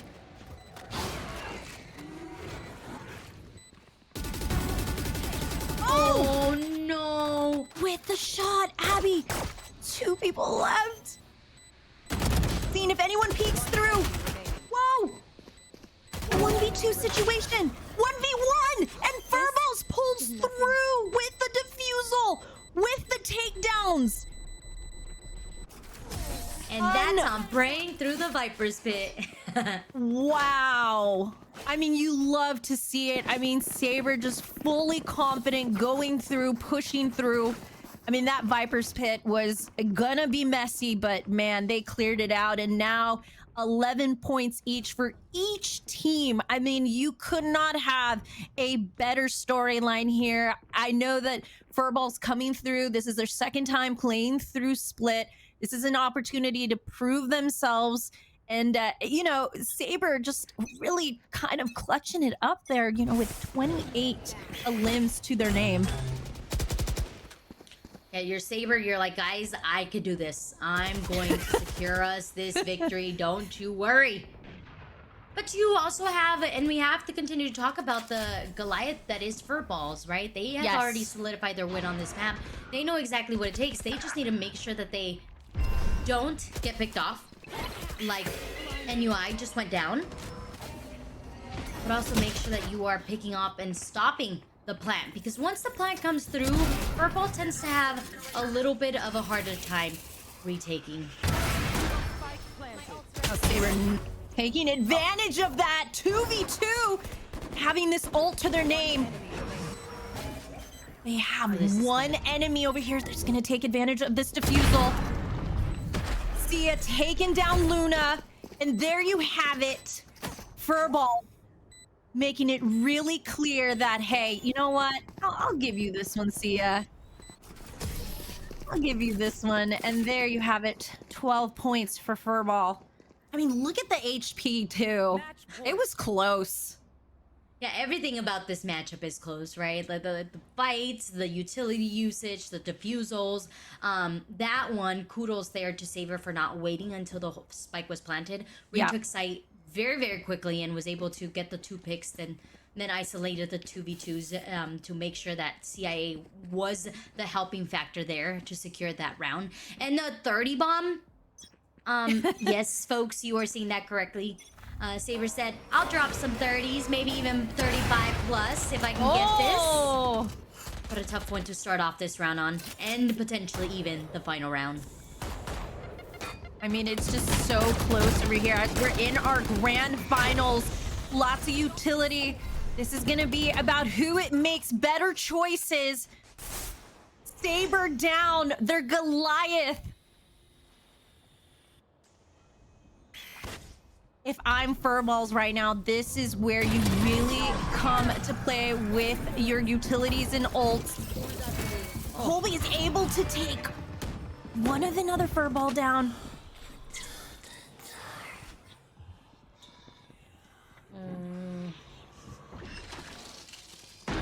Buddy system's going to have to be strong here.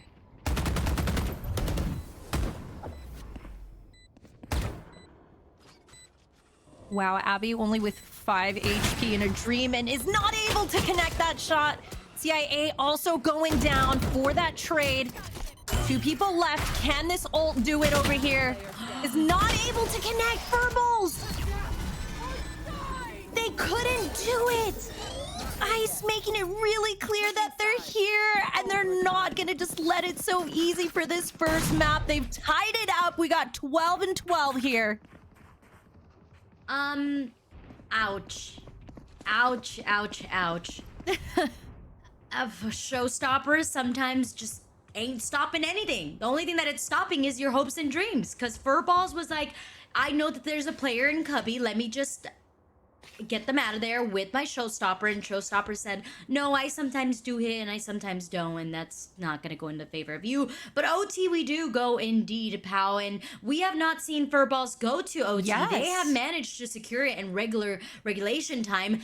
Abby, though, is the team that is experienced in this OT time, not just once but twice before. So they in paper have the upper hand, but we know that Furballs, they like this map and they also like to win. They do, and although we haven't seen OT from them, this would be the chance to do it. Saber able to take down Evie. Abby just going down. 3 players left to their name. Saber just going in this high ground. Here. Oh, Nice. Enemy remaining. oh man. Addison's like, my spider senses are tingling. All right, Saber is going down, but unfortunately it's just not enough. Furballs is, you know, just making it clear that even though we did not win other OTs in the past, we have played this map before, and this is how we are going to be taking our win. We just need to play confident. Although, you know, when Saber does go down, it is a little gut-wrenching because it's like, okay, now the team has to really, like, you know, lock in. And we've been able to see it from them. So Furballs with 13 on the map. But it's match point over here, Evie. Who's it gonna be? Furballs getting the first blood, but can they continue to keep numbers, and can they be able to continue to hold that B heaven? Because this is when things crumble. When they allow for Abby to get that mid space and do whatever they want with it. Yeah, it looks like that rotation to B, possibly some intel, maybe gonna do a rotation here. Kind of sitting. This is match point. Can anything happen? Abby is able to get a pick over here. It's 4v4. Oh man, the picks. Furballs Player standing. is falling apart over here. One player to their name. Spike planted. Can May do it?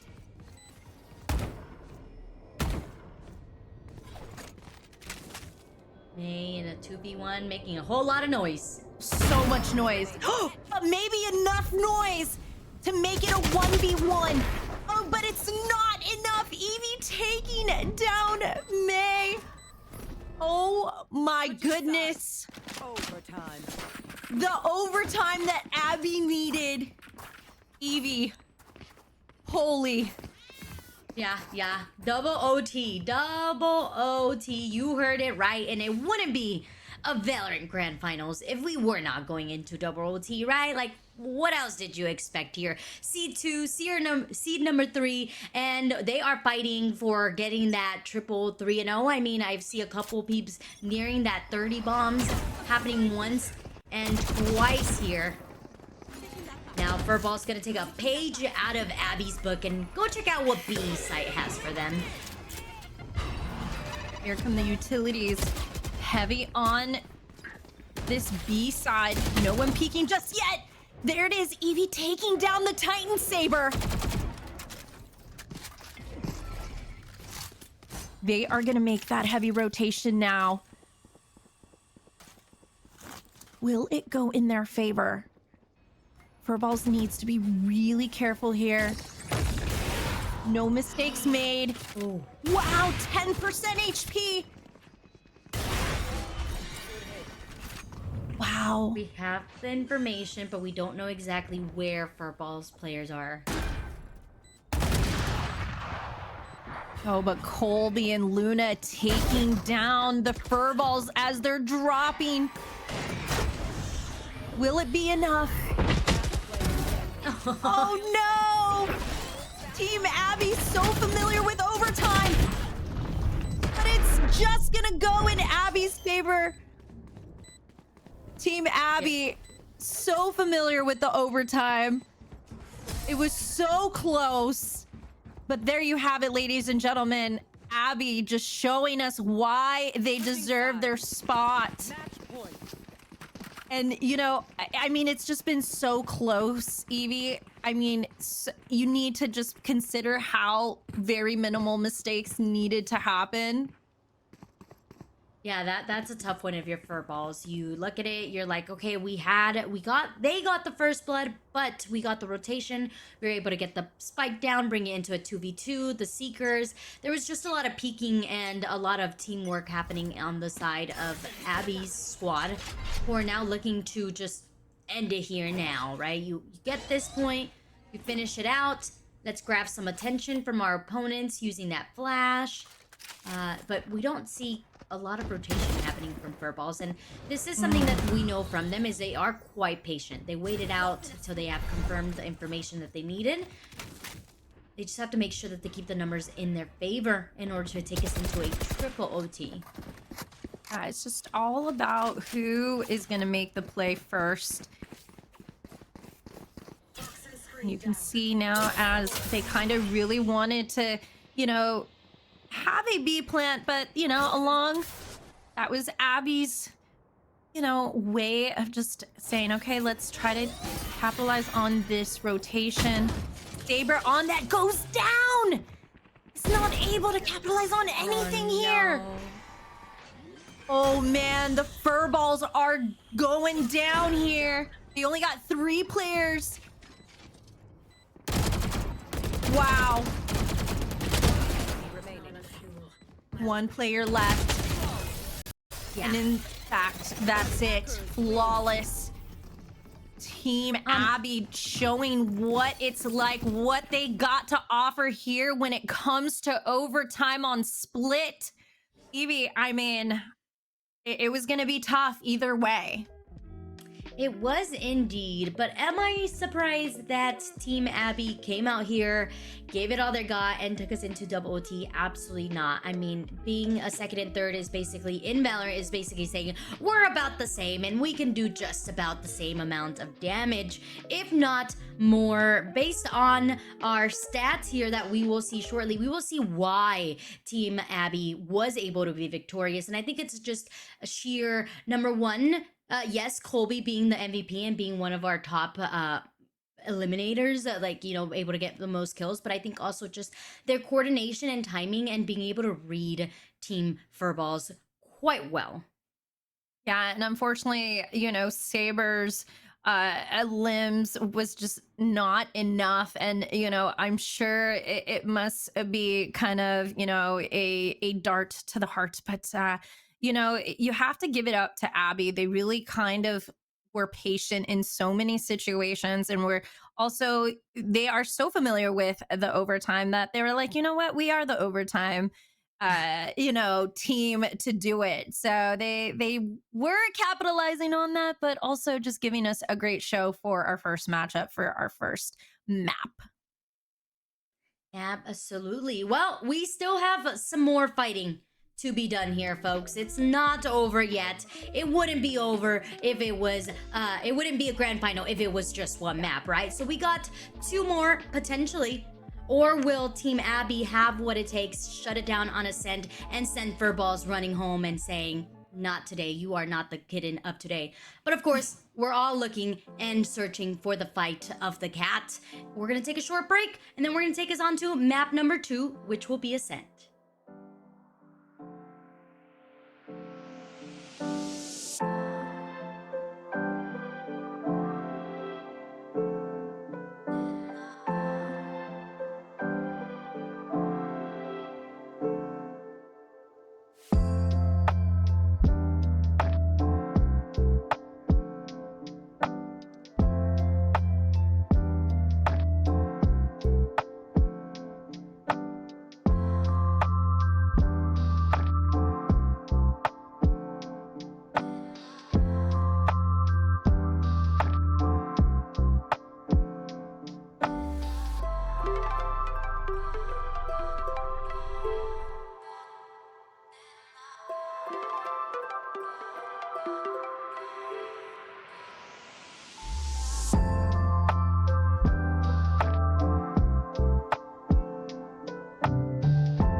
Well, it is time, ladies and gentlemen. The Radiant Academy has been cooking over here. I am your host, caster, Paolo Alejandro, aka Pancake Pat, and I got Evie, aka Cutie Noob, also co-casting, hosting with me. We just got done with Split, first map, grand finals. First thoughts, go. Brain. That's it. That's all I got. You know what? That's all you need, because the clutch overtime, they came in, they were like, this is what we do, let's close it out, and they did so gracefully. So I was very excited to see their gameplay, and did we ever. So I'm very excited to see what map 2 is gonna bring for our for the Abby team and the Furballs. Now I know, they got a lot to offer. I mean, they knew what they were getting themselves into picking Split, but now it's time for Ascent. New agents, possibly, maybe not, maybe yes. We already see some changes going up, and I think for now, if I was, Team Abby, I would be feeling really, really good going into this. Can they close it out here on Ascent, Evie? I mean, Team Abby already came out pretty strong, and just before we get all agents locked in, I always want to give a shout out to the players. We got Evie, we got Abby, we got Luna, we got Colby and Ice on Team Abby, and then on Team Furballs, we got Sia, May, NUI, Saber, and Baddison. So going back to your question, is Team Abby going to shut this down? On paper, this is a map that was chosen by Team Abby, and they obviously showed us that they were a team to be really, really wary of on Split. So on paper, it looks like, yes, Abby's gonna close it out. They're gonna feel confident. They're gonna do great on this. But also, I don't want to discount Furballs, who have quite a journey getting here to the grand finals. We've seen so many of their players pop off. We've seen so many of their players just really have their shining moment. So I think that Furballs are a team that's here to pull out the unthinkable, and on top of that, give us some extra pizzazz on top of it. So Furballs, not discounting them whatsoever. I'm maybe even looking forward to a Haven map. I know you, chat, always want more Valorant, never less. So yes. I'm gonna be with you guys and be like, yes, Furballs gonna come back. Furballs is gonna feel confident, and with their team composition, I am not surprised. You got the KJ, who's like a must-have on this map, right? Locking down a site, retaking a site. Chef's Kiss, obviously Soba and Jet, also a combination that really works well. So I'm keeping an eye on that Yoru. What's that Yoru gonna do for us? Abby and Colby and Evie making it clear that they want to close it out over here, leaving only 2 players left for Furballs. Not enough. Oh, CIA able to connect, able to take down Evie, but there goes the trade. 1 player left. May all alone over here. There goes the peak now with 14 HP. And unfortunately, there you have it. Abby saying, okay, let's close this out. Can we just, give them a taste of what's to come here? And, obviously, we saw them take over that first map. If you're just joining us, it is the grand finals. So it's all gonna be down to who, if in fact Abby can close this out and be the grand champions. But I don't, like you said, I don't want to count out Furballs. It was just pistol round. Can some changes be made over here? I know you didn't favor this map so often, and I'm sure a lot of people don't, but there are some people who work better with certain maps. So let's see if in fact Abby can do so. And they're feeling good. I can tell they're feeling good. You sense their aura? I sense the aura, man. When you're doing little dance right there, you're like, all right, come on, we got this. But Saber being one of the Titans from the last round was just dropping so many LMs. Can, in fact, they do it again?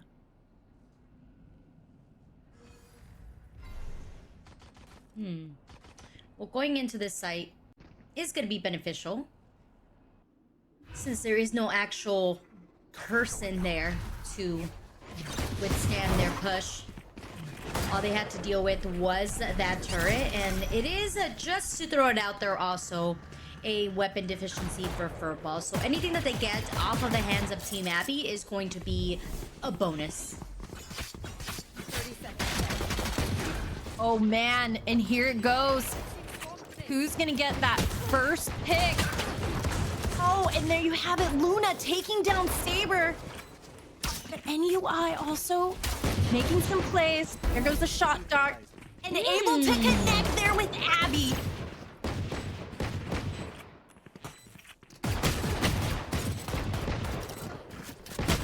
Ice is like, no, there's two in my face. There was not a lot of HP to work with. And there you have it, Abby. Just picking away. I know we talked about this map, and seeing that we didn't get to see Furballs play on this map, I have a feeling that, you know, Team Abby definitely is feeling very good about it. Oh yeah, when you're looking at team compositions, you're always like, what did my opponents play, or what did they play? But you can also go with what are we really comfortable with? And yeah, based on that last round, this is a good map for Abby. They feel confident, they look confident, they take the sites pretty well, cohesively. So it's going to have to be a lot of adaptation here for Furballs as they use KJ utility to try to hold them off on the site. Wow, it's such a heavy A push over here. UI taking a shot is able to take one of the Abby players down. Spike planted. Oh, there it is. One enemy remaining. Wow, Abby with one player to their name, and it's just not enough. Furball saying, we got this. We're gonna get ourselves on the board here. And as they do, a recalibration indeed for the Furballs. Yeah, very nice shots. Lots of very nice shots there happening in favor of Furballs. Now they get to really start to play the game, right? You have the weapons.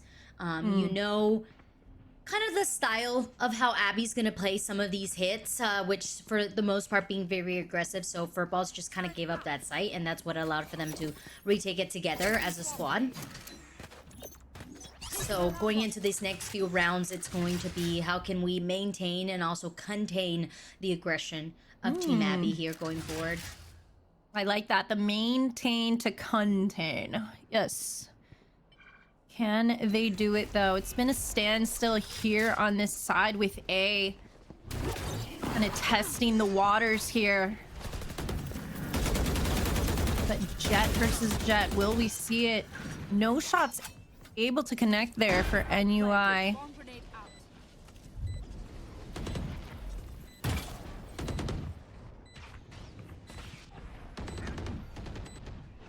Oh, Luna. Lining up the blind. I'm just waiting so patiently. There goes May. Wow. Nice. Abby just with 2 players left. It's a 2v2 situation. Player standing. Wow, Abby left with 1 player, 67 HP. Oh, and the peak did not work in their favor. Furballs tying it up over here. 2v2. I mean, you know, they're still in it. Yeah. Oh, we just started. This is the fun part. This is when we're starting to set the rhythm for the rest of the match. And so far the rhythm is you step, I step, you move, I move type of scenario. But something that just worked really great there for Furballs was making sure that they were splitting the site. And obviously in attacking you could see a little bit more, but for this specific situation, they made sure that they were covering each other's angles pretty well. When we saw that the Hell player was just sitting there waiting for someone, then the Heaven player dropped down and covered the player from Generator and so forth. So Furballs doing great, covering one another, making sure that they're not exposing themselves to different angles and helping each other out. Oh, Saber being sneaky over here. That's a weird angle. Being sneaky and patient, but will it be enough though? Abby making that rotation to A. And UI seeing if there's anything here that they can give their team some intel. Possibly that rotation coming through, and there it is.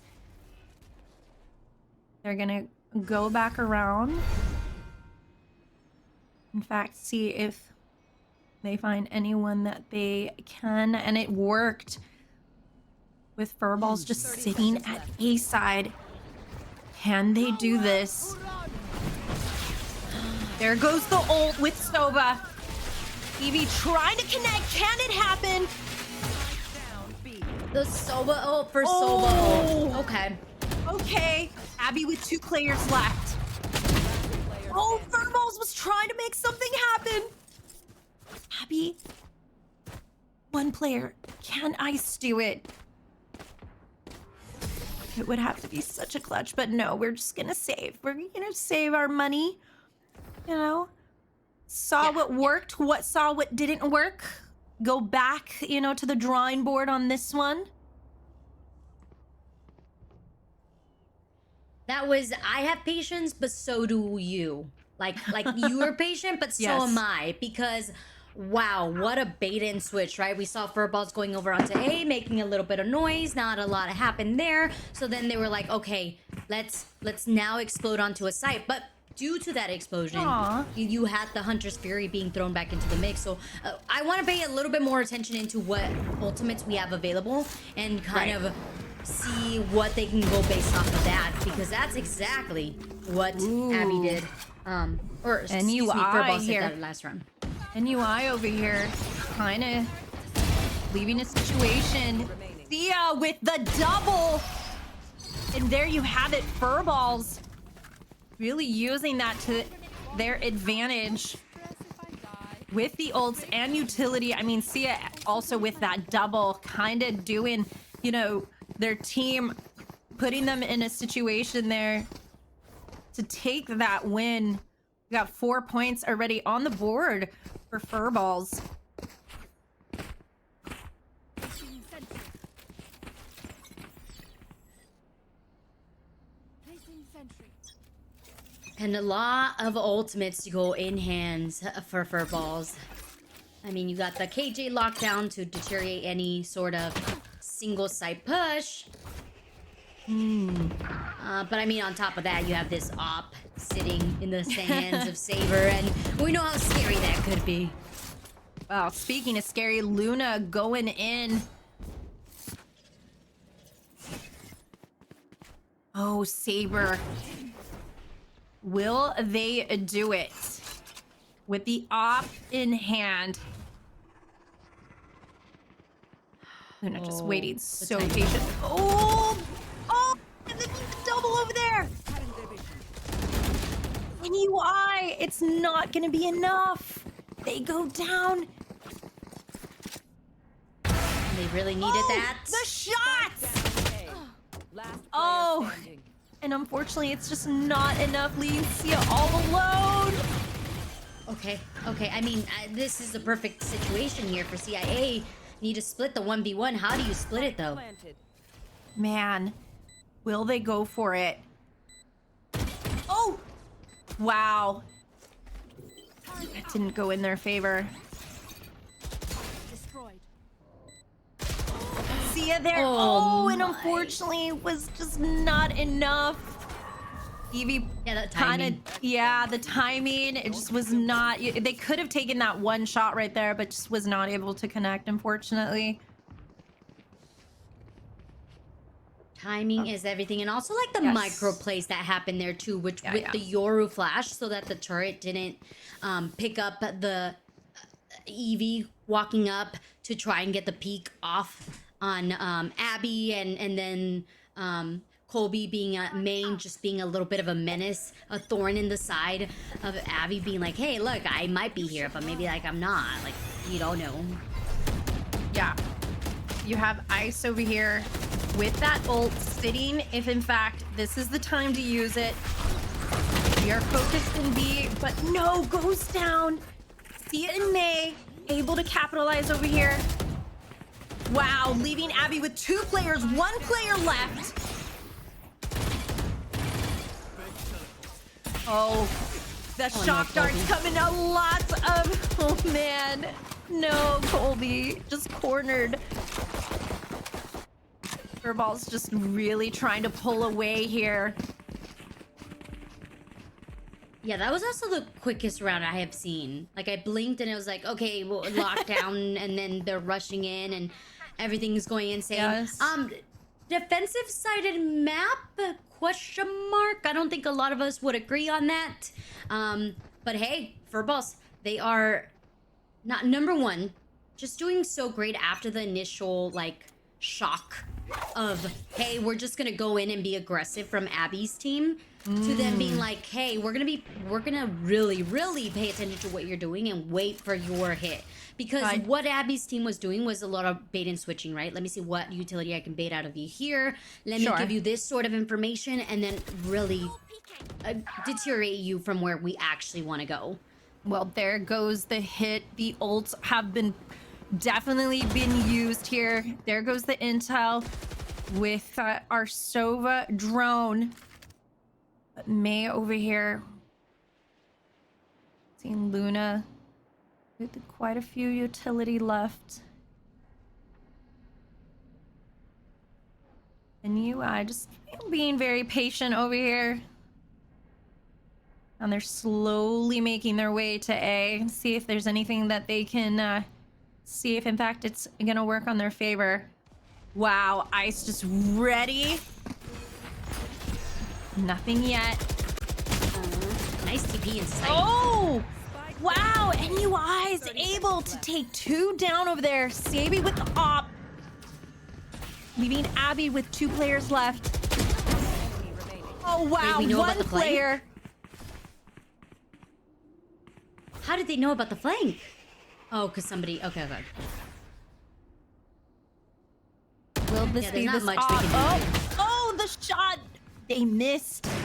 Abby is able to take NUI down. Wow, 5 HP from Abby. The furballs. Abby's like, I just want you to stop shooting at me with an op, please, and thank you. But yeah, patience. Abby's team definitely is trying to work on the timing. Just whatever that timing it is for them is not quite it.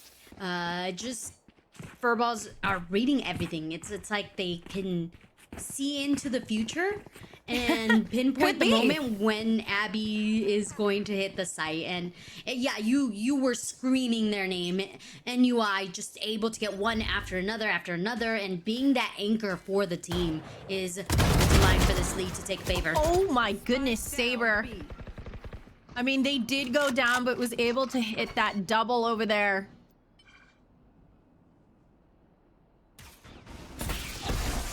Seeing if Colby is able to get some intel here. The 2 Sovas and the drones. Oh, but Colby goes down. Wow. They left Evie all alone. And this one goes to the Furballs. They are definitely separating themselves over here, trying to make something happen. They want this win to secure their spot. They know that Abby has taken already that first map win. So going in and, you know, just keeping that momentum is what they want to do here. And, you know, Sia over here being their top fragger can, in fact, keep this momentum for their team. Like we said before, every single one of Furball's teammates can frag out and has fragged out. Yeah. For the most part. They all have their little shining moments. And I really do enjoy that Abby's trying to explore this mid site. Yeah, they were taking a lot of damage there.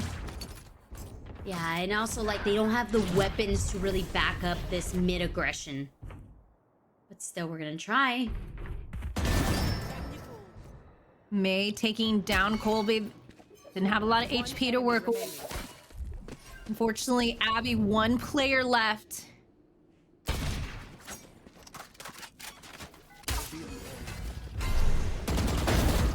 down. Stop that. See if the shot dart can connect. Take flight. Some intel there. Ooh. Wait. Okay. Okay. Oh, goodness me, a clutch it is! Little recognition is nice. Evie! Evie just went round in the absolutely half. mental right there. Oh my goodness. Something that they truly needed. Team Abby needed to secure that win. That's why you never say never. Yeah. Evie's like, here, hold my chips. I'm going in. I'm locking in, folks. I'm gonna put my drink aside and I'm gonna lock in and make sure that we have a fighting chance once we swap. Which, if you look at Abby's team composition, is, I mean, technically, I would like to see them be a little bit more aggressive on this, and it's what they're trying to do. And we will see here with the dimensional drift. Saber Along able with to the Hunter's connect Fury. there. Can Evie connect any? Fortunately, does not. Sova's both ulted now. Spike planted. Saber with another pick over here, but goes down. Luna taking down Saber is huge. Two left here for Abby. Oh, can they hit it? No. Wait, Furballs with 3 players to their name.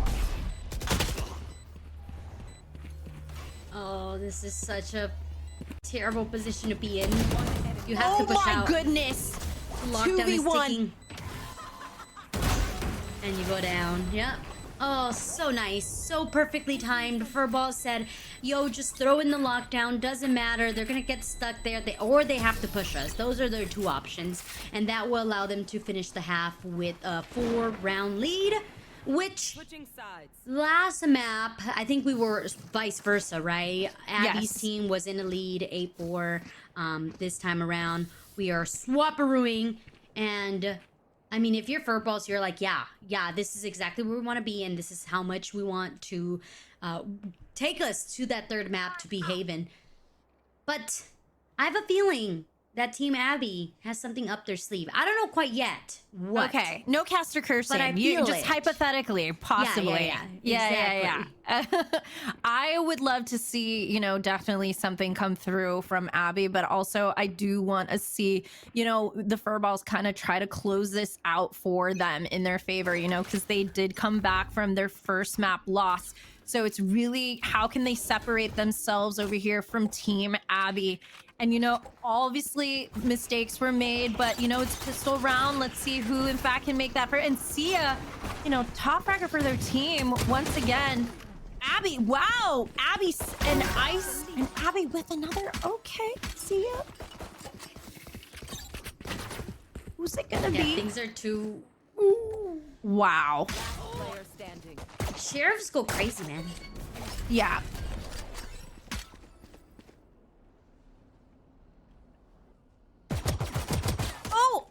Oh my goodness, Colby. Oh my god. Colby. Mini heart attack for Yes. Yes. It went from micro to mini, and then I was like, okay, good. Thank you, Colby. sure.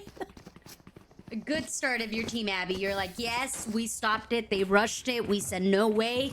Now we get the weapons, and we also sit there and think, all right, well, they wanted to hit this B site, which means we're gonna stack it up a little bit more because why not, right? That was the chosen site. Let's see if they can do it again, and then we'll continue to grow our strength. But I do really like the why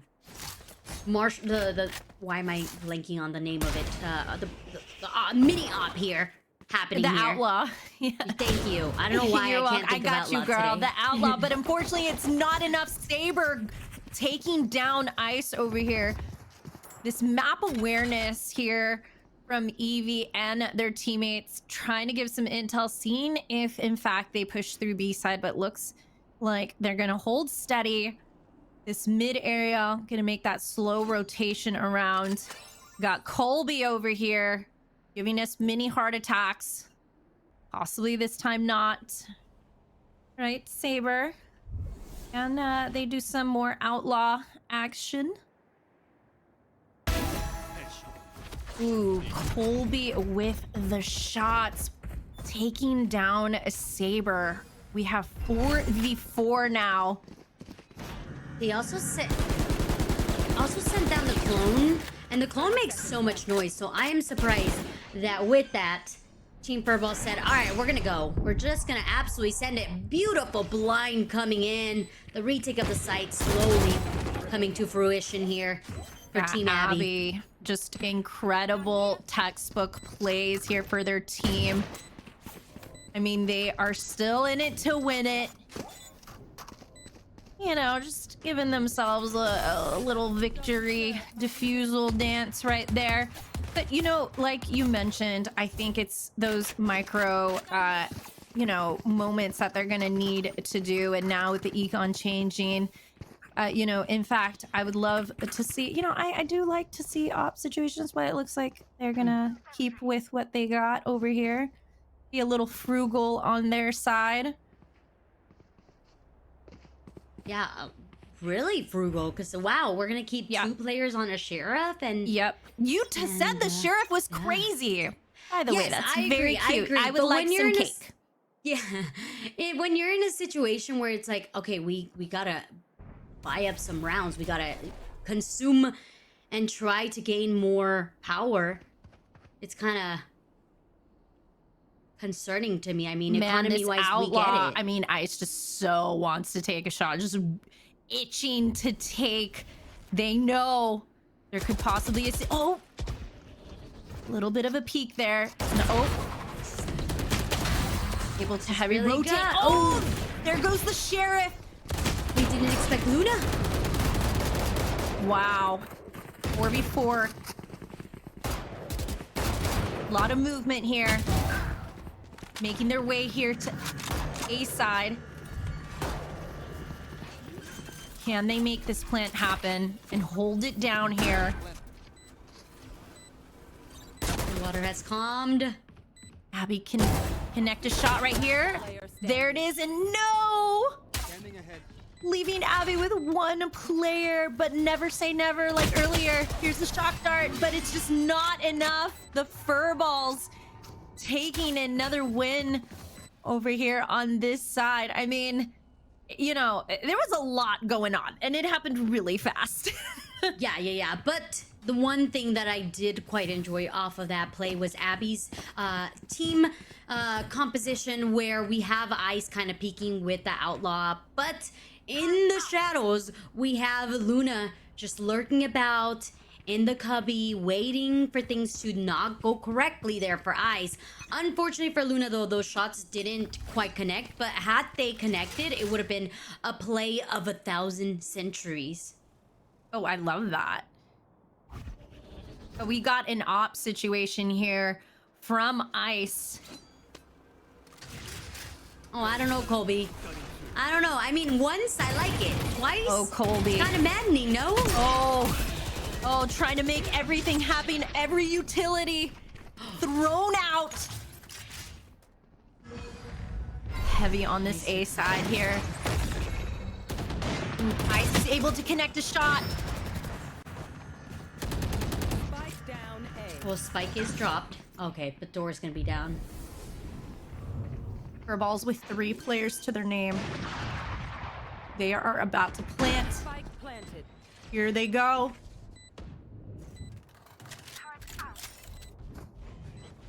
Ooh, nice. The door is already open, so you don't have to worry about that. Cover going out. Very nice. We swap up here. Oh, can this Jet's be gonna go the in there? operator shots that needed? Oh, and the trade-off over here. Standing. Wow, leaving CL all by themselves, and it's not enough. Abby taking that win with that defusal. I mean, oh, That was rough. They were so patient there. Yeah, patience is key. I mean, if you take anything from these two teams, specifically Abby's team, is patience is key. And I guess, yeah, you can do the same play twice in a row as long as you have a Yoru or an Omen to escape out of sticky situations there. I was really, really concerned for Colby for the most part at the beginning of the round. But once they TP'd, went back into sight, into the safety of numbers, things turned out quite all right there for Team Abby. Beautiful way to just swap weapons too. Sometimes you can't have your jet be the one opping. Sometimes you gotta make sure that they're the ones going into it. And I think that that's what's really working in favor of Team Abby is, number one, yes, you're aggressive, but number two, also you play with numbers. I mean, that was just Colby and Evie show right there.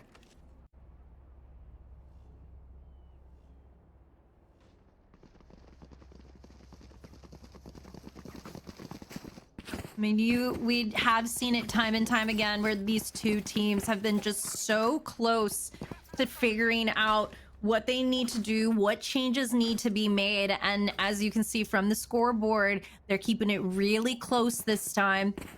Abby doing their best to chip away at what could be, you know, the deciding factor here in our grand finals.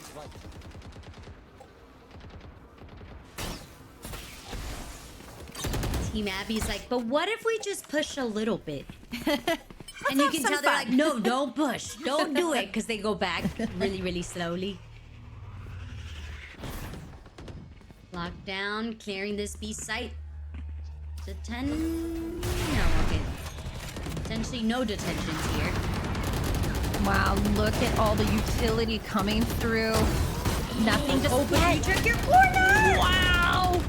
Furball's going in, making it impossible for Team Abby here, leaving Colby all on their own. Super low on health too. I mean, what can you do? Ah, save. No, they're gonna go for it. Yeah, they're, you know, Furball's saying, all right, you want to do this? Let's do this.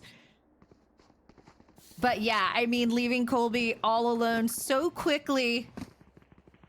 They're gonna go in and possibly, you know, it looks like the op is back in Ice's hands.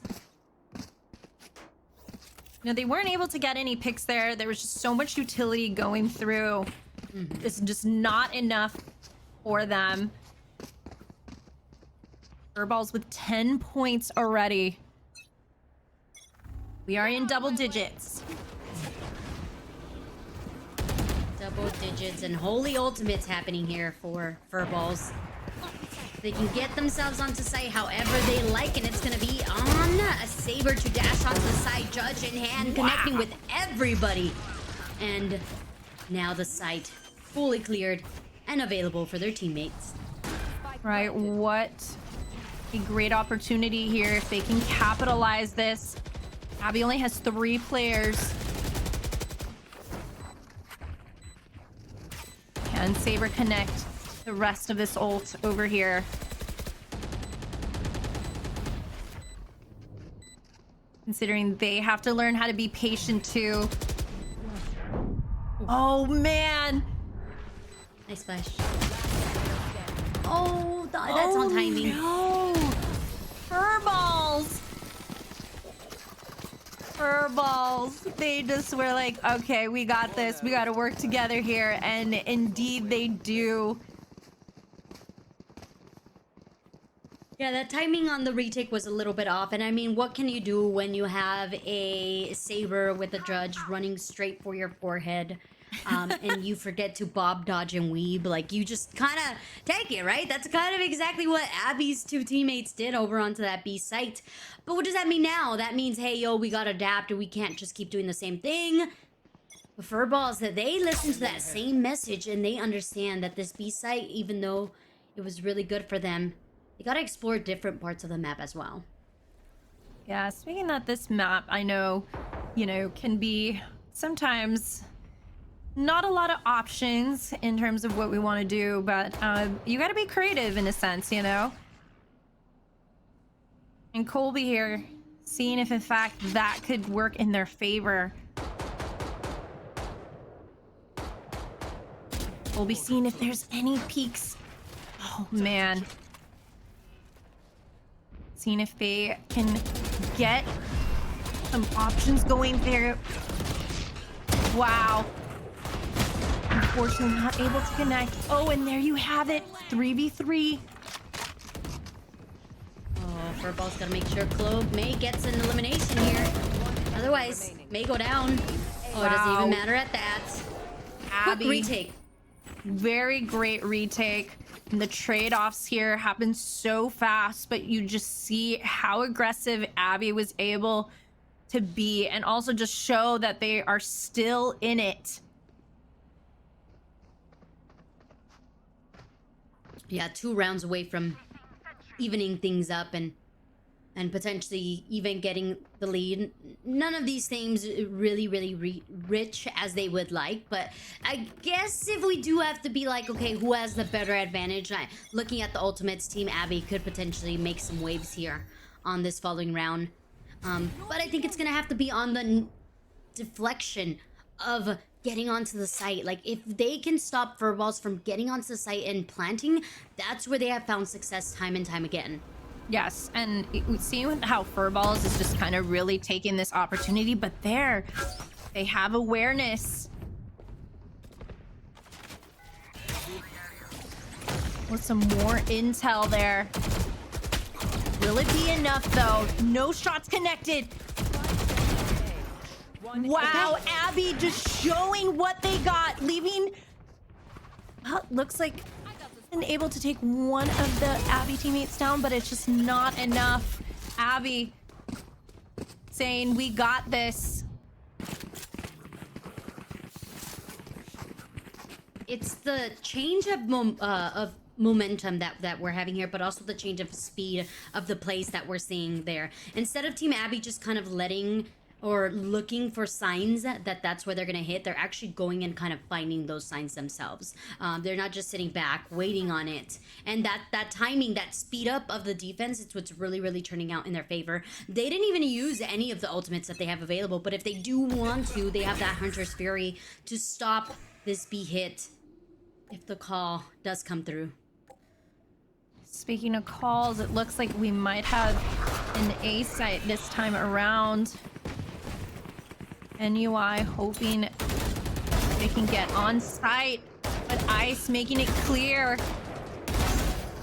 that they are there with that double. No, gets taken down.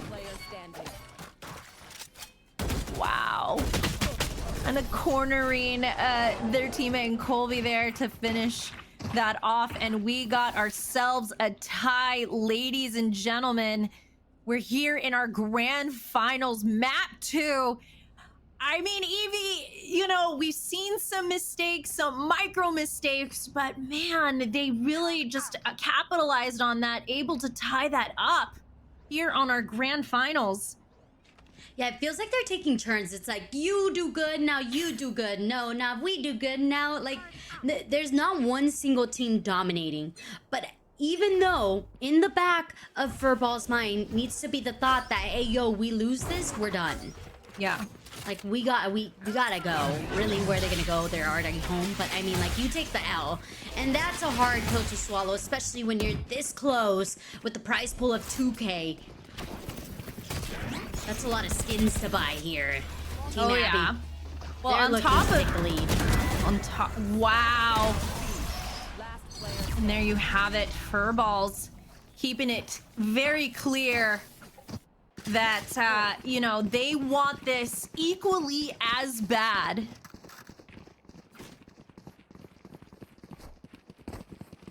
I mean, it's getting close, Evie. Yeah, It's getting close. You know, we been seeing such great plays by both teams. If you're just joining us, we're here in the grand finals.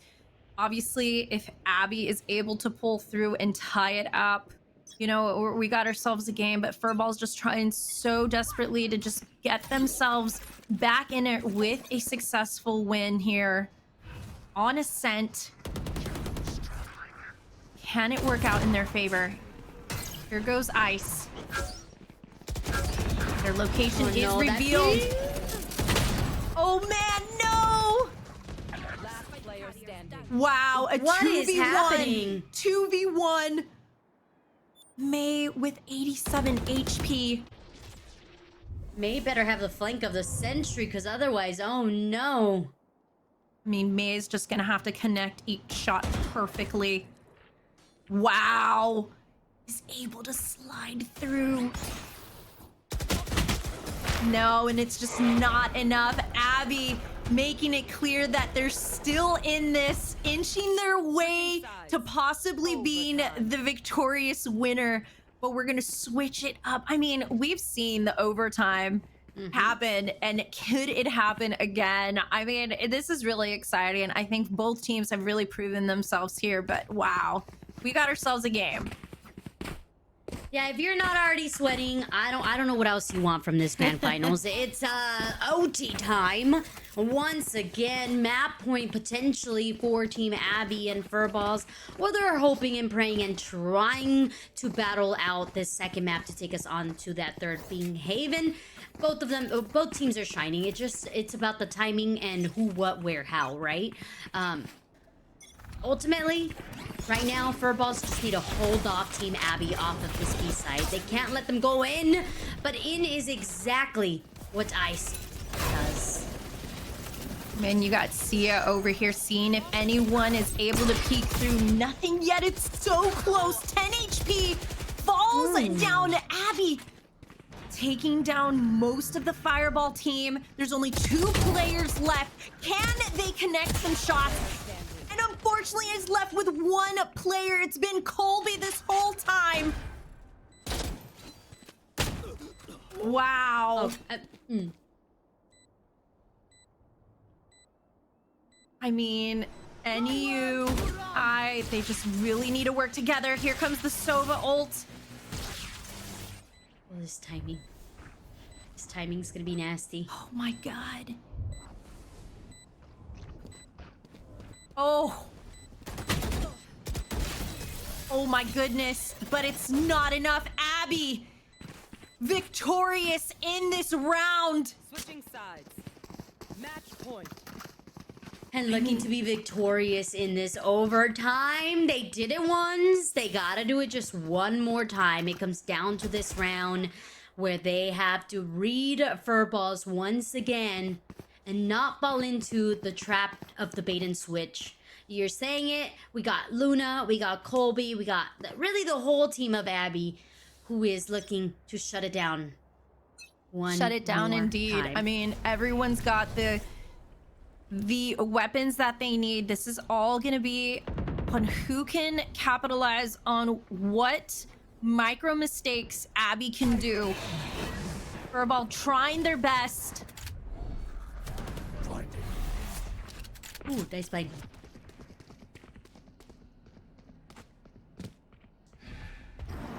Wow.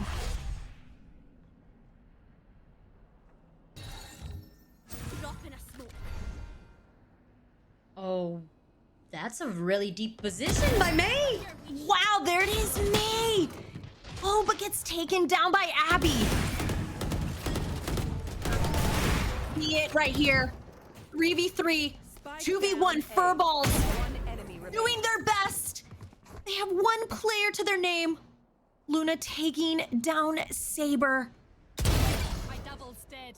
Wow, the dream. Could it happen? But it is not enough. Ice taking them down. GG's indeed. My goodness, Evie.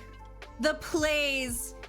You know, Abby just came through, making sure that they are known as the overtime kings and queens here. I love to see it, but man, so unfortunate there, because Furballs did whatever they could, but it just was not enough, and giving Abby victory here at our Radiant Academy.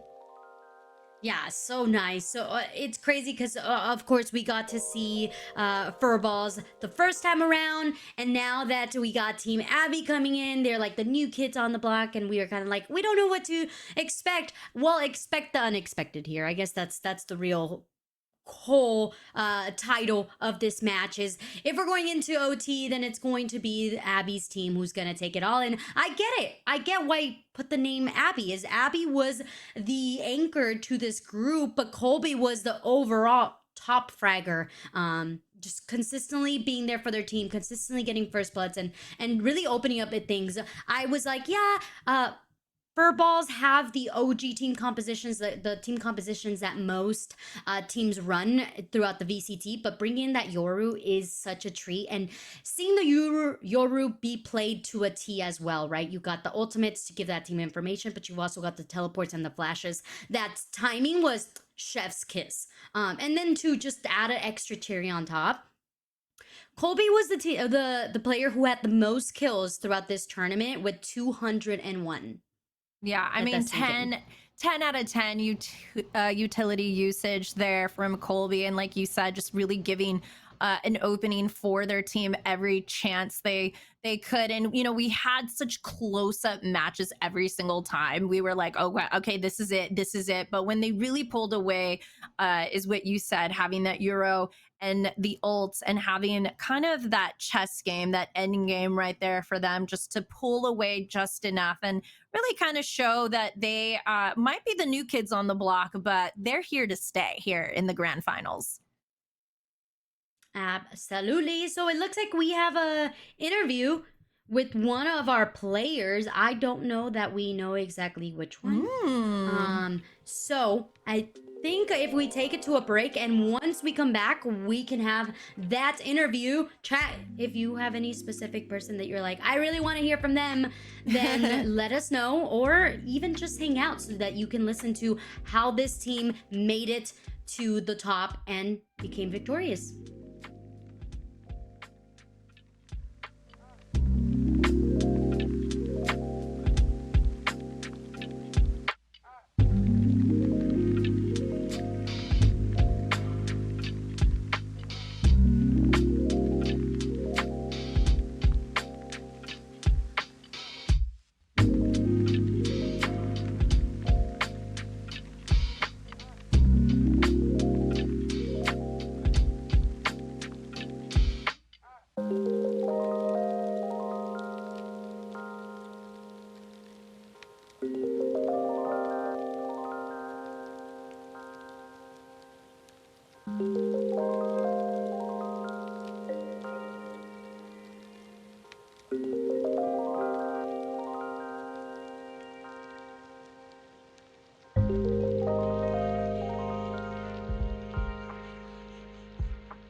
Ladies and gentlemen, we are back. The Radiant Academy is pretty much to an end here, but we can't do it without a winner interview because we got Colby representing Abby here with us. And I'm so excited to kind of lock in into how this, played out for you, but also just being the victorious winners here for our grand finals. Of course, it was a very fun series. It's very interesting playing against a lot of people I've known for a pretty long time, especially since I started competing. Playing against some former teammates as well. So it was a fun series, but of course, we're just better, so we took it in the end. Oh, I like it. We were better. I mean, there was just so many strategic plays, but I know knowing that you guys came from, back-to-back OTs, would you guys say that your team is just, very settled in the OT world here in Radiant Academy or just in general in Valorant?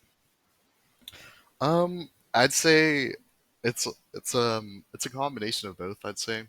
I think we have a really seasoned IGL. Lunafox has been playing for a really long time.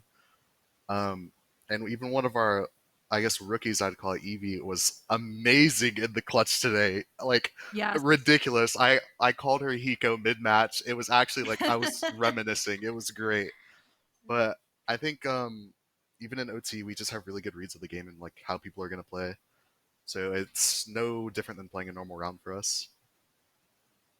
Cool, cool. And my question is, obviously Furballs, they also did a great job and they came into the finals, but how would you say that you were able to deconstruct their gameplay and how were you able to adapt to what they were doing? I'd say that regardless of like both of us being pug rosters just for Radiant Academy, um, they played a much more puggy style, and I think at the end of the day, like if you're gonna play a puggy style, it works against other pug teams. But when there is a team that is coming into it as a pug, but is still structured, especially with our IGL, we have two mid rounders. Like we have so many comms, so much information going at a time that it's even then it's so hard to play against, no matter how like mechanically strong you are. Like especially on Ascent, playing like Clove and Reyna was a little crazy to me. Especially Clove. I think that character is Mm. awful in Ascent, but I don't know. They probably could have made it work a little better. There was a lot of situations where they were up numbers and someone would overheat, but that's just the nature of Valorant sometimes. So Yeah, Yeah, I that mean, makes we sense. did. And Oh, go ahead.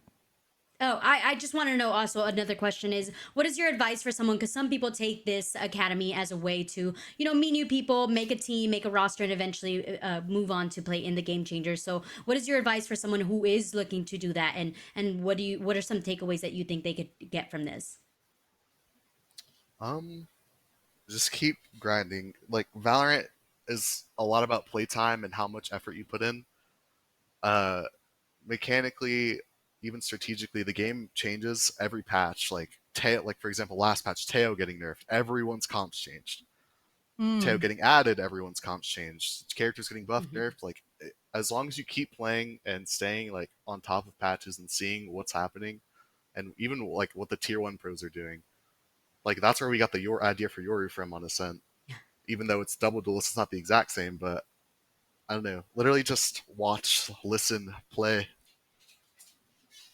That's all really. I I love that you're giving this, side of your, Radiant Academy experience. And Colby, we saw so many plays coming from your side alone, but I want to see if you take the opportunity to give the flowers to your teammates. And in a sense, who did you feel that really kind of came up for you? I know that you said a lot of comms go in with your team. Who would you say were some of the standouts for your team today? I definitely say Evie and Abby. Both of them were amazing today. Even like Abby's not really a Sentinel player. But we've had her swap Hmm. from Senti Duelist and IC Wow. swapped around as Okay. well, and she played lights out today, as well as Evie. Evie in the clutch, like I said before, generational clutch player. I've never seen someone with a bigger clutch gene in my life, truly. But all around the team was just great. Dude, I've never played with an IGL as good as Luna Fox. Luna Fox is a great caller. Mm. I love that. Cutie, did you have Oh. any follow up here? I did not. So I guess I'll just go with, hey, what is your shout out to, maybe your community or shout out to whoever you want, obviously appropriately. But yeah, go ahead, Kobe. Of course. Even shout out my team, shout out everyone I played against this tournament. It was very fun. Shout out my partner. My partner's great. They are very supportive of me competing and what I want to do. Yay. Um, Aside from that, I guess that would be all. Well, Cool. Colby, well, thank you for taking the opportunity to talk to us, letting us know your experience here with Radiant Academy. Congratulations again for being the grand champions here with Radiant Academy. You guys can go take your victory lap, and I'm sure the comms will be so much fun. And thank you again for your time. Of course. Thank you. Bye, Kobe. Bye Bye. bye. Wow. Wow, wow, wow. I mean, Evie, we had such great matchups today, but it really was the deciding factor, and Abby being the team that pulled themselves apart. And now we can get a little bit of intel as to why they were the grand champions. We didn't get to spectate them during the semis, but now we can see what was the difference in terms of not just how they made their internal change-ups, but just their external, and to take them to their victorious win here for the grand champions. Yeah, it's so inspiring to hear, like, hey, just be active and be and stay up to date. I mean, that's something that you can do easily if you're into the game, and I highly encourage for anyone who's into the game and wants to get into the competitive scene, because it's never too late. I know, like, there's that running joke that's like, at some point you're just like, nah. I think that if you really want to do something and you keep at it and you work hard, and obviously Radiant provides that safe space for you to come in here and explore, and I'm sure there's so many players that you can pick their brain and be like, hey, how does this work, or what is your advice here and there. I would highly encourage you guys to use Radiant and Radiant Academy as an aspect to do that.